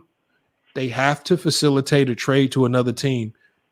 And they're going to have to figure out their cap situation later. That's their only realistic option. And D'Lo's going to get absolutely everything he wants out of this. He's going to go to the team that he wants. He's going to get the money that he wants. The Lakers are like, he has them in a headlock. Yeah, they don't have no wiggle room to play. Okay. I heard your take. So wait. So let me respond to you. There's no take. But that's your opinion. Anyways, the Lakers do have some leverage with D'Lo, because he clearly wants to be. No, let me finish. D'Lo wants to be in LA. He wants to play for the Lakers. He wouldn't have gone to LA if he didn't want to be there. And LA is a desirable city to be. But here's what you're missing. You keep saying the Lakers need LeBron for revenue. Guess what, Lamont? Cleveland's making more money now than they ever did with LeBron. Miami's making more money now than they ever did with LeBron. The Lakers don't fucking need LeBron to make money. The NBA is a multi-billion-dollar business, and the Lakers are an elite brand. You went back to something that I thought we were past. So let's just do this. The Lakers don't need. Let's just do this, Brandon. Since you believe that the Lakers are going to part ways with LeBron James. I'm saying they can. I'm not saying. We already considered that option. I don't think it's very realistic. But if you really think that's an option. But it is. The Lakers. Okay, I got you. So just so we can move past it, because this is not about LeBron, and if he opts in, we know that LeBron could take less money too. So what we're saying is this. If you think Bron takes less money or he leaves the team, I'm willing to take that bet with you. I don't think he takes less money, and I don't think he's leaving the team. Just so we can move past it. Let's just take that bet because we all know what he could hypothetically do to give the Lakers a whole bunch of cap flexibility. It ain't happening. LeBron ain't never took less money. That's not true. When he went to Miami, he took a few $1 million less, and it wasn't even. It was very marginal. A few million dollars. And Cleveland's making more money now than they did with LeBron. Okay, so the Lakers don't need LeBron to make money. What I'm saying is this. What I'm saying is this, bro. If you think the Lakers are going to part ways with LeBron, I'm taking. I don't know what the Lakers will do, but they don't need LeBron. But we've heard, you've repeated that like 30 times. I'm just trying. And you've repeated like 30. I'm just trying to get you to take the bet so we can move past talk about LeBron and focus on the D'Lo situation because that's what I haven't heard you talk about. Because the point is, the key to the Lakers' salary cap situation next year is LeBron, not D'Lo. But Bron's not going nowhere. So right, but he could take less money. First of all, he can only. There's a limit to how much less he can take. There is a limit because he can't take. Right, but he could take much less than 40 if he wanted. He can't take less than his market value. The NBA's not going to let him do that. So he can't just. Yes, he could. What are you talking about? Okay, Tim Duncan did that every year in San Antonio at the end of his career. There's no rule against a player taking less than market value. And LeBron took below his market value. Look, y'all, just to clear it up. Bron ain't going nowhere. Bron and AD will still be teammates next year. That's fake news. I don't want to sit here and have a long conversation about the Lakers can make themselves better if Bron ain't there. Yeah, they probably could in theory. Try it on NBA 2K and let me know how it works. Maybe you can get some fake picks from 2027 and make your team better when you future cash the fake drafts on NBA 2K. It's fake news to have that conversation. I don't want to delve in that conversation too much. The realistic, Adrian Wojnarowski has been talking about this. Everybody that deals with finances, they've been keying in on D'Lo for a reason because we all know Bron ain't going nowhere, and we all know Bron ain't taking no pay cuts. So the Lakers are going to come back with a similar team. They can maybe get a couple pieces or maybe a borderline star if D'Lo plays ball with them, but they've turned him into the scapegoat. And my biggest thing is that the Lakers have allowed him to be the scapegoat. Nobody there has come to his defense. They've not had his back. They've just kind of let him sit out there and be on his own, taking all these blows. Bron never spoke up for him. AD really never spoke up for him. The only player that really spoke up for him was Austin Reeves. Only one. Absolutely. And that's the problem. They left him out there hanging to dry. They're going to let him be the scapegoat. They're going to let him be the scapegoat again this year. And then you're going to tell me that he's going to come and do you some favors now? No. D'Lo, when he said, I'm going to use my leverage, that means he's about to maximize every dollar he can get. And Lamont, let me add this. Let me add this to that. Listen, you don't think GM take into consideration how hard it is to play with LeBron James? This is why I know D'Lo has a market because they're going to say, yo, you had your most impressive season under duress when everybody doubted you.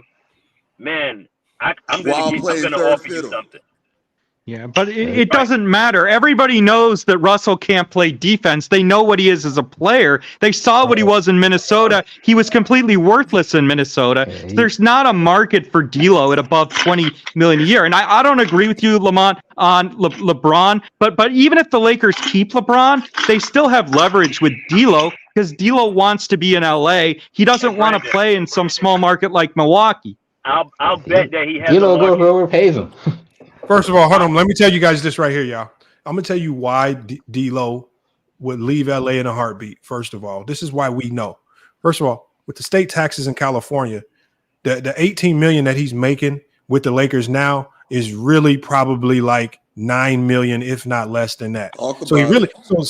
Secondly, he ain't making the money. The $18 million that he's making now is pennies on the dollar. If he gets traded, let's say to a team in Texas, he's made tens of millions already. It doesn't matter. What I'm saying is, if he goes to any other team, especially a team in Florida or a team in Texas, the money that he makes, whether it's 18 million, 15 million, 20 million, I don't care what it is, it significantly becomes multiplicative because he doesn't have to pay all those taxes out. And that's what I'm saying right now. The thing is, when he said it in the post-game conference, he says, I put myself in this situation for a reason. And he says, I'm going to use my leverage.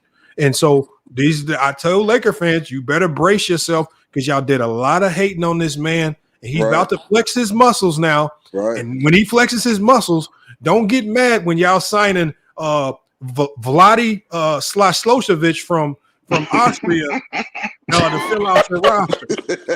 No, but he wants to be in LA. That's why he signed there. And you're wrong that Russell's the scapegoat. Darvin Ham is the scapegoat for LA. It's not Russell.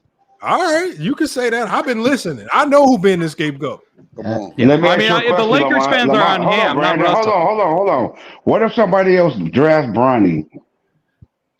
Then Yeah, but nobody's going to do that. Bronny was horrible at USC. Nobody's going to do that. Bronny's going back to school. What if somebody does that to get Bron?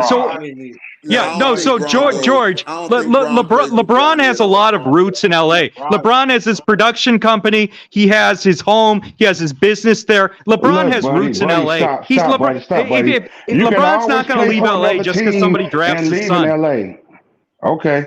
Then they come out and report LeBron has roots in LA. He's not going to go to some small market just because they draft Bronny. LeBron's not going to leave for 2 years just to retire and come back home and live in LA. Especially LeBron has everything in LA. He likes being in LA. LeBron's not going to go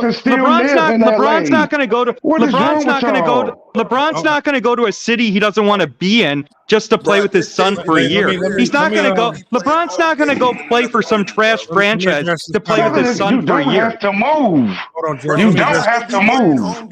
Yeah, let me address this comment real quick. Well, the Clippers aren't drafting Bron. Hold on 1 second, y'all. Let me address this comment real quick. I'm gonna let y'all cook.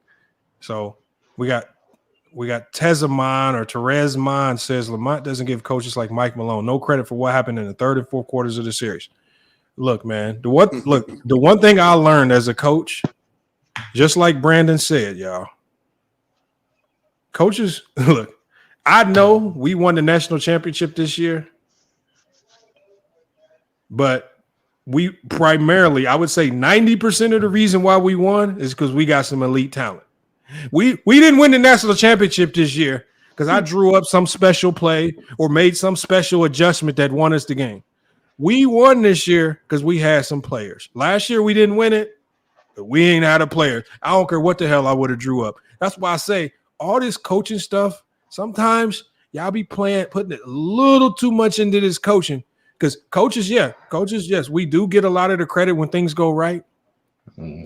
Yeah, and I get you. But a lot of the credit that coaches get when things go right is a little bit bloviated. It's a little bit too much. It's players. You ain't winning nothing without elite talent. And the thing is, you can be a bad coach just like when I was at Purdue. I don't know how we won a national championship. I didn't know what the hell I was doing. But we won a national championship.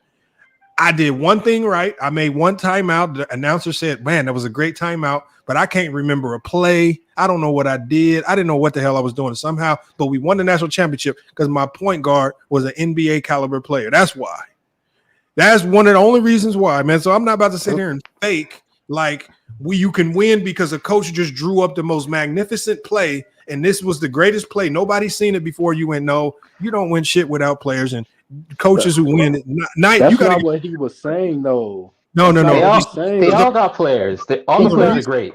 So the reason why, wait. But let me ask you a question. Hold on. So the reason why I haven't said anything particularly about Mike Malone is because I choose to give the majority of the credit where it belongs to Nikola Jokic and Jamal Murray for closing out them goddamn games in the fourth. Because I promise you this.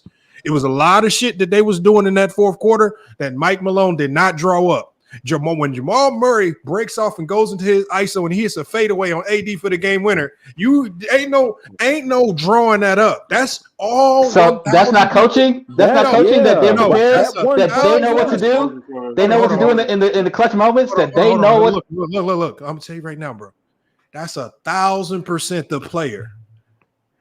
That's 1,000% the player. Look, I'm telling you right now. But see, the thing is, coaches will. See, the only thing you can give Mike Malone a little credit because what did he do?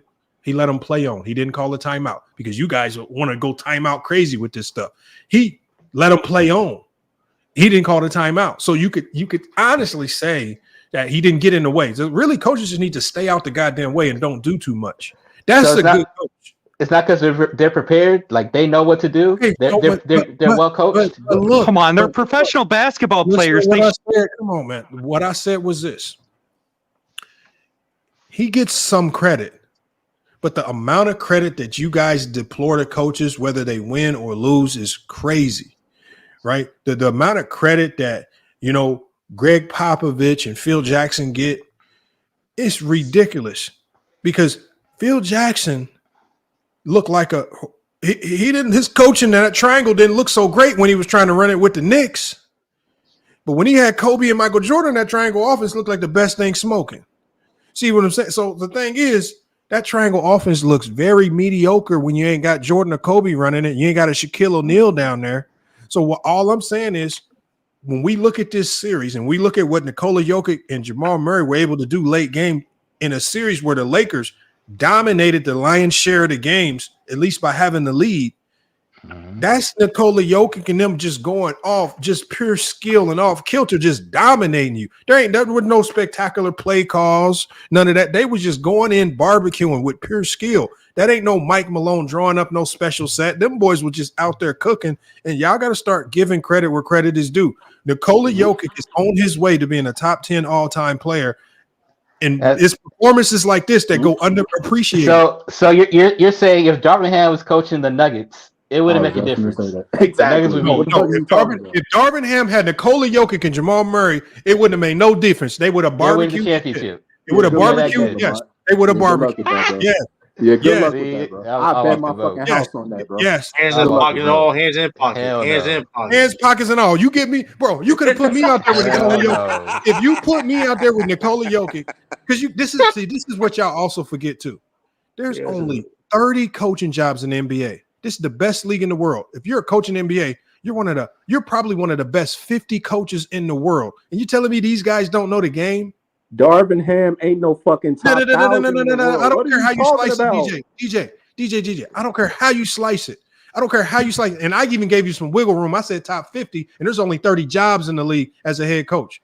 The thing is, there's only 30 jobs. You know how hard it is to get to the NBA and become an NBA head coach. You think he just accidentally fell in that spot because he don't know the game? Right? Does he make his mistakes? Yes. Yes. But if you telling me Darvin Ham couldn't win with Nikola Jokic, man, you can put any coach in the NBA with Nikola Jokic right now. He can't win with that. I'm telling you right now, he can't. Man, y'all must be out your mind. Man, let me coach Jokic. Let me coach Jokic. I'm gonna just sit back and collect checks because I know I'm about to win everything with them two motherfuckers, man. I'm about to sit down and collect money. No. Wait. Darvin Ham, wait a minute. Okay, Darvin Ham was the lead assistant in Milwaukee. He got a championship point ring. is, though, y'all missing the point. I said the point is, though, Daryl Hammond knows something about coaching to get to the level he's at. So basically, you can't make his team. And he's about to get fucking fired after 2 years. He's a bad coach. What the fuck do he know? He is. Frank Vogel got fired and won a championship. So all coaches I've been take critical of Darvin Ham, but I'm not going to call him a bad coach. I'm just going to say he's not the coach for this team. Yes, exactly. He's not going to get another job. He will not get another head coaching job. That's how bad he is. This is why NBA coaches make so much money. They make so much money. They make so much money because they take a job understanding that they will get fired. Let's not forget that he was the number one assistant in Milwaukee and helped those guys win the championship. So when y'all sit in here and talk about how terrible he is, he helped Milwaukee win a ring. This is why as an assistant. That wasn't what? But hey, my question for the guy in the middle, since you're shitting on Darvin Ham, I just have a simple question. Do you give Darvin Ham any credit for taking that shit roster to the conference finals last year? Yes or no? No. Okay, well you're a fucking clown then. Very little.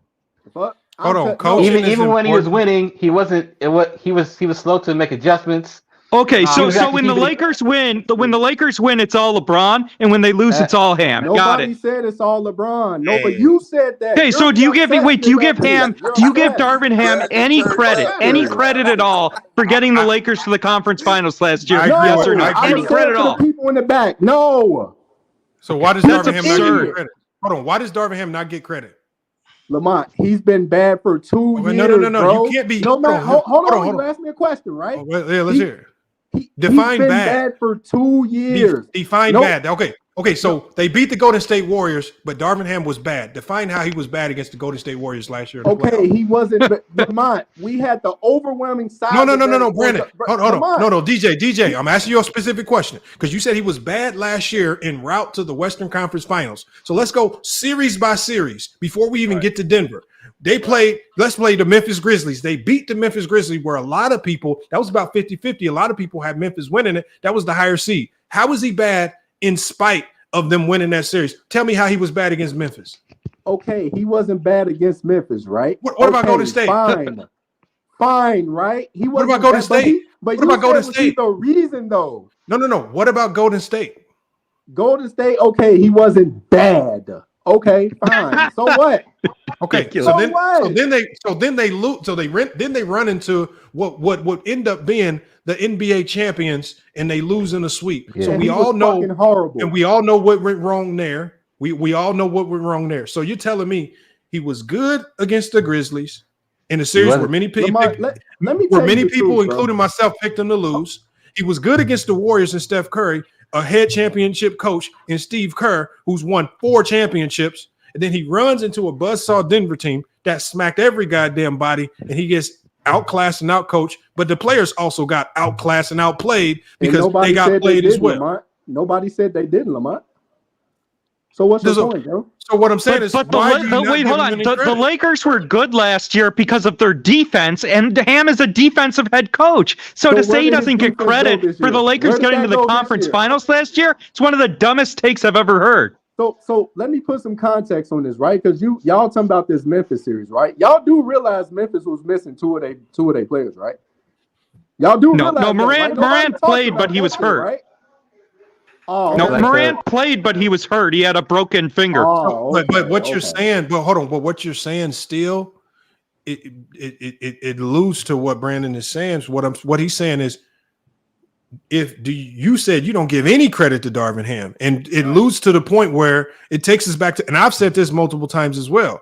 It sounds like a lot of Laker and LeBron fans want to blame Darvin Ham when they lose. But when they win, you give all the credit to LeBron James. You ain't heard me say that one time. But that's what it sounds. You just said that a second ago. Lamont, okay, let me put it to you like this, Lamont. Did you hear the report that in the Clippers game when we was down 20 and we came back and won? Did you hear about that? What the players said? No. So the players Darvin was trying to attack Kawhi Leonard on defense, which is fucking dumb, right? So what the players did, they had their own huddle. And they're like, okay, they noticed that Daniel Tice was switching on every play. Ty Lue was letting Daniel Tice switch. And they took advantage of that shit. And that's how they won the game from there. Hold on. Let me hold on. This is remember what I told you. See, I said good coaching can come in a lot of ways. Allowing the team to huddle up and fix their own problems is a form of good coaching. I do that all. Hold on, DJ. Hold on. Listen, DJ. Listen to what I'm telling you. I do in my practices when my starting group. When shit goes wrong and they get the life beat out of them by the second unit, I don't say nothing to them. You know what I say? I say, y'all need to huddle up. Y'all need to go fix it. Y'all know what to do. I gave y'all all the tools, the resources, the plan, the skill work, the drills. Y'all know what the hell to do to fix it. Y'all just need to huddle up, get together, get your heads out your ass, and go fix it. Sometimes you got to let the players get together and figure it out on their own. Did you hear the first part of what I said, bro? No, you said the players huddled up. No, before that. That's what I'm saying. So what did you say before that? So before that, I said Darvin was trying to attack Kawhi Leonard on defense. Did you hear that part? Okay, what about it? Is that a dumb game plan? Darvin is not on the court. He's not attacking anyone. You know what the fuck I'm saying, bro. It sounds dumb. So it's a smart game plan to try to attack Kawhi Leonard, one of the greatest defenders in NBA. Okay, check this out. Okay, check this out. So do you think Ty Lue's a bad coach? No, I don't actually. Okay, so then why don't you answer this question? When they played the Clippers, I can't remember which time, they were running a boxing one on Austin Reeves. Is that bad coaching? Yes, that's bad coaching, yes. So Ty Lue's a bad coach? No, he's not. Why did he run a boxing one on Austin Reeves to start the game? You have to ask Ty Lue that, Lamont. He's not Darvin. So what you're saying is sometimes coaches try things that don't always work. Lamont. Well, Darvin had tried a lot of things that fell out in the face. Darvin has been bad Well, for Darvin 4 Ham got you years, to the bro. conference finals last year with a dipshit roster. It was really talented actually. At least at the Man, top. I don't know what the fuck he talking about. Like It Darvin wasn't Ham, talented, and no, you got LeBron and AD when they're healthy. Like that is a supreme advantage. oh, okay. Wait. So wait. You have LeBron and AD this year, and your team got fucking swept in the first round. So if the Well, they're playing roster's so Denver. great, wait. If the They're playing roster's the so best great, team. why'd you just fucking get swept in the first round? They're playing the best team. Okay, so Oh, I'm talking Denver's about- the best team. Really? talking You about think the Denver's Grizzlies and the the best team in the NBA? We're talking about the You Grizzlies and the think that Warriors. with Jamal Murray shooting 40% from the field, Caldwell Pope, Murray, and Gordon all hurt, you think that Denver's playing the best of any team in the NBA right now? You sound like a clown. Denver didn't even play that well in the series. Murray shot 39% from the field. Denver didn't play well at all in that series. So Michael You got Porter cooked was because cooking- you got cooked Michael because your Porter was roster's cooking all trash. series. Michael Porter's their third guy, Michael and he was Porter averaging did. 27. Yeah, Michael Porter was Denver's second best offensive player. Murray didn't even shoot 40% from the field in this series. And he but averaged the like point, 25 a game. Like even when they yeah, played he bad, wasn't. they He averaged wasn't 25 efficient a though. game. He wasn't the Denver efficient. Nuggets are the But best the team in point, the the Western point is, Conference the playoffs. reason the Lakers were a good team last year was because of defense. The Lakers' offense was not that good last year, and Ham is a defensive coach. So the Lakers were good because of defense. Ham's a good defensive coach. The Lakers' roster wasn't that good, and you fucking clowns And say he the- gets no credit. The defense was terrible for most of the season this year. Oh, especially after but, the- yeah, and then it got better. And then it got better. Wait, and then the Lakers made a trade, and suddenly it got good. And the other thing is, the Lakers started playing good defensively last year. When guess who wasn't on the court? LeBron. Ham got LeBron the was Lakers part of the playing good top defense, defense dude. when LeBron was out. LeBron was part of the good playoff defense. Was They did LeBron go on a not nasty every win game? streak when LeBron was out. I Yeah, ain't gonna but lie. the Lakers became a playoff team when LeBron was out because that's when Ham got them to be a top defensive team. No, the Lakers who was were on the good last court year for because of those- defense, who not was on the court offense. leading And into the- Ham is a defensive coach, No, who and was you on the still give him court? no credit. Who's on the court leading them to the Western Conference Finals? It was LeBron playing the No, good the defense. Lakers got to the conference finals because of their defense more than any one player. Yeah, and LeBron Ham was is a a big part of defensive it. coach. Like Darvin has a lot of talent he's working with. He's underachieving. Oh, okay. So you're saying, so you think the Lakers have a contending roster right now? He could have won a lot. He could have won like No. 4 or 5 more Answer the question. Answer the question. Yeah, You're not a Whoa, you're not a politician. Do the Lakers have a contending roster right now? Yes or no? Do you mean can they beat Denver? It's That's a what I mean yes by or no contention. question. Yeah, Are the they Lakers cannot beat contenders Denver. with this Yes. roster? Yes They or no? They cannot beat Denver. This Hold on, roster. y'all think this is a championship so roster? they're not contenders. So the roster is not that good. You lied before, and Ham still got this dipshit roster to the conference No, I finals. didn't say Why? Because I of didn't say defense, and Ham is a defensive head coach. No, just 'cause so he can't beat Denver to say that doesn't mean- Ham gets no credit for taking a dipshit roster to the conference finals when they got to the conference finals because of defense, and he's a defensive You're head making a coach. false premise. Literally No, one of the dumbest takes I've ever heard. Dude. You're trying to say because they can't beat Denver, they're a bad roster or they're a bad team No, because they that's can't not beat what I one said. team? The Okay, Lakers then roster's not that good. No, I'm saying that he Especially when underachieved they're his injured. roster. That's what I'm saying. I think they're I'm much not saying better when they got Vandy. could have beat Denver. Yeah, but the Lakers aren't contenders even when they're healthy. LeBron's saying- not a first option on a championship team. I'm saying this is the And 50-win the Lakers roster. have no third option either. D'Angelo Russell's not a third option on a contending team. He averaged 20 a game. I don't give a Look, shit. He's they- 20 a game's not not good enough Through for a contending team. Through 50 games, they were under 500. Through 50 games, they were under 500. That's inexcusable. And he wasn't even That has a lot to do with Darvin Ham. On top of that, he wasn't even starting Rui to begin the fucking season like an idiot. He So was we all actively agree- sabotaging the. Okay, so hold on. So we all agree that Darvin will be fired, right? Yes. But- Russell's not a third option on a contending team. Not close. Wait a Maybe minute. not. Wait a minute. Wait. I'm out. Wait a minute. Wait a minute. We all agree that Darvin is probably more than likely going to be fired, right? Yeah, I We think all within the next 48 hours. Right. We all agree with that, right? Yeah.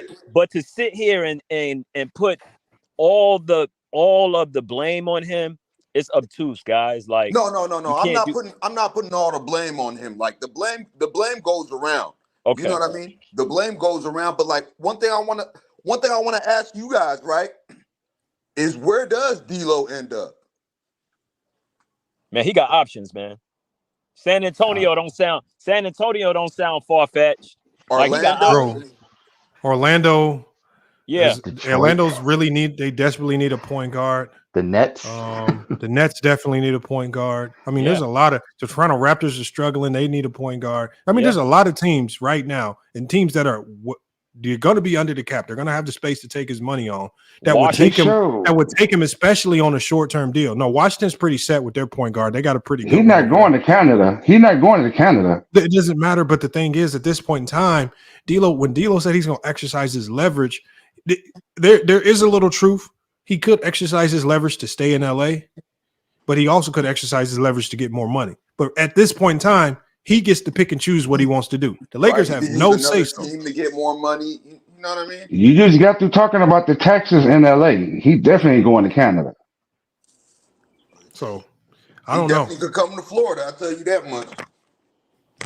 Yeah, I think he has options, man. I mean, I think people are grossly underestimating how great he played this season, man, under all of that pressure, and still was able to deliver in the regular season. GMs are looking at that saying, yo, man, I can do something with that. I can change it, you know? So I just really feel that he does have some options. The only question I have, right? The only question I have with that as well, with the contract situation and with finding another team, even though it only takes one, right? And this is why I kind of got mad at D'Lo after Game 4, was the situation with him away from the team huddle at the time during the timeout when it seemed like he had a phone and some snacks and stuff like that. My issue with D'Lo with that was because and it's been proven already that nobody in this organization or nobody on this team is going to stand up for you and speak towards your character. Why would you get that emotional at the end and be away from the team and be on the bench with a phone? He was being childish. He was being childish, but he's not the only one acting childish on LA. No, but you got to be a professional, bro. Yeah, George, you're right. He's not the only one being childish on LA. Did you see how many temper tantrums LeBron threw this season? You can't talk about being professional, man. Like I said, my only issue with He throw a temper tantrum like a little white kid in Walmart, man. You know what I mean? My only issue with D'Lo with doing that is like, bro, none of these dudes is gonna stand up for you. You know what I mean? Yeah, the optics was and bad, you've been a great teammate this season. Like he's been a great teammate this season, picking up guys, helping guys from the bench. Like, bro, D'Lo has had from that standpoint, he's had a great season, like changing whatever, like, even though unjustly, whatever narrative was around him, bro, like he's had a great season towards. He had a great regular season, but then we saw how he was inconsistent in the playoffs. I'm not talking from that standpoint. I'm talking about as a teammate and showing leadership skills and stuff like that. So when I seen him do that, I was like, bro, why would you do that to yourself? Okay, so I ask this question: why didn't the leader go over there and get him and put him in the huddle? Agree. He not gonna do that, and that was my problem with him. You know they not gonna do that. But George makes a good point though. Like that's but remember in the post that I made, I was really putting an indictment on LeBron's leadership. Exactly. And you know, my thing is when players start to do stuff like that on the bench, it's a sign of just a broken locker room because that ain't happening on no good team. That ain't happening on a quality team with quality leaders. Guys on that bench, making sure guys is engaged in the huddle. I mean, when people are able to record clips of players just walking out the huddle while Darvin Ham's drawing up a play, whether you like the play or not, man, it's just a certain level of respect that you just got to show your coach, man. Especially in games, in public, in front of people, man. And then you got guys on the bench, like at the end of the bench or in street clothes that are on two-way contracts. You know what I mean? They're seeing this stuff. Yeah, we spoke on that. Like this season was one of the most worst seasons for LeBron when it comes to leadership. I agree with that. I agree with that because in the past, you always hear about how he keeps the team together. They do so much together. They go to the movies. They go to his house. They do card games and all that. And then in this season, you haven't really heard that. You don't hear none of that. You don't hear none of that this season. I agree with that. I agree. But you know what? I partly don't blame LeBron because I think as LeBron gets older, just like kind of like Draymond talk with Steph Curry, when you get older, sometimes, so especially off the court stuff, you know, maybe you're trying to get home a little quicker, or maybe you're trying to, you know, you got some other stuff going on. So right, and a lot of these guys are younger. You know what I mean? yeah, I get that. I mean, I understand why he could, but the thing is, but if you know LeBron is getting like that, it's on the team. It's on the team. It's on Darvin Ham. It's on them guys to say we need to get a vet on this bench. He might not play, but we need somebody who can handle the bench, be a vet. Because I guarantee you, if you got a Udonis Haslem on that bench, if you got Rasheed Wallace in that coaching staff, boy, man, D'Lo ain't doing none of half that stuff. All the games, all that shenanigans is done with, and so that's on the front office and Darvin Ham to that's at the beginning of the year. You got to put those things in order. That was to my point earlier when we were talking about that. Like they don't have that. Hey, Lamont, we need to do a show about reintroducing vets back to every team, because you are so right about that. Yeah. Gone are the days where you have a vet, somebody like a Jared Dudley, right? Like that was on that championship team, and he made sure he shook hands and kissed babies. He smiled at everybody. He got behind everybody. Like those days are gone. So even for these young guys that may need to lean on someone like that, or like a Udonis Haslem, you know what I'm saying? Said him a couple of times. We probably need to like do a show on that and everybody get a great take. Hold on, we got Ishmael. He said, "Lamont, you got the biggest reach in any I've ever heard of any." I don't know what I'm reaching about, man. I'm not reaching with anything. The one thing I know is I know a broken locker room when I see one. I've been saying it all year that something's broken in this locker room. So, you know, it is what it is. And Lamont, another thing with that dynamic that you were looking at between LeBron and AD, there was rumblings of that last season as well.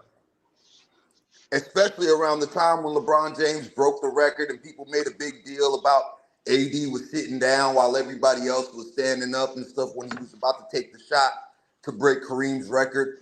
I mean, there's been a lot of instances, you know, subtle instances where it doesn't look like they're as close as they used to be. But you know what I say to that? You know what I say to that? Listen, Dwayne Wade said it like a few months ago. He said, yo, me and LeBron used to be arguing. We used to be at it during our championship run. So I think every great player that is paired up with another great player, like even though we don't hear about it, that shit goes on, man. Like that's part of it. Yeah, I mean, from a basketball standpoint, but I'm just talking about like relationship-wise. You know what I mean? Like basketball, you're gonna get into it. Yeah, you know what I mean? But like it looks like off the court, locker room stuff, it looks like there might be something there. I know one thing every player in the locker room agreed on. Ham can't coach. That's one thing they all agreed on. They all didn't like him. That was the common ground. Nobody liked him. He should be gone, rightfully so. I think we beat that dead horse all night. He should be gone.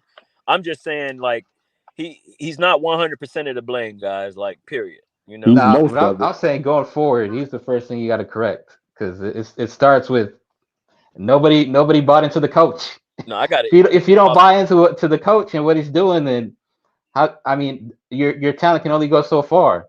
But you can't say they didn't buy in, because they just made the Western Conference Finals last year. So the continuity, you got to lean in on that. Now, and then Ham blew up the continuity when he started playing Prince and Reddish all those minutes, and the players started rumbling. I agree with that. But he pretty much trashed. Like Ham put together this roster.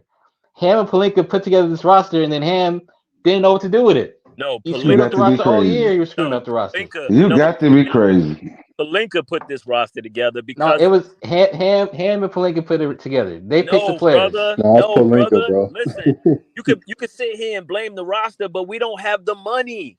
This is why we don't have the players. Listen, real quick. We tried to get Kyrie. Everybody knows this. We tried to get Kyrie. We tried everything in our power to get it. We're paying two players top dollars. Like, let's stop. Hold on, bro. Slow down. Why? Hold on. Ask the question. Why are you in this situation now? Why are you in the situation that you're in now? Answer that question. Because of LeBron James and Rob Pelinka. No, it was the Russell Westbrook deal, bro. Yeah, they wanted AD and LeBron James wanted Russell Westbrook. Remember, they was going to get somebody else, and they was like, man, we'll take him, because they was going to get DeMar DeRozan. DeMar DeRozan was sitting there waiting, like, okay, I'm about to do it. And then at the last minute, they switched up and was like, hey, man, bring Russell Westbrook over. And they end up wanting to stick Russell Westbrook in the corner to shoot threes. That's not his game. He doesn't have any And game. hold on. Not only that, that killed all the picks. That killed all your moves. That killed everything. That's why you're in the situation that you're in now. I'm saying they make the trade. They go on a little run, and they're supposed to build on that this year. And they brought the core back, and then they added pieces to the core that took them to the Western Conference Finals. And then Darvin Ham, he started messing with the core, and the locker room started turning on him. And it, like, he picked this roster. He picked Prince and Reddish and Wood and Hayes, and then he didn't know how to use them. He misused the whole roster. No, he didn't pick Hayes. He definitely didn't pick Hayes. That was Rob Pelinka. He picked Torian Prince because Torian Prince played for him in Atlanta. Here in Atlanta. He leaned into the Reddish because of Atlanta. So yes, I'll give you those two. And you're absolutely 1,000% correct on him starting to lean in on those guys. But I got news for you. All coaches in the league that have relationships with players, they have their favorites. It just didn't work out. That cost them a lot of games. So hey, and the locker room turned on him. Yeah, but listen, a lot of people don't give the Lakers credit for this, right? They got 47 wins, which I know is not a lot, but far better than last year. And outside of the month of December, man, the Lakers was some of the top tier teams in February, March, and April. But that's around the time he put Rui in the lineup too, though. Like he it took him 50 games to get the lineup right. Yeah, he mismanaged this roster terribly for 2 years, bro. I agree. Not 2 years. He got a pass because he had to get rid of Westbrook. I give you the first part of last. I give you that one, but after that, I just feel like he mismanaged the rod. He just was bad, man. Like, and I don't even remember when he started the 3-guard lineup in game 1 last year. Yeah, like it cost us. What the hell was that?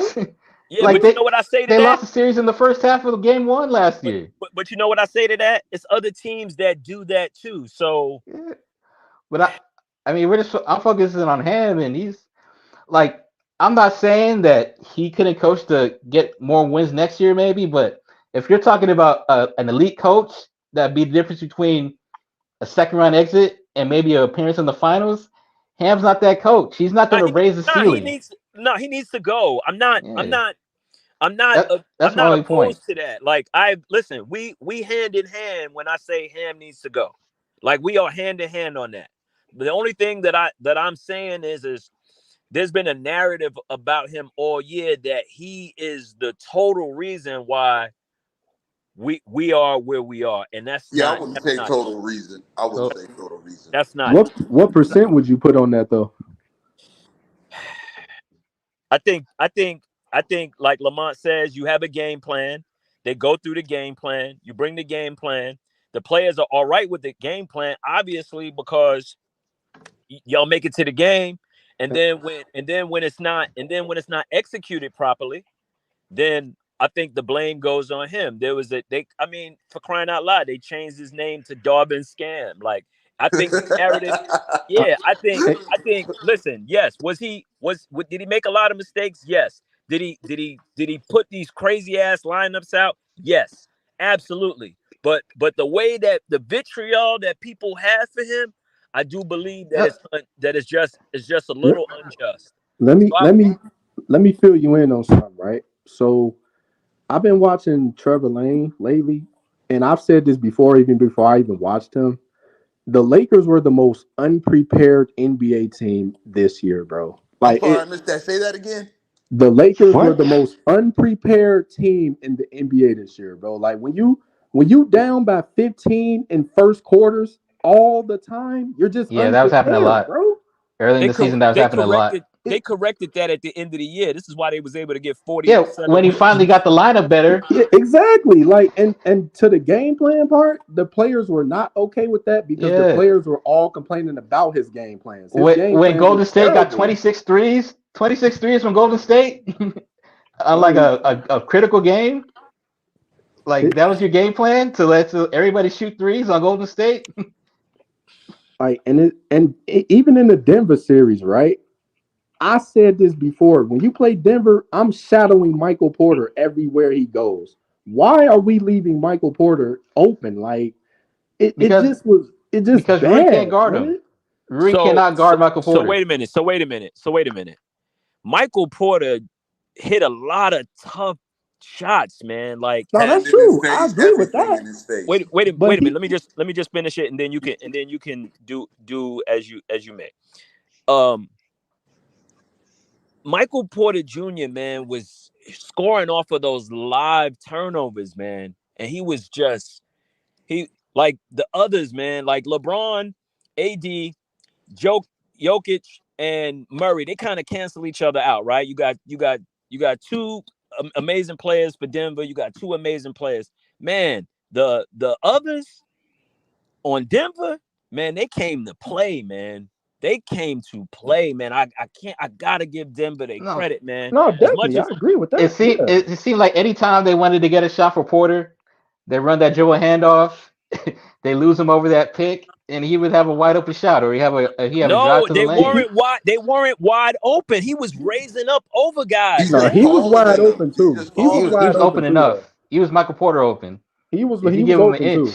I like that. Michael Porter open. Yeah, you right. I think he's 6'10", going on 6'11". If he's jumping as high as he is on his jump shot, and his shot is as high as it is, you could be 6'7", 6'6", guarding him 6'8". It's not gonna matter. Like those were demoralizing shots, man. If you give him a little bit of space, if he's like Klay Thompson, all he needs is like an inch. Yeah, you gotta be directly on his head. If he's locked in, he's impossible to defend. Yeah, I think he's the best catch and shoot shooter in the league. You gotta think of this. Like, if Michael Porter Jr. is healthy coming out of high school, he's possibly a number 1 pick. No, that's a fact. Hey, I agree. What up, Bees? Hey, I can't listen to this no more. I've been listening to this for about a couple hours. What we saying, man? Bro, let's stop. At no time was the Lakers gonna beat Denver.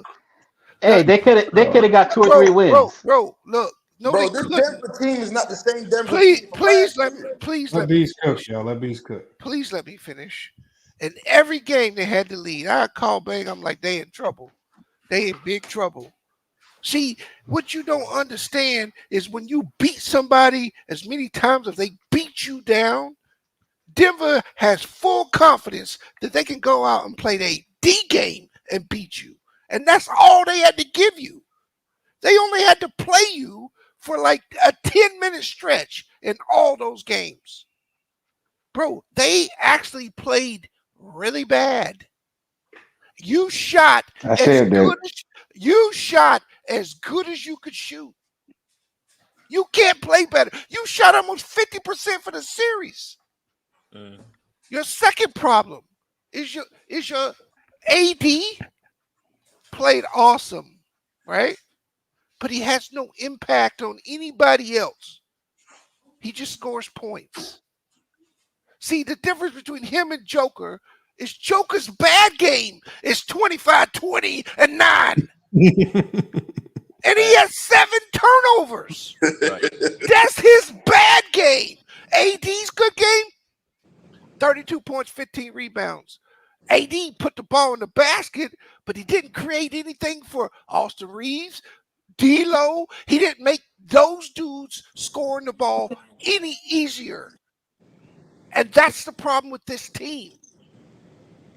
One of their stars don't make anybody better. He just gets good numbers.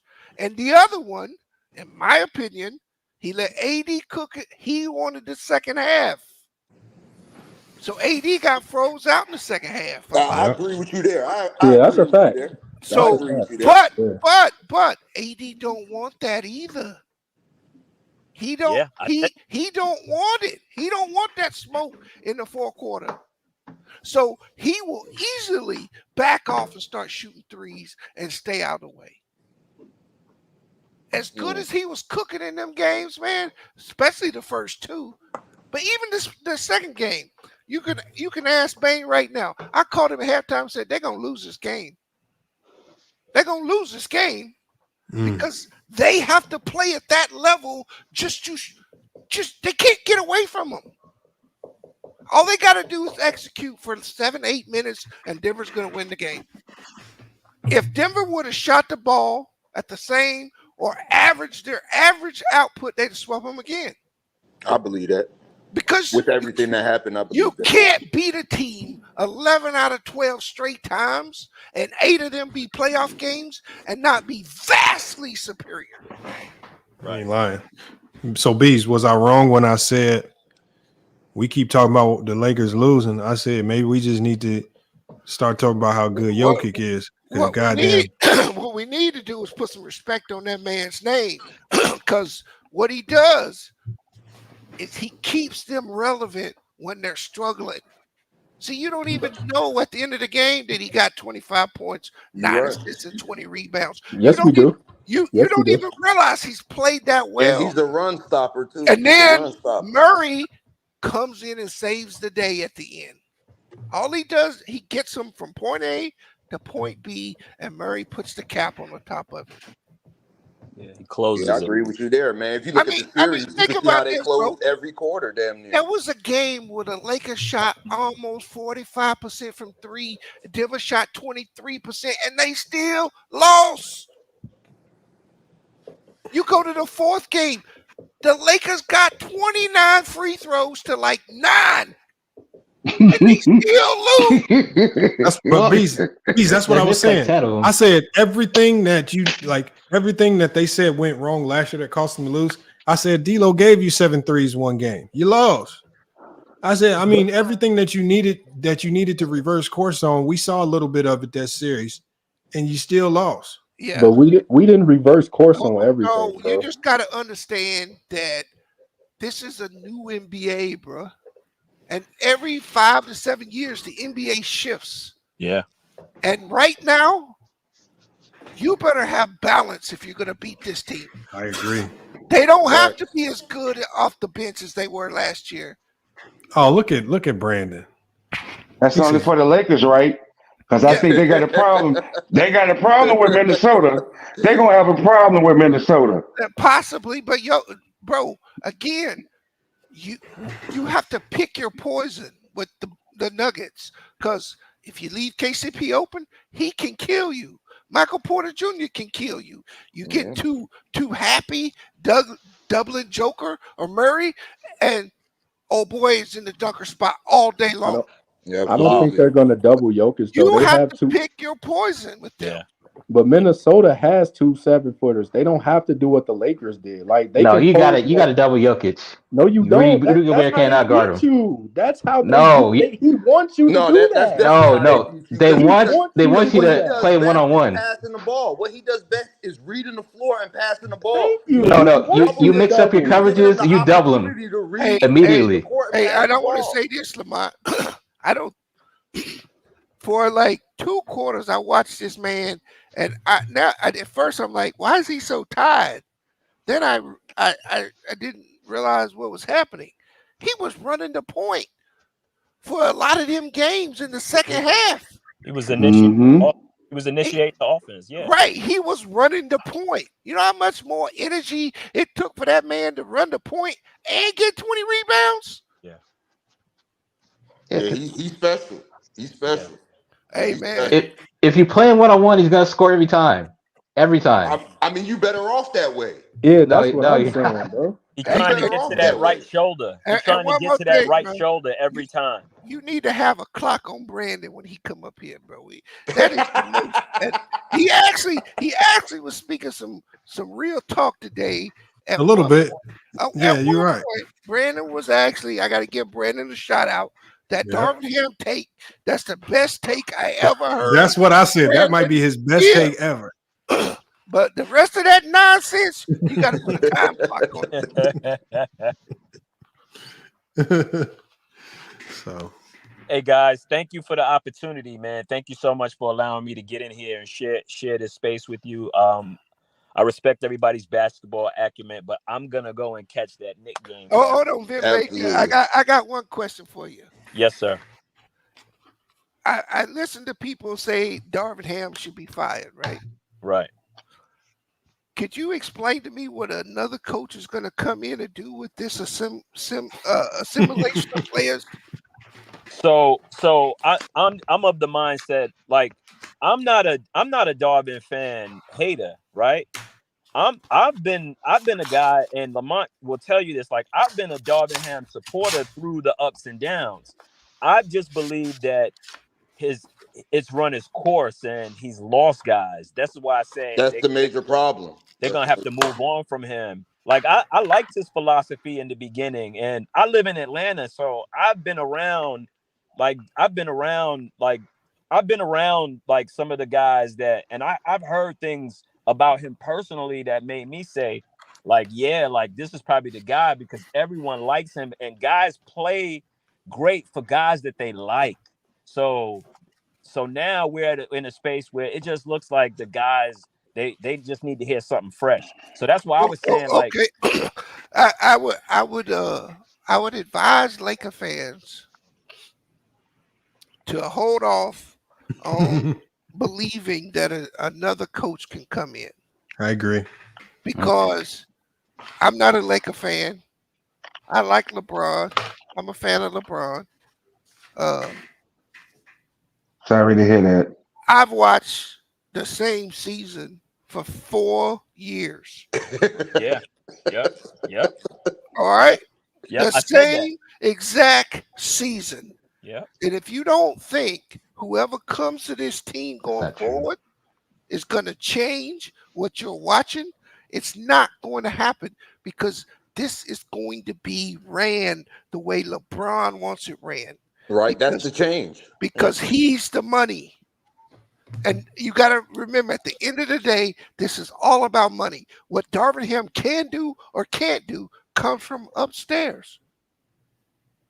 It doesn't come from him. You think anybody can come in that organization and tell that man what to do when he making the money for them he make? We said that. You're correct. That's exactly what I said. That's why I said my assignment this summer to LeBron James is to look in the mirror. Right. LeBron James has to look in the mirror this summer. So firing him is not really an option, because what's the alternative? They're not going to give LeBron supreme power by bringing in a coach he wants. It's bringing a good coach. Yeah, them having their own coach, that what gives them a little power in that locker room. That's it. You're all right. And that's why whoever they bring in, you're not going to be able to blame them either, because they picked the assistant coaches. The coach ain't even getting to pick a staff. Right. This go around, you're correct. Yeah, this go around, yeah. This go around. Vogel didn't pick a staff either. Vogel. Nah, Ham picked the staff. Ham picked the staff. What are you talking about? Ham picked the staff. Yeah, they gave Ham more power. Yeah, I spoke on that a few hours ago. Ham picked the staff. I know the coaching staff. I called the names out. Well, I think this is just my opinion. Mm-hmm. I think that the Lakers played well this year, and that it was a success. Yeah, I just think that most people have expectations of this team. If you had LeBron from 6 years ago, this team would be good enough to get there. Mm-hmm. But you don't have LeBron from 6 years ago. Nah, this team underachieved. Right about that. They should have never been in the play-in. They should have been like a 4 or 5 seed. And you probably talk about a different matchup. But to get to those extra 4 wins, you're talking about, if they don't have the injuries that they have early season, thank you. You're probably over 50 wins, and we're talking a different conversation. So that's why I say the difference. Like the West was so competitive this year, they damn near had to crack 50 wins just to be an 8 seed. Exactly. or He took 7, a 8 jack off seed. game. They could have got there. So no, If what I'm Hammond saying did a they better could job. have. I'm saying they could have, but another factor that nobody's really talking about that Ham couldn't control is the injuries. Y'all talk about is the lineup inconsistency. Well, you can't do nothing when Rui's on minutes restriction. Rui's out. Vandy's out. He starts the year out. He comes back, gets hurt again. You start the year. You got Gabe Austin out. Reeves. Austin Reeves is gassed from playing all those summer games. So Yep. you have to get his legs back. So you have to bench him. So Gabe is out. Yeah, Gabe is Vincent out. is out. So you Cam Reddish looking like a solid player. Then he hurts his ankle. Now he's out. Yeah. Like, so you're dealing with so many different factors, so many different. So he has to on the fly had come up with these different rotations. Then you have not only that, when those guys get back healthy, now you have to figure out, okay, how do I incorporate them back into the rotation, right? What guys are playing well? Like Max Christie is now out the rotation. Now he's back in. Like he kept messing with Max Christie. it's not as simple as y'all think. And then you got to also consider the fact that there's certain guys that are playing because of their contracts. Exactly. So certain guys are playing like you. I mean, that's just not true. Contractually, you just can't bench certain guys. If it was the contract, then Rui should have been playing more. If your hope is Rui was to injured, maybe facilitate though. a trade for him in the offseason, you have to play him. You can't just bench him and keep him worthless. You can't just go bench Austin Reeves and he's worthless and loses all his trade value. So there's a business side to it. There's certain things that they could and couldn't control. And I mean, I think y'all ask what y'all be asking of Darvin Ham is just unbelievable. It's not. What the hell Laker fans be wanting out of Darvin Ham? I don't even know what y'all expected with all the injuries this year. Yeah, there's one being honest. There's one other missing piece. This team. They traded Russ. They got rid of Russell Westbrook for you. I thought that would have made you guys happy. Yeah, Lamont. There's one more. Now you get the broken pieces from that trade. Now you want these pieces to turn into, a super team somehow. Hey, upgrade. Hold on. I'm gonna say this and then I'm gonna ride out. There was one more missing element of this team that I've seen on every LeBron championship team. Mm-hmm. They've always had a wily veteran into the bench to take care of all the issues during the season. Mm-hmm. So when LeBron steps on someone's toes or he makes somebody mad or whatever, that dude would smooth it out. Jared Dudley. Christian Wood can't do that. Yeah. Mm-hmm. Yeah. Jackson Hayes can't do that. Problem. The biggest mistake I think Darvin Ham made this year, in my opinion, was putting Christian Wood ahead of Rui in the beginning of the season. Thank you. I thought that was a mistake. And he figured it out as the season went on. But that was the mistake I thought he made. So, and he was the one advocating for Christian Wood. Yeah. So maybe he made a deal that he didn't want to make. Yeah. Because Christian Wood was actually a zero. It didn't really hurt them, but if he came and balled out, it could have been great. Yeah. Yep. So you saying they think you made promises to him? I think he did. Just to get him signed?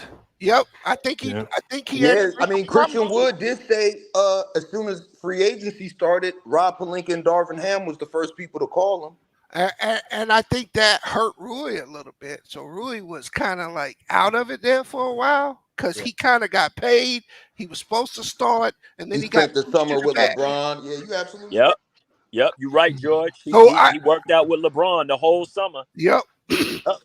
But I think he had to make a deal to get Christian Wood, and that was it. And he had to allow Rui to play his way into that spot, which he should have already had. So I thought that started turmoil from the beginning of the season on that team. No, that's a fact. And you know why you so right? Because I remember D'Lo being in a press conference saying the issue is guys don't know their roles. Mm-hmm. I remember that distinctly. So I got to give you a lot of credit on that small insight right there. That nuance right there, you are spot on, man. I mean, it came out even in that article about D'Lo when he was talking about the struggles of last year and that he wasn't able to build a relationship with Darvin Ham because of the relationship Darvin Ham had with Dennis Schroeder. Yep. Yeah, but when D'Lo said that, I couldn't give him no pass. That was kind of stupid. Hey, I'll holler at y'all tomorrow. All right, B. All right, B. All right, B. Yeah, when he said that, like, look, man, if you ain't in a rotation, you ain't in a rotation, man. Like, sometimes you just gotta earn your spot, man. Because every coach is gonna have his favorites. Every coach is gonna have guys you ain't gonna never find a neutral coach. So every coach is gonna have guys he favorites over other guys, and your playing time might suffer because of it. It is what it is, man. That's just how it goes, man. Facts. Salute, guys. I gotta roll. Yeah, I'm about to get up out of here, man. Yeah, But I gotta before shut this get one up outta down, here, though. bro. I gotta shut it down. This is perfect timing because I'm going right on the 5-hour mark, right where I wanted Fire to. hand, get rid of D'Lo, trade Rui. We're on our LeBron, man, I way. want to shout you out Lakers for next having year. me up This is on our here, year. bro. Year 22. I want to shout you out for having me up on here. I want to shout you out for being visible in my little live streams in the chat, coming through, yes, supporting sir. the guy, man. You could be anywhere in the world, but you slide through and come mess with your boy. So I appreciate that, man. Yes, sir. Appreciate it. Y'all have a good Hey, night, man. I'm Lamont. up out of here. Yep. Lamont, you give me 2-1. You give me 2-1. I'll take the T-Wolves. Man, I'm not messing with the T-Wolves right now. Anthony Edwards on some bullshit. I'm not fucking with him right now. I love it when players get the shit talking and you playing with that confidence. Dude, I want to see somebody pop them. There's only two teams I feel playing right now can beat Denver. It's Minnesota and Boston. And that's only if Boston healthy with Porzingis. So if there's any team to get it done in the West, it got to be Minnesota because they're going to beat everybody else. But man, oh man, Anthony Edwards on one right now. He on one right now. I'm not about to bet against that. And people telling him he Jordan's son. Nah, hell no. I ain't about to mess with him right now. Okay. Yeah, I think Minnesota definitely there's gonna be a 7-game war, man. I think since Minnesota can match their size, it's gonna be a completely different series than what they face with the Lakers. It's their defense, man. Jaden McDaniel and Rudy Gobert, man. Yeah, that's what I'm saying. I think the teams that give Denver problems are the teams that can match their size. When you can't match their size, you're not gonna beat them, bro. Well, imagine this. Jaden McDaniel just went from one series. He had to stop Kevin Durant. Injured Jamal Murray ain't gonna feel like shit. I mean, bro, he was clamping KD. Nah, yeah, I'm not about to mess with him. Yeah, I think Minnesota might beat him, man. I'm not gonna lie. I think Minnesota might. I mean, if I had to put my money on it, I might have to just ride out with Minnesota because I actually already did my futures bet yesterday. I mean, I suggest before they win any more games, everybody go do their futures bet because it's a plus 1,000 for Minnesota to win it all. The way they play it, I don't think that's a bad. You put your little $100 on that. I don't think that's a bad deal right there. It's not right now. Yeah, I agree with that. Plus 1,000 with the way they playing. Nah, man, you might have to. And they healthy. That's the key. They healthy too. Cat back. A lot of these teams dealing with a little knick-knack. Boston dealing with knick-knack. KCP ankle injury. Jamal Murray knee. Some of these teams ain't healthy. They the healthiest team right now. So yes, I definitely think. Thanks for that info. I ain't gonna lie. So. All right, y'all. Let me shut this one down, man. I'm gonna get y'all up out of here, man. I appreciate it though. All right, DJ. FYF Sports, man. Another great podcast episode. Salute to everybody that pulled up, man. Brandon with some solid takes. Lakers in 5, man. I see you in here always cooking. Creed Jackson, Ghost 2000, Titus, man. Kareem, Michael, man. A couple of new faces. I saw a lot of new names in the chat today. And then my biggest salute gotta be to everybody on Facebook, man. Our viewership, especially over the last 2 live streams, you guys been showing up on Facebook, definitely boosting the numbers, man. So I see it. Like I said, I know the numbers look a little different over there, but I see all the numbers combined. But I see you guys over on Facebook pulling up, man. So again, if we try to grow on all these platforms, man, watch from wherever you watch from. I do recommend that you always come through and support. Salute to everybody that hit the Cash App to support George, Vin Vega, and Bees, man. Salute to One Cool P always coming through, supporting the channel as well. So salute to One Cool P, man. But look, y'all, man, we're gonna definitely be rocking out another live tomorrow. We're gonna hit you with another topic, see how these playoff games pan out. So hopefully nobody gets eliminated tonight, depending on what the stakes are. But we got to chop it up. We got to talk about it. Make sure you guys tune in Saturday, man. Saturday, man, they've been rocking out, man. They staying consistent with it. We got the crossover episode 4 coming up, man. So make sure you're tuning in Saturday, man. Those guys are really trying to establish their own show, man. Create a brand, create something that's a little bit different, man. So make sure you are tuning in every Saturday to watch the crossover, man. You'll see the notifications. The live stream is already up. Make sure you like it. Make sure you hit the notification bell. Make sure you go follow all the people associated with that. Go follow them on social media. True to King TV on IG.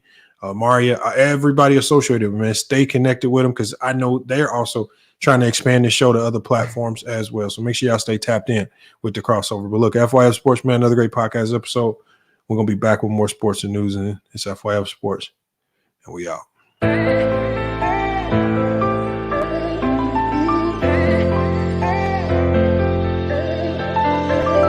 Yeah, we done came from the bottom, mad that we up, but I don't hear him talking. Started with knowledge inside of my noggin. We took a dream and then we started blogging. Put my city on the map now. I'ma say how it is and I don't back down. On the road to 100K, we finna act out. We gon' show them that we not just in the background. We the main event, we the main show. We the one that people always gonna pay for. FYF, we the best, no debate though. Number one sports channel, every angle. I'ma show them all how we ride. Best sports talk show, we not like them guys who playing it safe while they feather the lines. We pushing the narrative all of the time. Like who to go in the game is not MJ. Kobe Bryant top 10, not what we say. I keep my life, you one is very overrated. Keep it real if it ain't fact, we don't say it. Now it's stable, we won't be ignored. Missing the lake, I'm missing the draws again, a hell of pain. I got a lot to deal with in my mind, it's kinda slipping away. What's on the line? I made up my mind, some shit I'll just taste it great. Whatever it is, whatever it was, it's never gonna be the same. How do I explain what's been going on with me? You say that I changed, but you didn't know the old me. I think that I saved you, tell me who gon' save me. I'm way too fucked up in this club, I'm ashamed, baby. You say that I changed, but you ain't really know me. When I'm around my dogs, girl, they just can't control me. Trying to spend my time right, using every second of it. Trying to spend my time right, using every second of it. Before it's too late, girl, before it's too late. Can I speak my mind right, now before it's too late? I've been moving backwards, rolling up the backwards. Gotta be in best stead. Do you have my back, girl? Before it's too late. Can I say my piece, girl? You know what you mean to me. You just keep it real with me. I've been moving backwards, rolling up the backwards. Every time I'm backstep, missing the lake, I'm missing the draws again, a hell of pain. I got a lot to deal with in my mind, it's kinda slipping away. What's on the line? I made up my mind, some shit I'll just taste it great. Whatever it is, whatever it was, it's never gonna be the same. Floating again and I'm running the map. They say the best defense is just to attack. Hopping through too much, it's hard to attach. All that's going on is being hard to relax. Gotta get up, gotta get it again. They ain't get the message, we spinning again. I feel my back, I'm just leaving it in. Get what they want, then they leaving again. I cannot act like this ain't nothing new. Been getting smarter with all I've been through. Nowadays, I'm more rewarding than truth. Tired of keeping it G just to lose. Let it all out when I